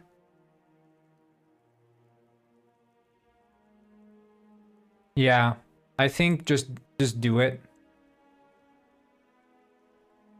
Just start with this. Like, this looks fine. This looks like it's introducing... I have not read the book. I'm reading it now. I'm just looking... Yeah, I mean, you don't have to do the entire book, but like read into this stuff.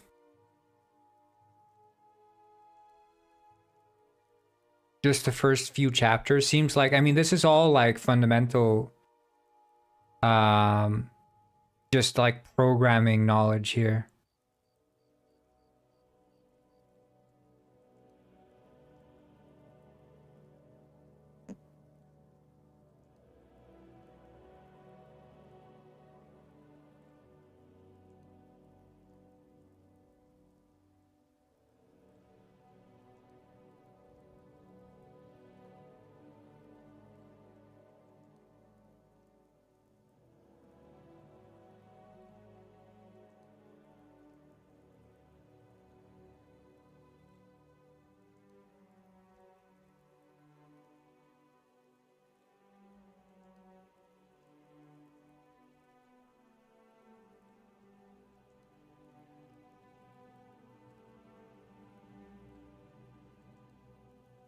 Yeah, I mean, this looks completely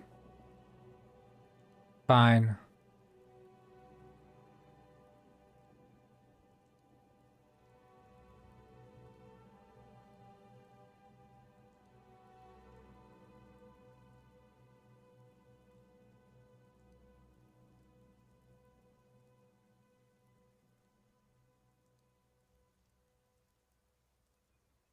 I mean, it definitely looks a bit more fun than the average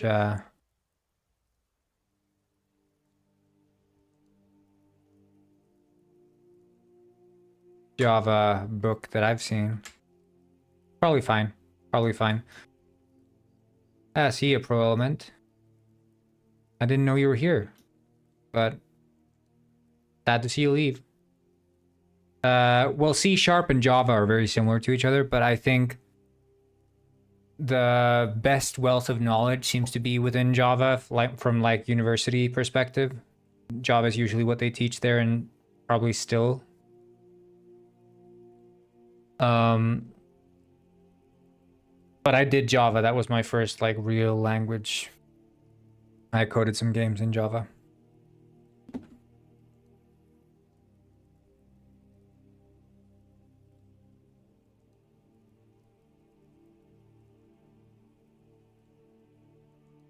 Where did I start? I mean, I just got some random book from the library. That's where I started reading. But like this book looks completely fine. Head first Java. Yeah, just go for it. I say this looks fine. I'm reading this now and it looks completely fine. Like, do it.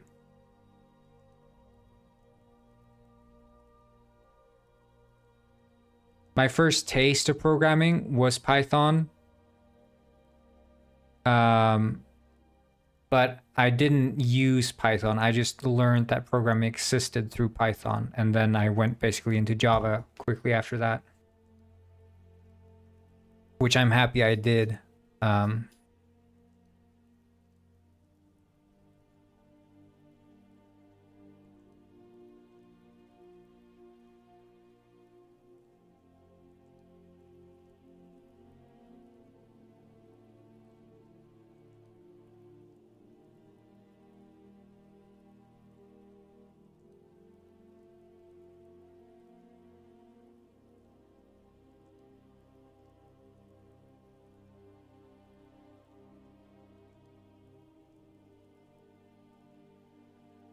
Yo, ATH King.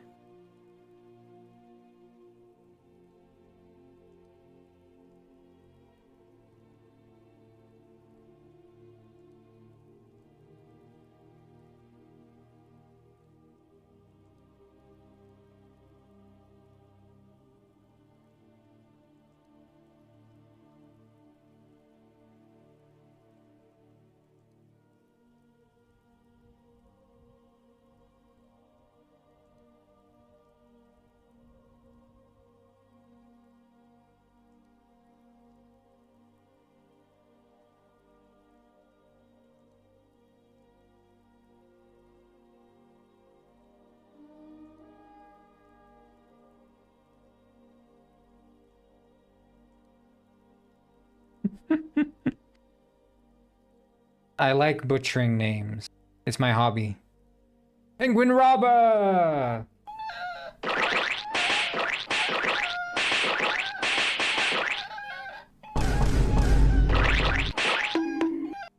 Welcome.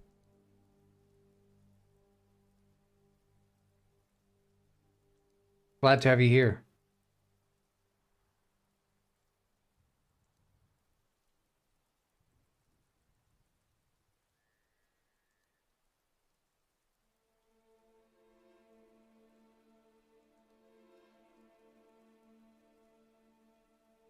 Penguin Robber said, "Get freaky, bring out the claws." That's what I'm saying, Robert. That's what I'm saying.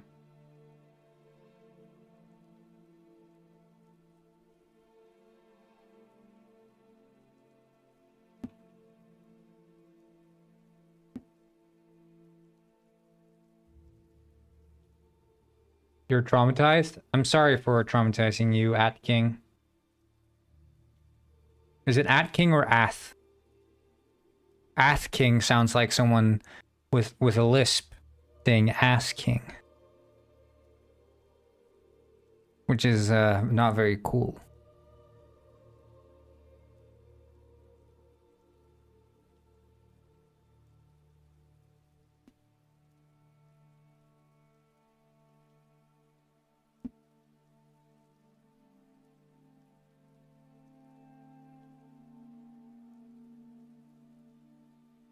No.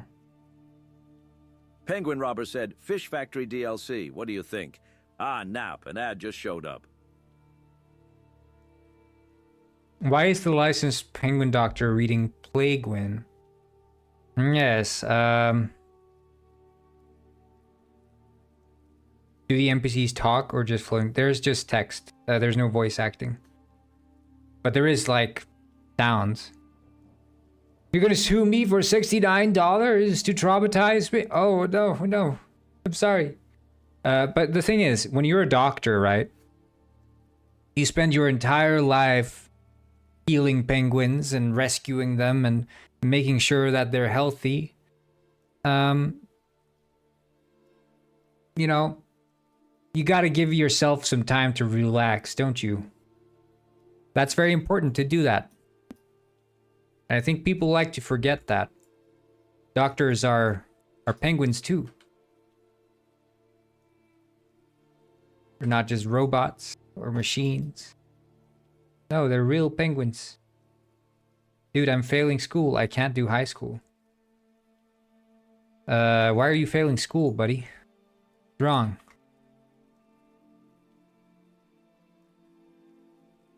I thought you were the smartest in your grade. That's what everyone was saying.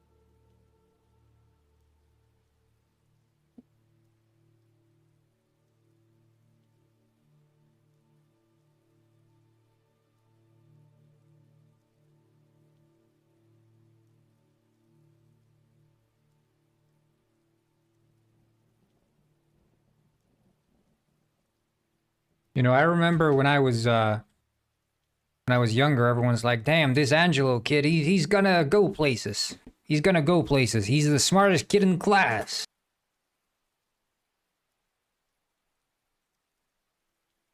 This Angelo fella, he's the smartest kid in class. He's gonna go places. This is a story game. Nope, I'm stupid. In fact, the most disliked in the room for not being participative. Oh no. $69 is quite a money. Yeah, it's quite a money, yes. Quite a money, quite so.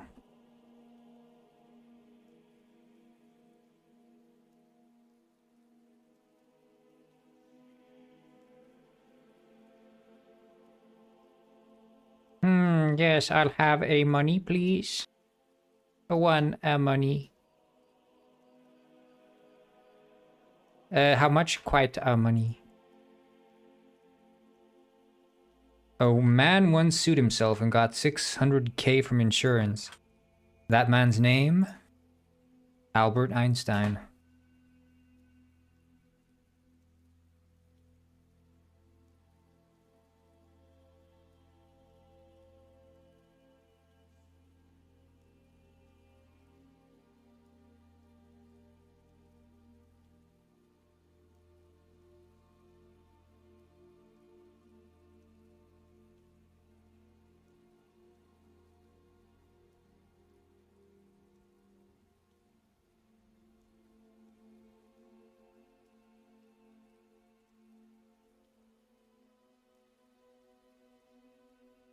Will it be paid?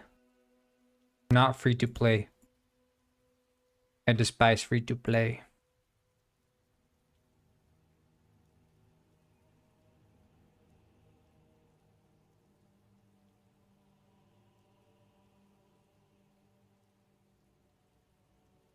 Welcome to Krusty Krab. May I take your money? Yeah.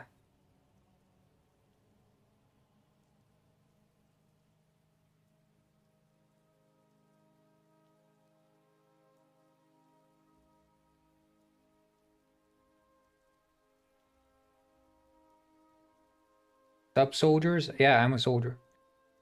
I would gift a rose if my phone had NFC. Penguin Robber said, "Welcome to the fish factory."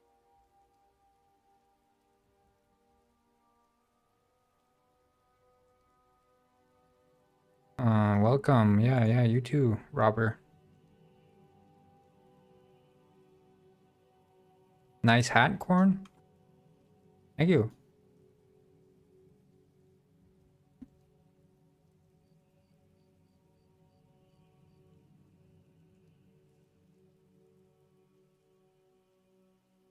Fish factory, free fish givings.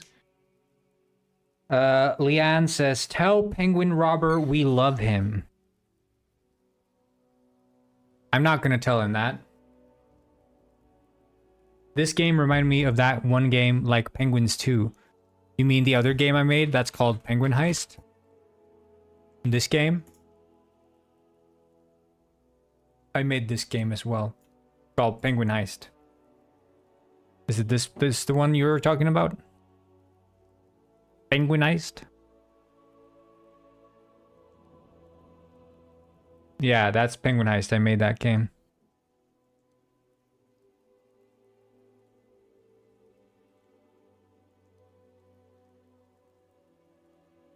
Do I like penguins? No.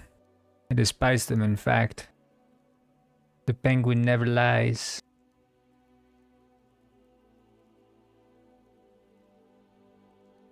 The penguin never lies. Yeah, see, this is my game. I made this. I made this minimal telephone. Yeah. My game. Add Diddy to your game. Penguin Robber said, "There should be a Fish Factory DLC. Who's with me?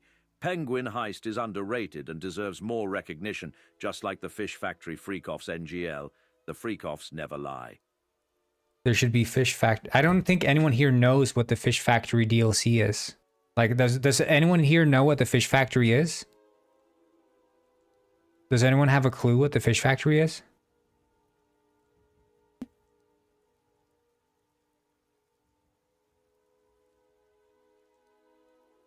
See, no one has any clue what the Fish Factory is.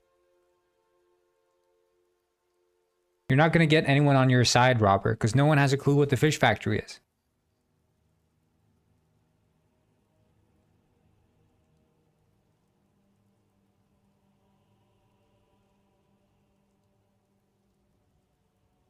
Penguin Robber said, "Why are you charging me $1 grand for the Fish Factory DLC and the Penguin Detective game, not fair Robert, NGL?" This is you talking about the Fish Factory. This is you talking about the Fish Factory. This is also you talking to the Fish Factory. This is you talking about the Fish Factory. There's also you talking about the fish factory.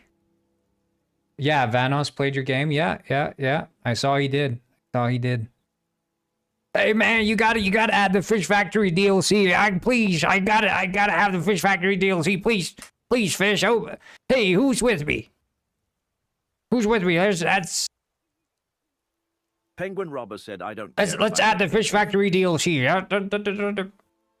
I don't care if I get any hate for this. Please add the Fish Factory DLC.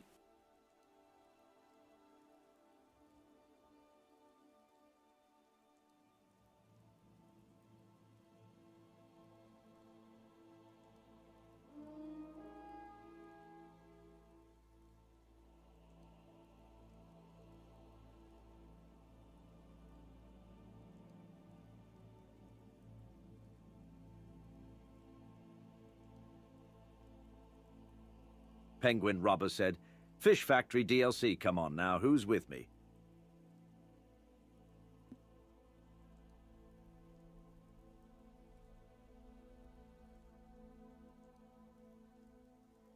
You think I saw my game at Pirate Bay? Yeah, you probably did.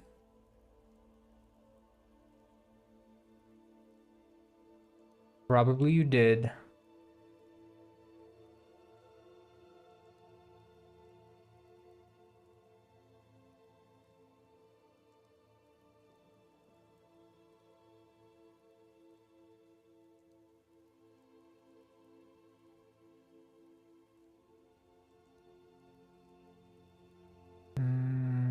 What the frick did I call it?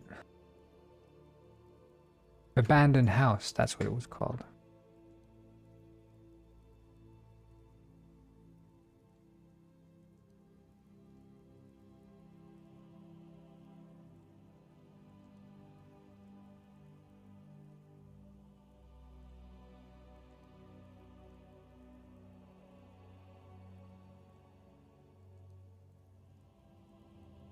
Magic is so slow. Yeah.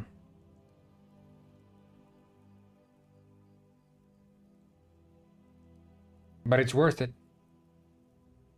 Because soon enough you'll become a monkey, Gwen. Who's with me? Wait, I need to see this. Poor robber? Said, I don't care. Let's add the Fish Factory DLC. I don't care.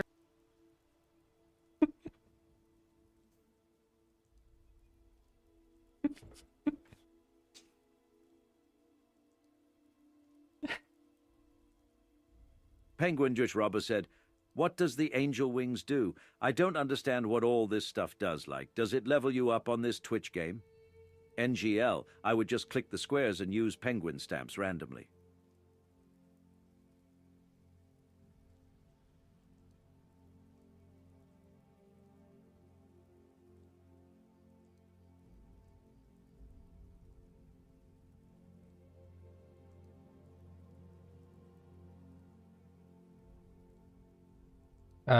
Yeah, what does the angel wings do? So basically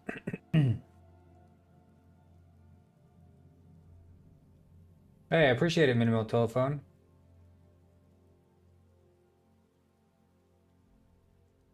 So the way it works, the angel wings ascend you, which is basically, you know how in like some games you can prestige? It levels you down to level 0, but it increases your prestige Penguin level. Robber said, Fish Factory DLC.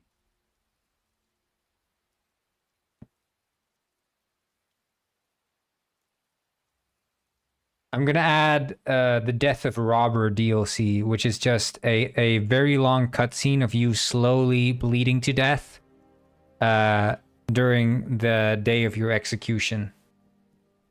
I mean, not you, but Penguin Robber, the character. Sorry. Brittaball said, I wanna die. Well, I can throw you into the DLC as well, so you're there with Robber. Penguin Robber said, I'm literally using 1,000 penguin stamps worth for text-to-speech, and it's funny. It's not penguin stamps. It's not penguin stamps, it's newts.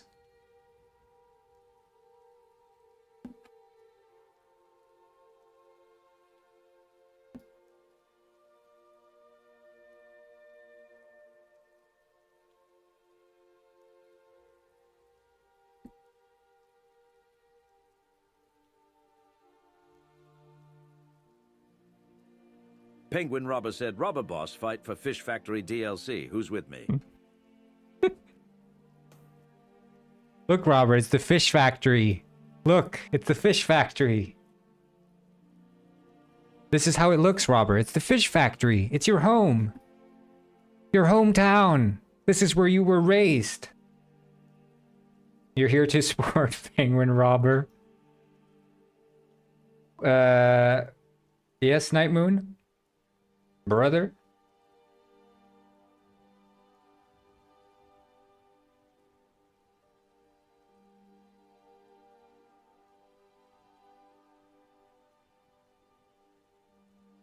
Hi, Trash HC.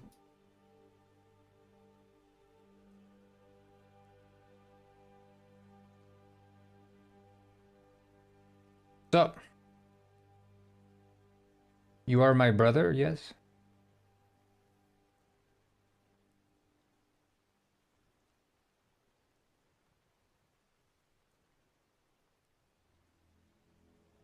I'm doing great. Doing great. You know what they say? Penguin a day. Penguin Robber said, the DLC is the Fish Factory having an underground freak-off club, and think of it as Gus Fring's underground laundromat meth lab from Breaking Bad. Wow, Robert, that's a wonderful idea. Wonderful idea. That's beautiful. You're a true creative in a crowd of uncultured swine. If I buy your game, do I own it, or is it just a license? All games sold through Steam are just licenses. So it's not really up to me. That is up to Steam. But I personally cannot revoke any licenses. That would be... But that's, I mean, that's literally every game on Steam, though. Every game on Steam is sold as a license. So...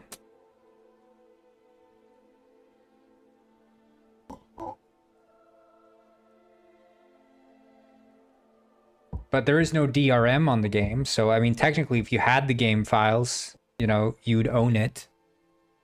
In that sense, there's no DRM on the game. So if you download the game and you take the game files out of your Steam save folder, then you'd own it. So there's no like license in that sense. No DRM.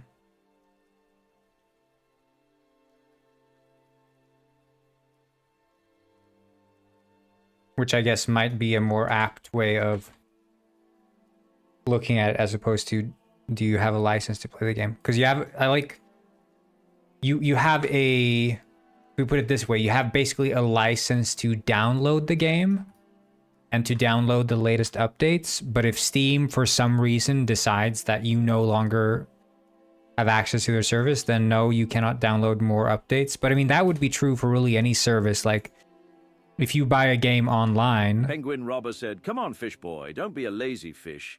It would be funny and cool, and the boss fight would be Robber on a Newtonator, aka Freakinator, shooting lasers, Oh my bullets, God. and glue. DJ Senior Patrick would play the freaky DJ music. He's the DJ for the Freak-Offs NGL. Well, yeah, that's great. That's a great idea. That would make literally everyone who owns Penguin Heist uninstall the game, I think. But that's great. That's great. I like the thought still. What was I saying? Right. So if you buy a game on any online platform, whether that's Steam, whether that's GOG, whatever, if they shut down the servers, you can no longer download the game, right? So in that sense, I mean, your access to the game is revoked. But if you were buying it on a CD, you know, there's no way for them to shut down your access to the CD. But what really matters when you're downloading from like Steam, you're downloading from GOG, is that you keep the digital files even after they shut the servers down. And that would be whether or not the game has DRM or not, digital rights management. which many AAA games have, but practically no indie games would ever have DRM. So even though you've had the scare marketing of like, we're only selling you a license, we're not selling you the game. That is true, but if you keep the game after you've downloaded it, you have as much access to it as any other service would provide you, provided that the service does not go down. So, look at me app.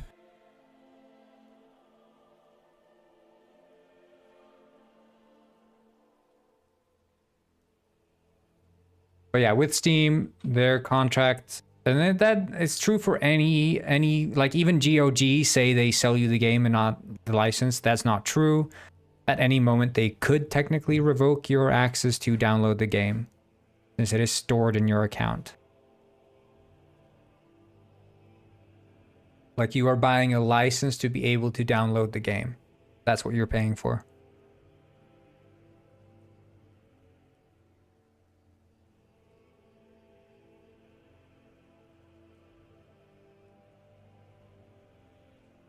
But that's just a legal way to look at it. It's not a shit that I make it. It's not a practical way to look at it, right? But the legalese would say that yes, you're buying a license.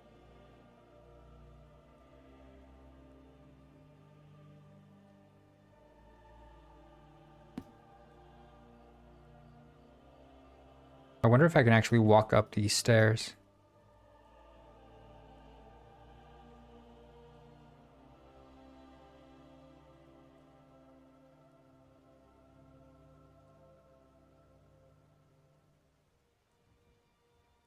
But I'm surprised that sort of came as a shock to people, because that was true even before the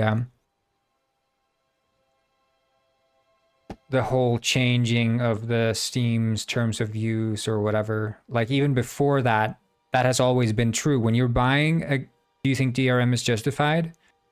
I think it's the only time it's ever justified is in the event that the game is providing online servers. So for access to the online, if they are hosting dedicated servers that cost them money to run, then it is in their interest to not have freeloaders come in and basically use whatever server capacity that they're providing and just siphon off of that for free, right? Without having paid a dime. So in that sense, DRM is justified. And I mean, if you look at like a game like World of Warcraft, for example, buying the subscription service is in a way DRM. Being able to only play the game when you have the login access is DRM in a sense, right? Because it's managing the rights to the digital service that they're providing, which is like the game. So then that goes for any subscription based game, right? But if it's a single player game, absolutely not. I think it only makes the game worse for the person who bought it fair and square. It does nothing but make it worse. But for a multiplayer game, it is within the interest of both the multiplayer community and the company for freeloaders being kept off the game.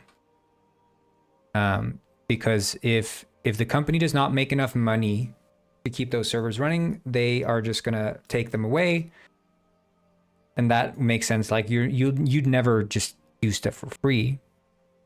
And this is not like, oh, why aren't you doing this out of the goodness of your heart? No, you're literally just throwing money into the well if you're keeping dedicated servers running for free, because it costs electricity bills, or it costs networking fees.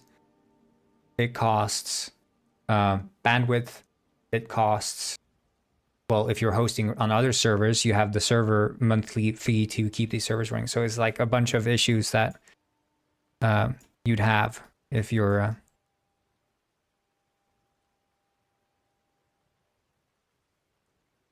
sort of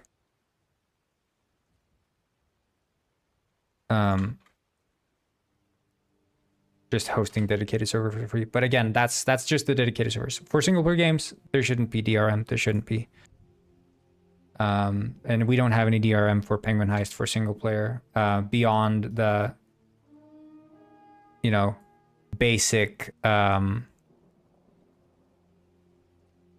check for if you have if you own the game on Steam. Like we need to validate the game with Steam to make sure the achievements run.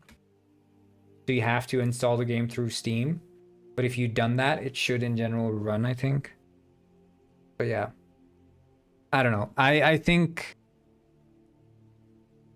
in general, many people have sort of a knee-jerk reaction.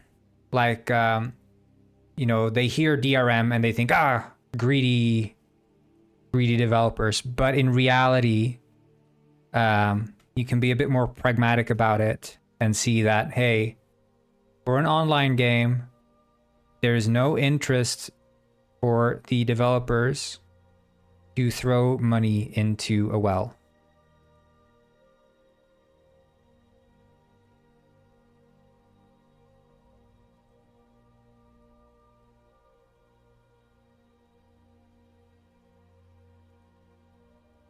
But that's only for the dedicated servers running online. Like for Minecraft, it didn't matter. 30% that Steam takes is justified, 100% justified. Not only like, okay, so Steam is, first and foremost, Steam is like the biggest storefront. They're massive, okay? Sure, you can say they're a monopoly in that sense, but they're massive. So if I set up my own website and tried to get people to download my game from my website, yeah, good luck. What algorithms are going to boost me if my game goes on sale and sells a bunch of copies? No algorithm is going to boost my website. If I go on Steam and I start selling a bunch of copies, their algorithm is going to start boosting my game on their storefront, and I end up on the front page. I sell more and more. So that alone is like, okay, you have a massive customer base, and this customer base is ripe for the taking, so to speak, right? So that alone, that's number one. But then you have all the other stuff they have. They have the support for friends. They have networking supports. You can set up like lobbies. You can set up servers. They have support for easy access to updates through their launcher. They have support for Steam trading cards. They have support for DLC. They have support for leaderboards and just a wealth of stuff. So much stuff you have access to that you'd have to build from the ground up if you were doing it without Steam. There's just no comparison, right? And if we were selling, you have to think of it this way. If you're selling it on yourself, do you think that you could make more than the 30% cut that Steam is taking? 100% no, you could not. Unless you're Minecraft, of course. Minecraft did it. Minecraft sold through their own website.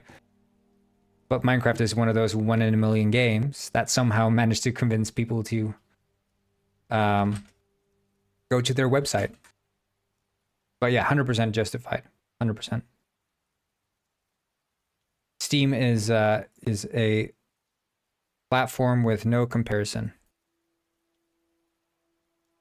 It is the absolute peak.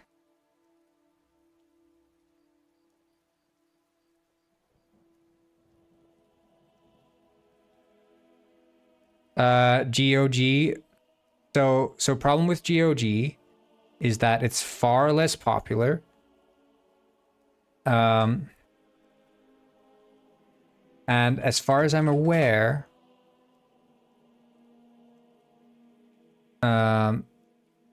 Steam excels in social features with friends lists, achievements, and community forums, while GOG prioritizes user ownership with DRM-free games. Like that's the, like, from the developer perspective and the user perspective as well, I don't know that GOG has any, like, it's hard to compare it. Like,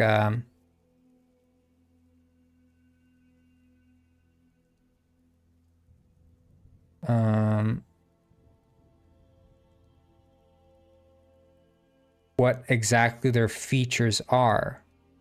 I'm just looking at the features of GOG alone, but the problem with like a PlayStation store is that PlayStation is a very closed off store. If I want to put a game on Steam, I pay $100, I set up a Steam page, I upload my game, it gets reviewed, I get the OK sign, done. That's it. That's how you make a Steam game. If I want to get on the PlayStation store, I have to jump through so many other hoops.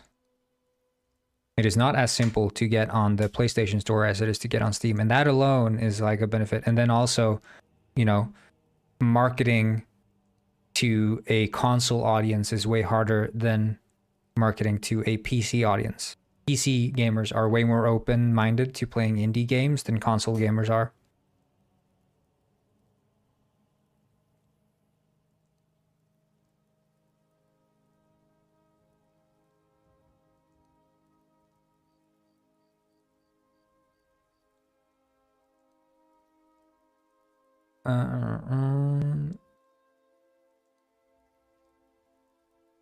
Yeah, okay, apparently GOG also charges 30% as well. So.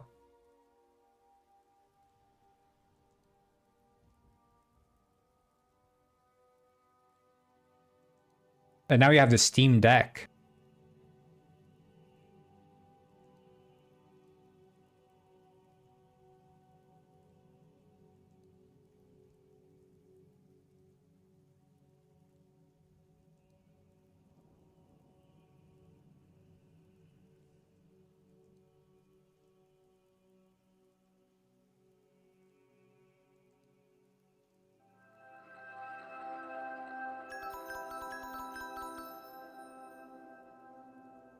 Yeah, I don't know. I can't see like it's mostly the DRM free stuff, but no one's saying that they. Penguin Robber said, when will the detective game, Puffin game, and full PH game release? Also, when will the Fish Factory DLC get released? So I actually have some news on the Fish Factory DLC. It turns out that it's never ever gonna get made, and yeah, that's the end of that.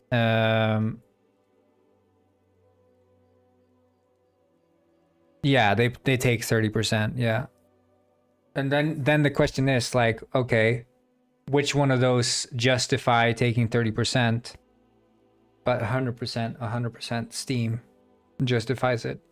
There's no way we would have sold as much if we were selling on any other platform. We're not going to market our game on GOG and sell as much as we did on Steam. We're not going to market it on PlayStation Store and sell as much as we did on Steam. And Epic, yeah, no way that we'd sell. But it's only 12% if you're working with Unreal, right?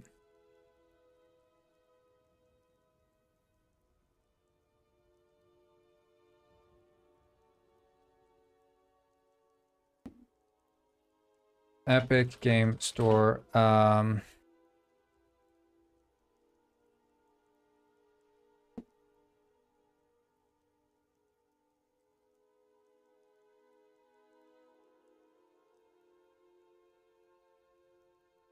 Or is it always flat 12%?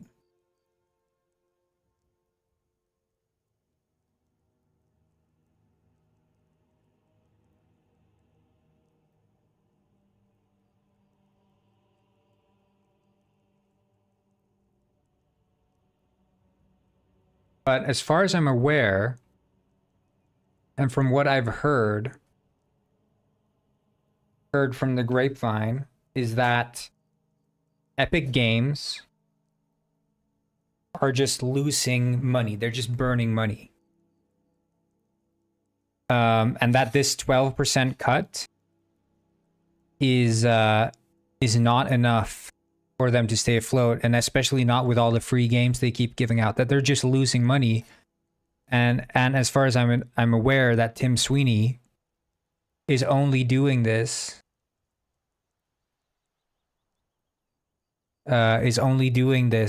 because he wants to wipe Steam off the map. It's some like ego thing, that this is not driven by some justifiable righteousness sort of, you know, I'm working for the game developers. It's more just him and his ego and wanting to wipe Steam away. So he's leveraging the money they already have to try to build this platform, Epic Games. And basically just wipe Steam off the map. And the plan in the long run is just, you know, go back up to the 30% once the competition is gone. And that's how I've heard it characterized from those who are more familiar with Tim Sweeney. Of course, I can't confirm or deny that being the case, but it would seem reasonable that they are the standouts asking for 12% and also doing all these free game handouts. Just like, how? Where is this money coming from?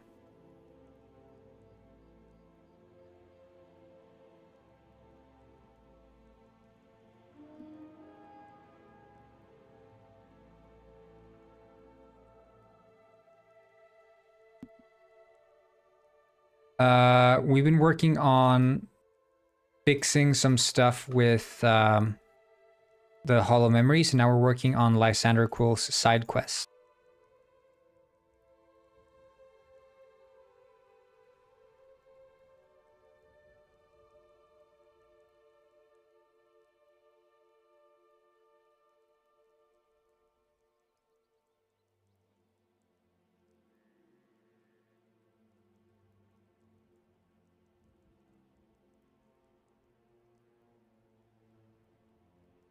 I think I want to have like wallpaper up here or something.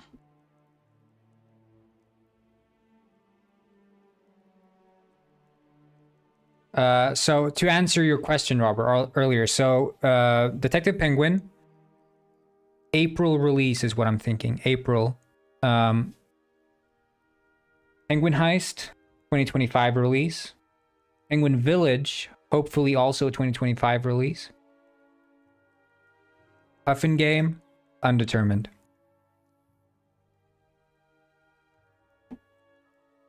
Does that answer thy question?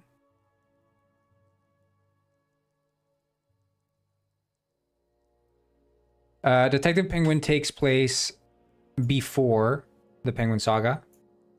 Entirely before.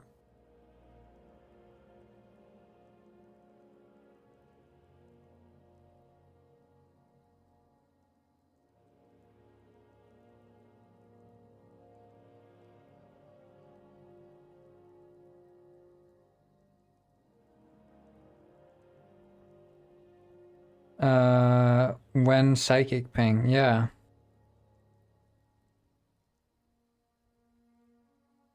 That's the question. We'll have to see.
that the right one?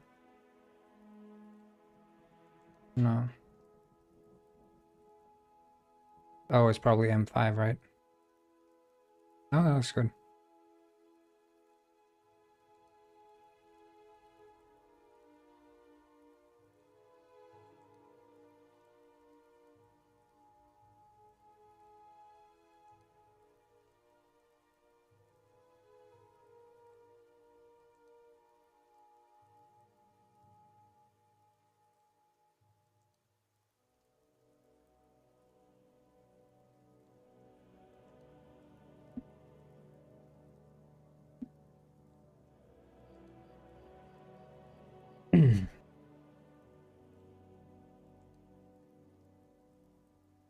So, okay.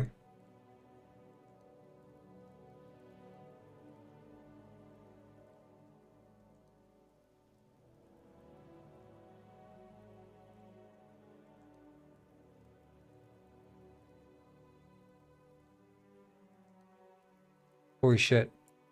Is it? No, it's not that small.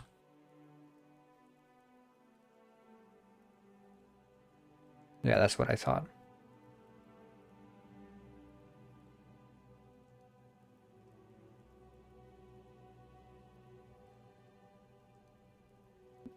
Still, maybe slightly too large, this house.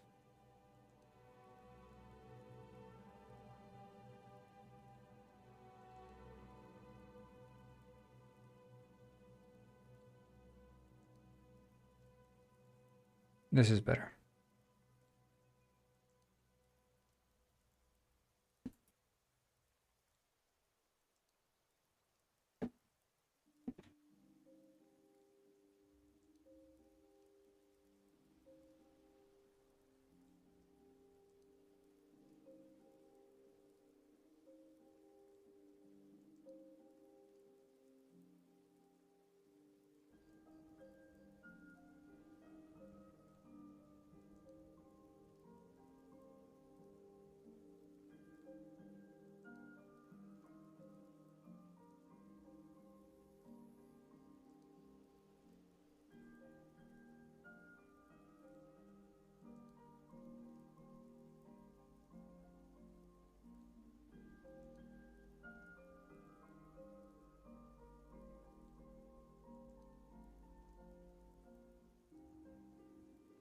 There. And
hello, can we be friends? Please leave me a message. I will always support you.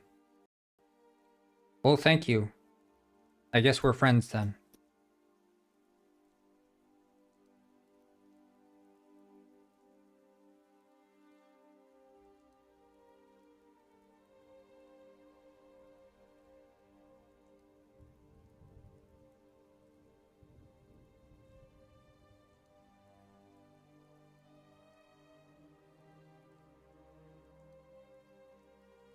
Nah, that looks ugly.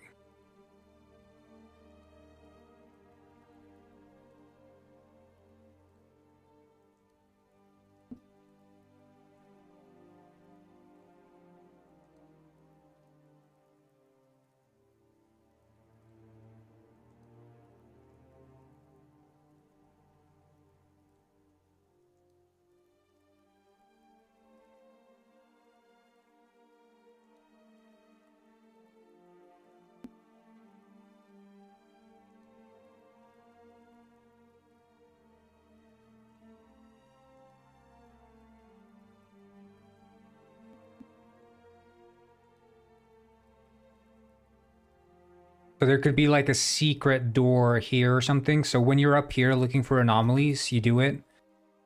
And then you're like, you found all the anomalies, you go downstairs, and then we've toggled this so Lysander has like found, like, aha! The secret ghost room. And then you go down there and the place is like a mess. You're like, yes, definitely, this is where it is. This is where the hauntings take place. And then you do the ceremony. And then out comes a monkey Gwyn.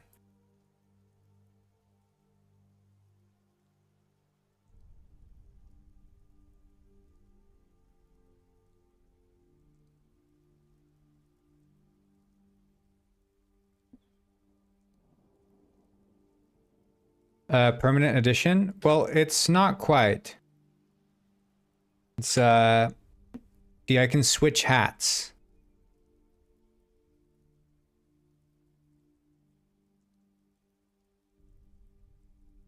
I like this one, for example. Ay, caramba!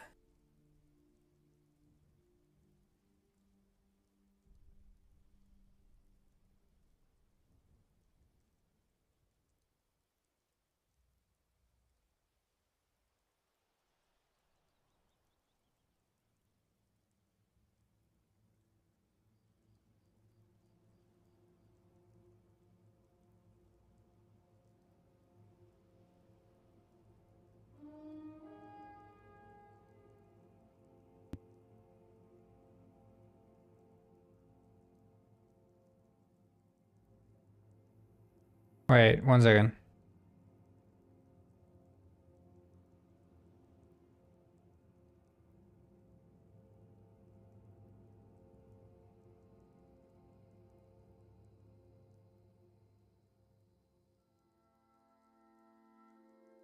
I'm gonna go look for my cat real quick. I'll be right back.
All right, I'm back. I'm only gonna be on for another 15 minutes. I gotta go start prepping some stuff for a presentation.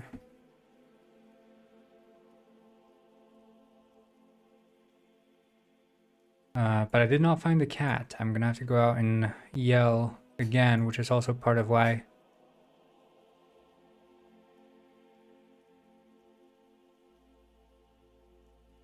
I need to go a bit earlier to make sure that I have the cats inside by the time I leave. The idea, anyway.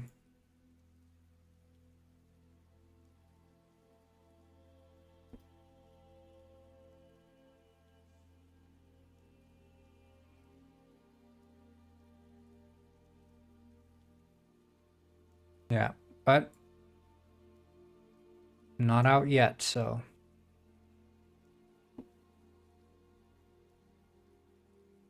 Maybe you have to meow loudly at them. Yeah, I was meowing. You know, I don't care about making it, turning myself into an embarrassment out there, calling for the cats. I mean, I'm literally standing out there, screaming Pepsi out into nothing. Like, who is this guy? And what drugs did he take?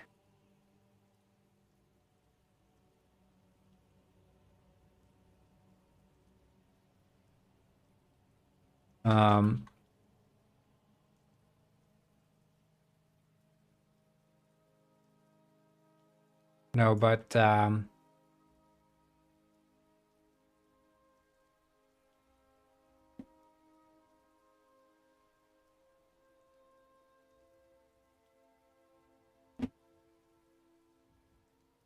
yeah. I mean, Pepsi is quite popular in Iceland, so maybe it's not so weird to hear someone brewing Pepsi in the middle of the street. Like, yeah, we get it. We also love Pepsi.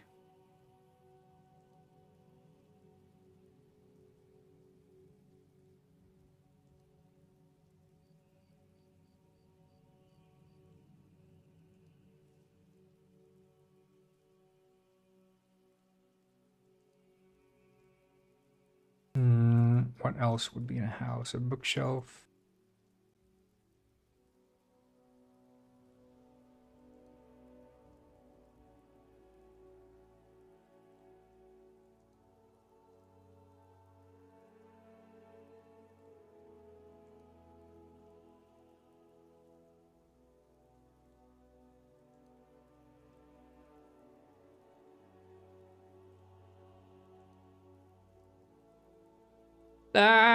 Pepsi!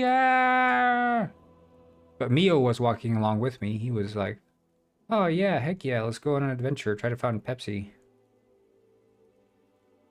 And then we didn't.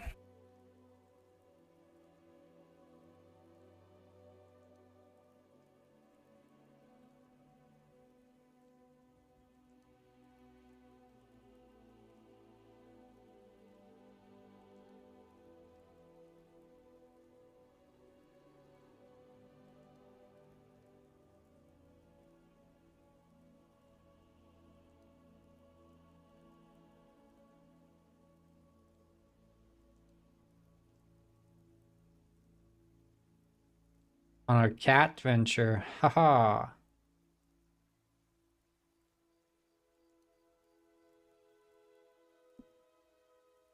What did you miss? The fact that I'm gonna be leaving in like 15 minutes.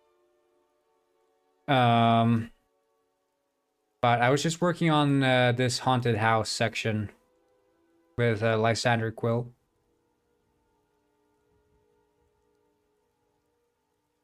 Yeah, I know you hate me. It's twice in a row now, but see, the thing is, I'm gonna do a presentation, but I also, yeah, once is accident, twice is a pattern. Isn't that what they say? No, but I need my cat Pepsi is outside, and I need to ensure that I bring him in, so I need to give myself enough time to actually go find him, because I sense that he might be a bit far away.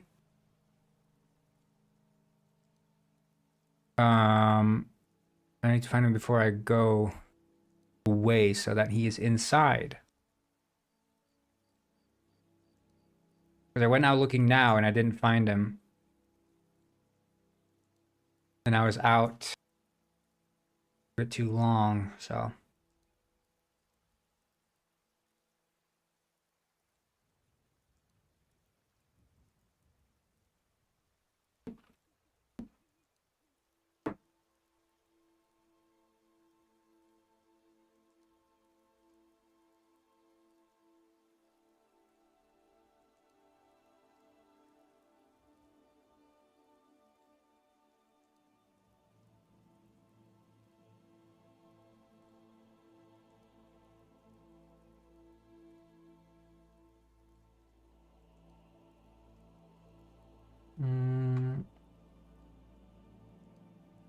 That's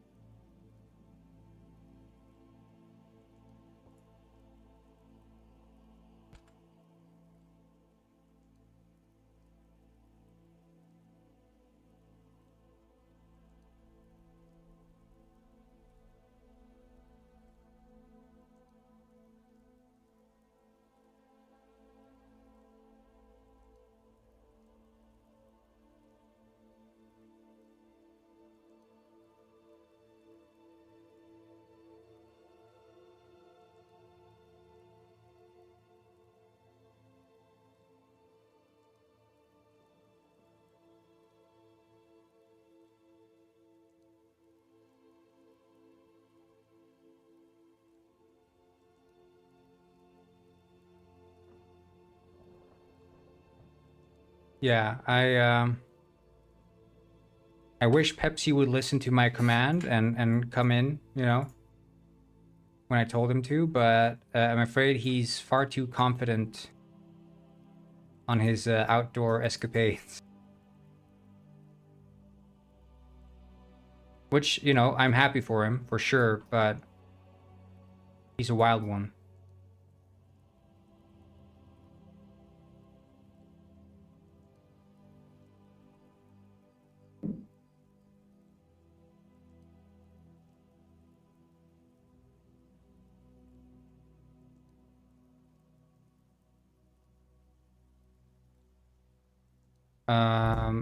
What else there be?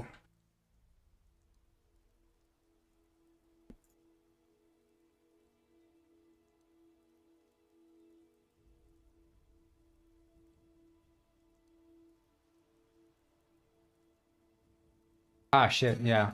I had it like that because I was BRB. I'm just turning it on so there's like something to look at while I'm gone.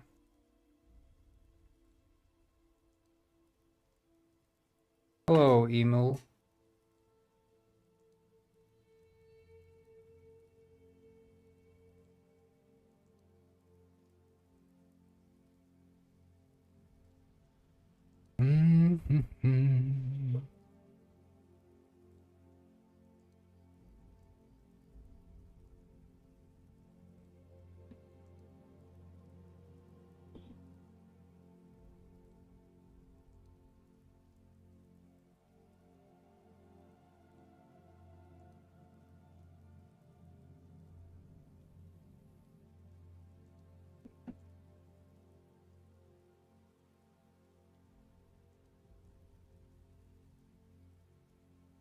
No, it won't be. Yeah. I'm gonna have my laptop with me. That is correct.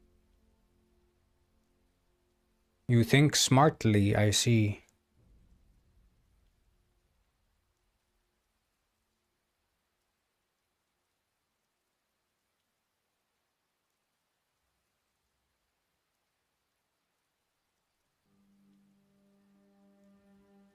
All right, I'm just gonna check.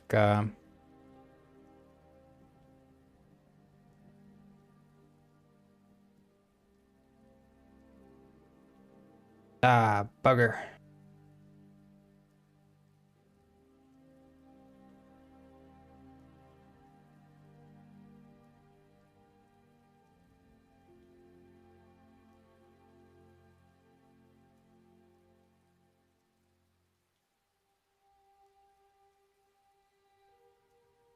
Yeah.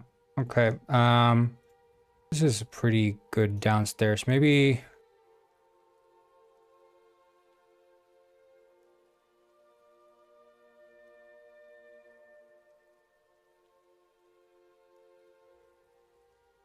Where's the see if we have some nice fan art.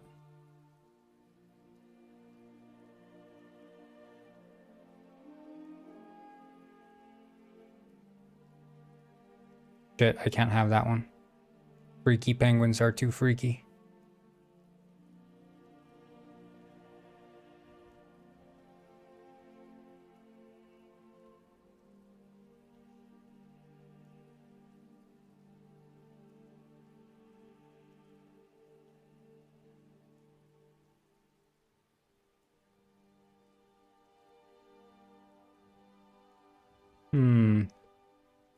Too much unrelated stuff.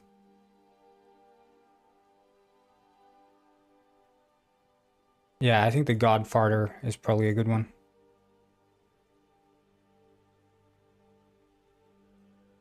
The Codfather, I mean. Oh, nice. Exciting.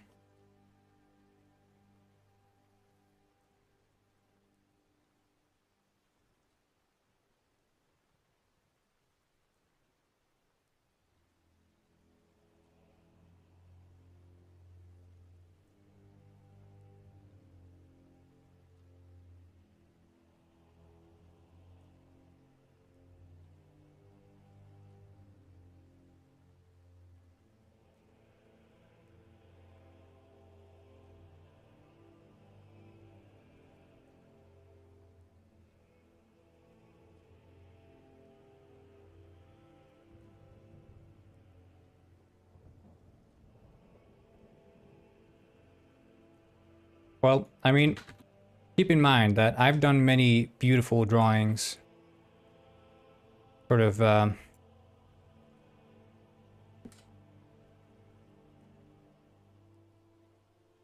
live on stream. I don't know, you weren't here when I was doing those, but they are quite beautiful. So if you need any help with perspective, I don't know, I can see if I could probably find one. I had a period when every single day I'd make. Here's one. So this is an art I made of me finding a penguin pet on the street on a USB stick. See, that's me falling over there, and I was like, oh shit, what's this? It's a penguin pet on a USB stick in a puddle. Yeah, on the street. What else do we have? Yeah, this one I made. This is Rex in the city. And of course, perspective dictates that if something is close, it appears bigger. And if something's far away, it appears as small. That's why Rex is just as tall as the building. And you see here the street he's standing on also grows in size because it is close. Whereas the building is far away, so the street is small.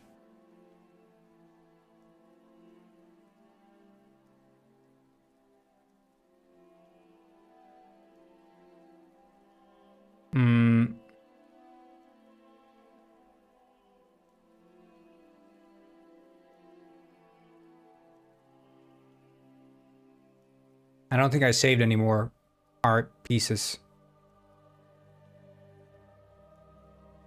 I made this one as well. This is the one where Ralph kills Bartholomew with a shovel and then teleports in front of the detective to scare him.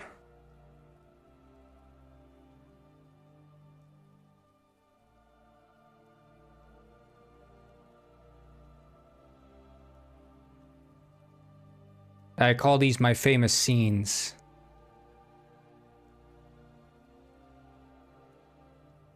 And you can see also I'm using perspective here.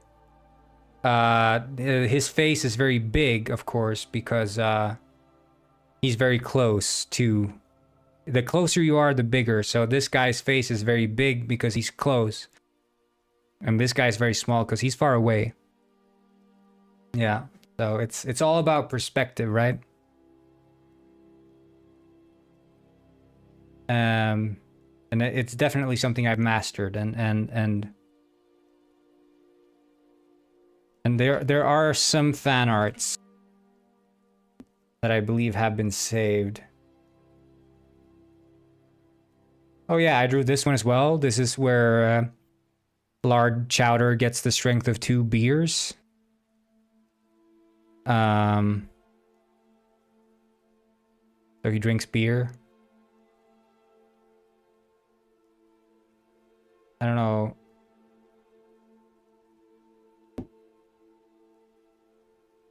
Oh yeah, this one. He's slurping coffee. I think that's me when I went on a break, when I took my coffee break. I think that's what it was, a self-portrait.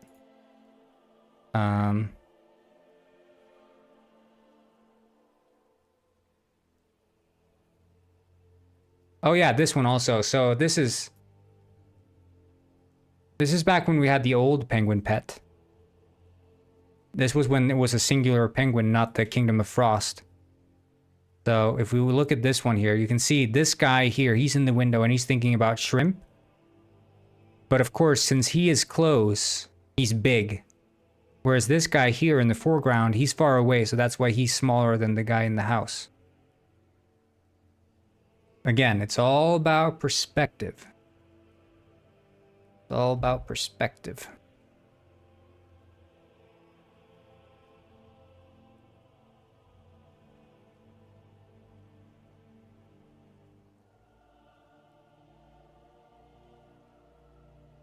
I hope this helps. So when you're drawing, think about what's close and what's far away. Well, this guy's close, so he's big. And he's got his pipe, of course. Because he solved the crime of who was murdered on the outside there, shot in the belly twice. So, now you know. Now you know. I shouldn't go into details. I don't want to bore you guys with the details. It's kind of dry. He's thinking about shrimp, and you're also thinking about shrimp?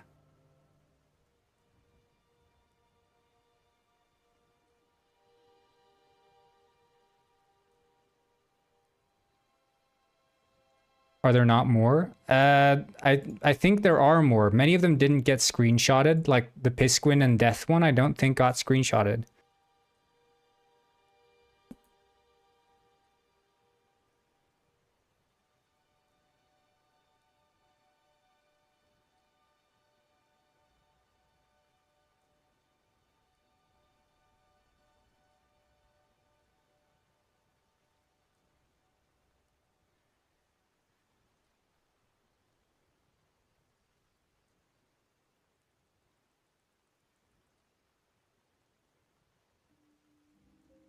Yeah, no problem. It's what I do. I figure out ways to communicate art, especially art of penguins, and art that manipulates perspective in interesting ways. You think you know all there is about perspective, but turns out you don't.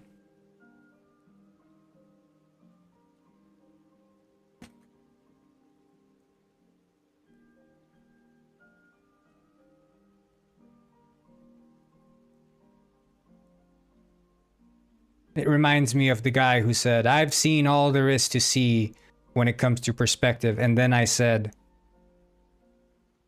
"I'm not sure maybe you should take a look from another perspective." That's what I told him.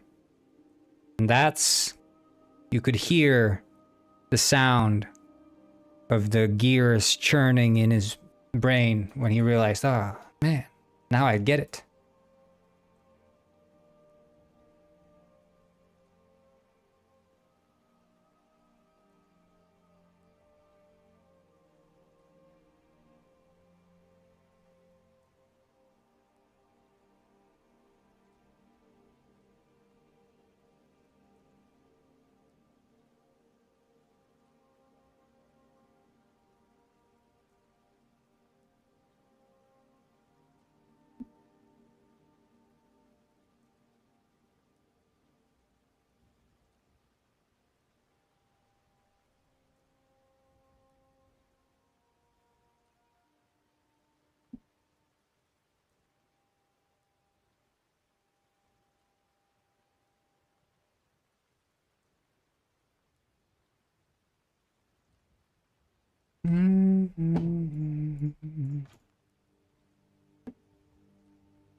I need to move it a bit closer.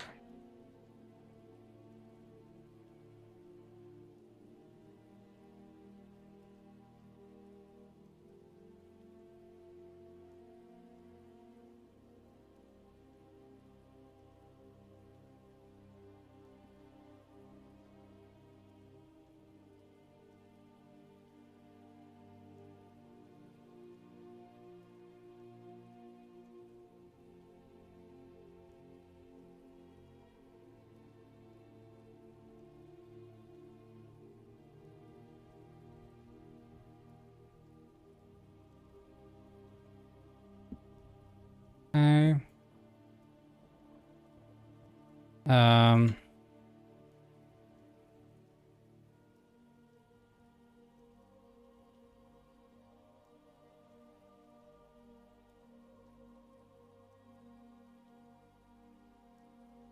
Yeah, I think I have to go now. I'm gonna find this Pepsi.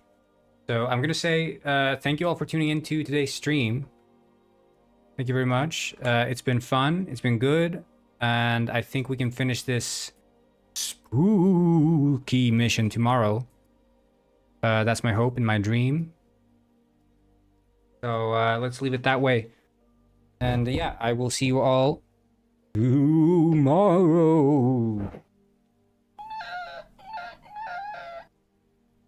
Yeah, I don't know how, I don't have any spooky sound effects, so I'll just leave the penguin scream because he's like scared to death of the ghost or something. Like imagine there's a ghost popping up on the screen and going like something like that. Anyway, yeah. Have a good one. Bye bye.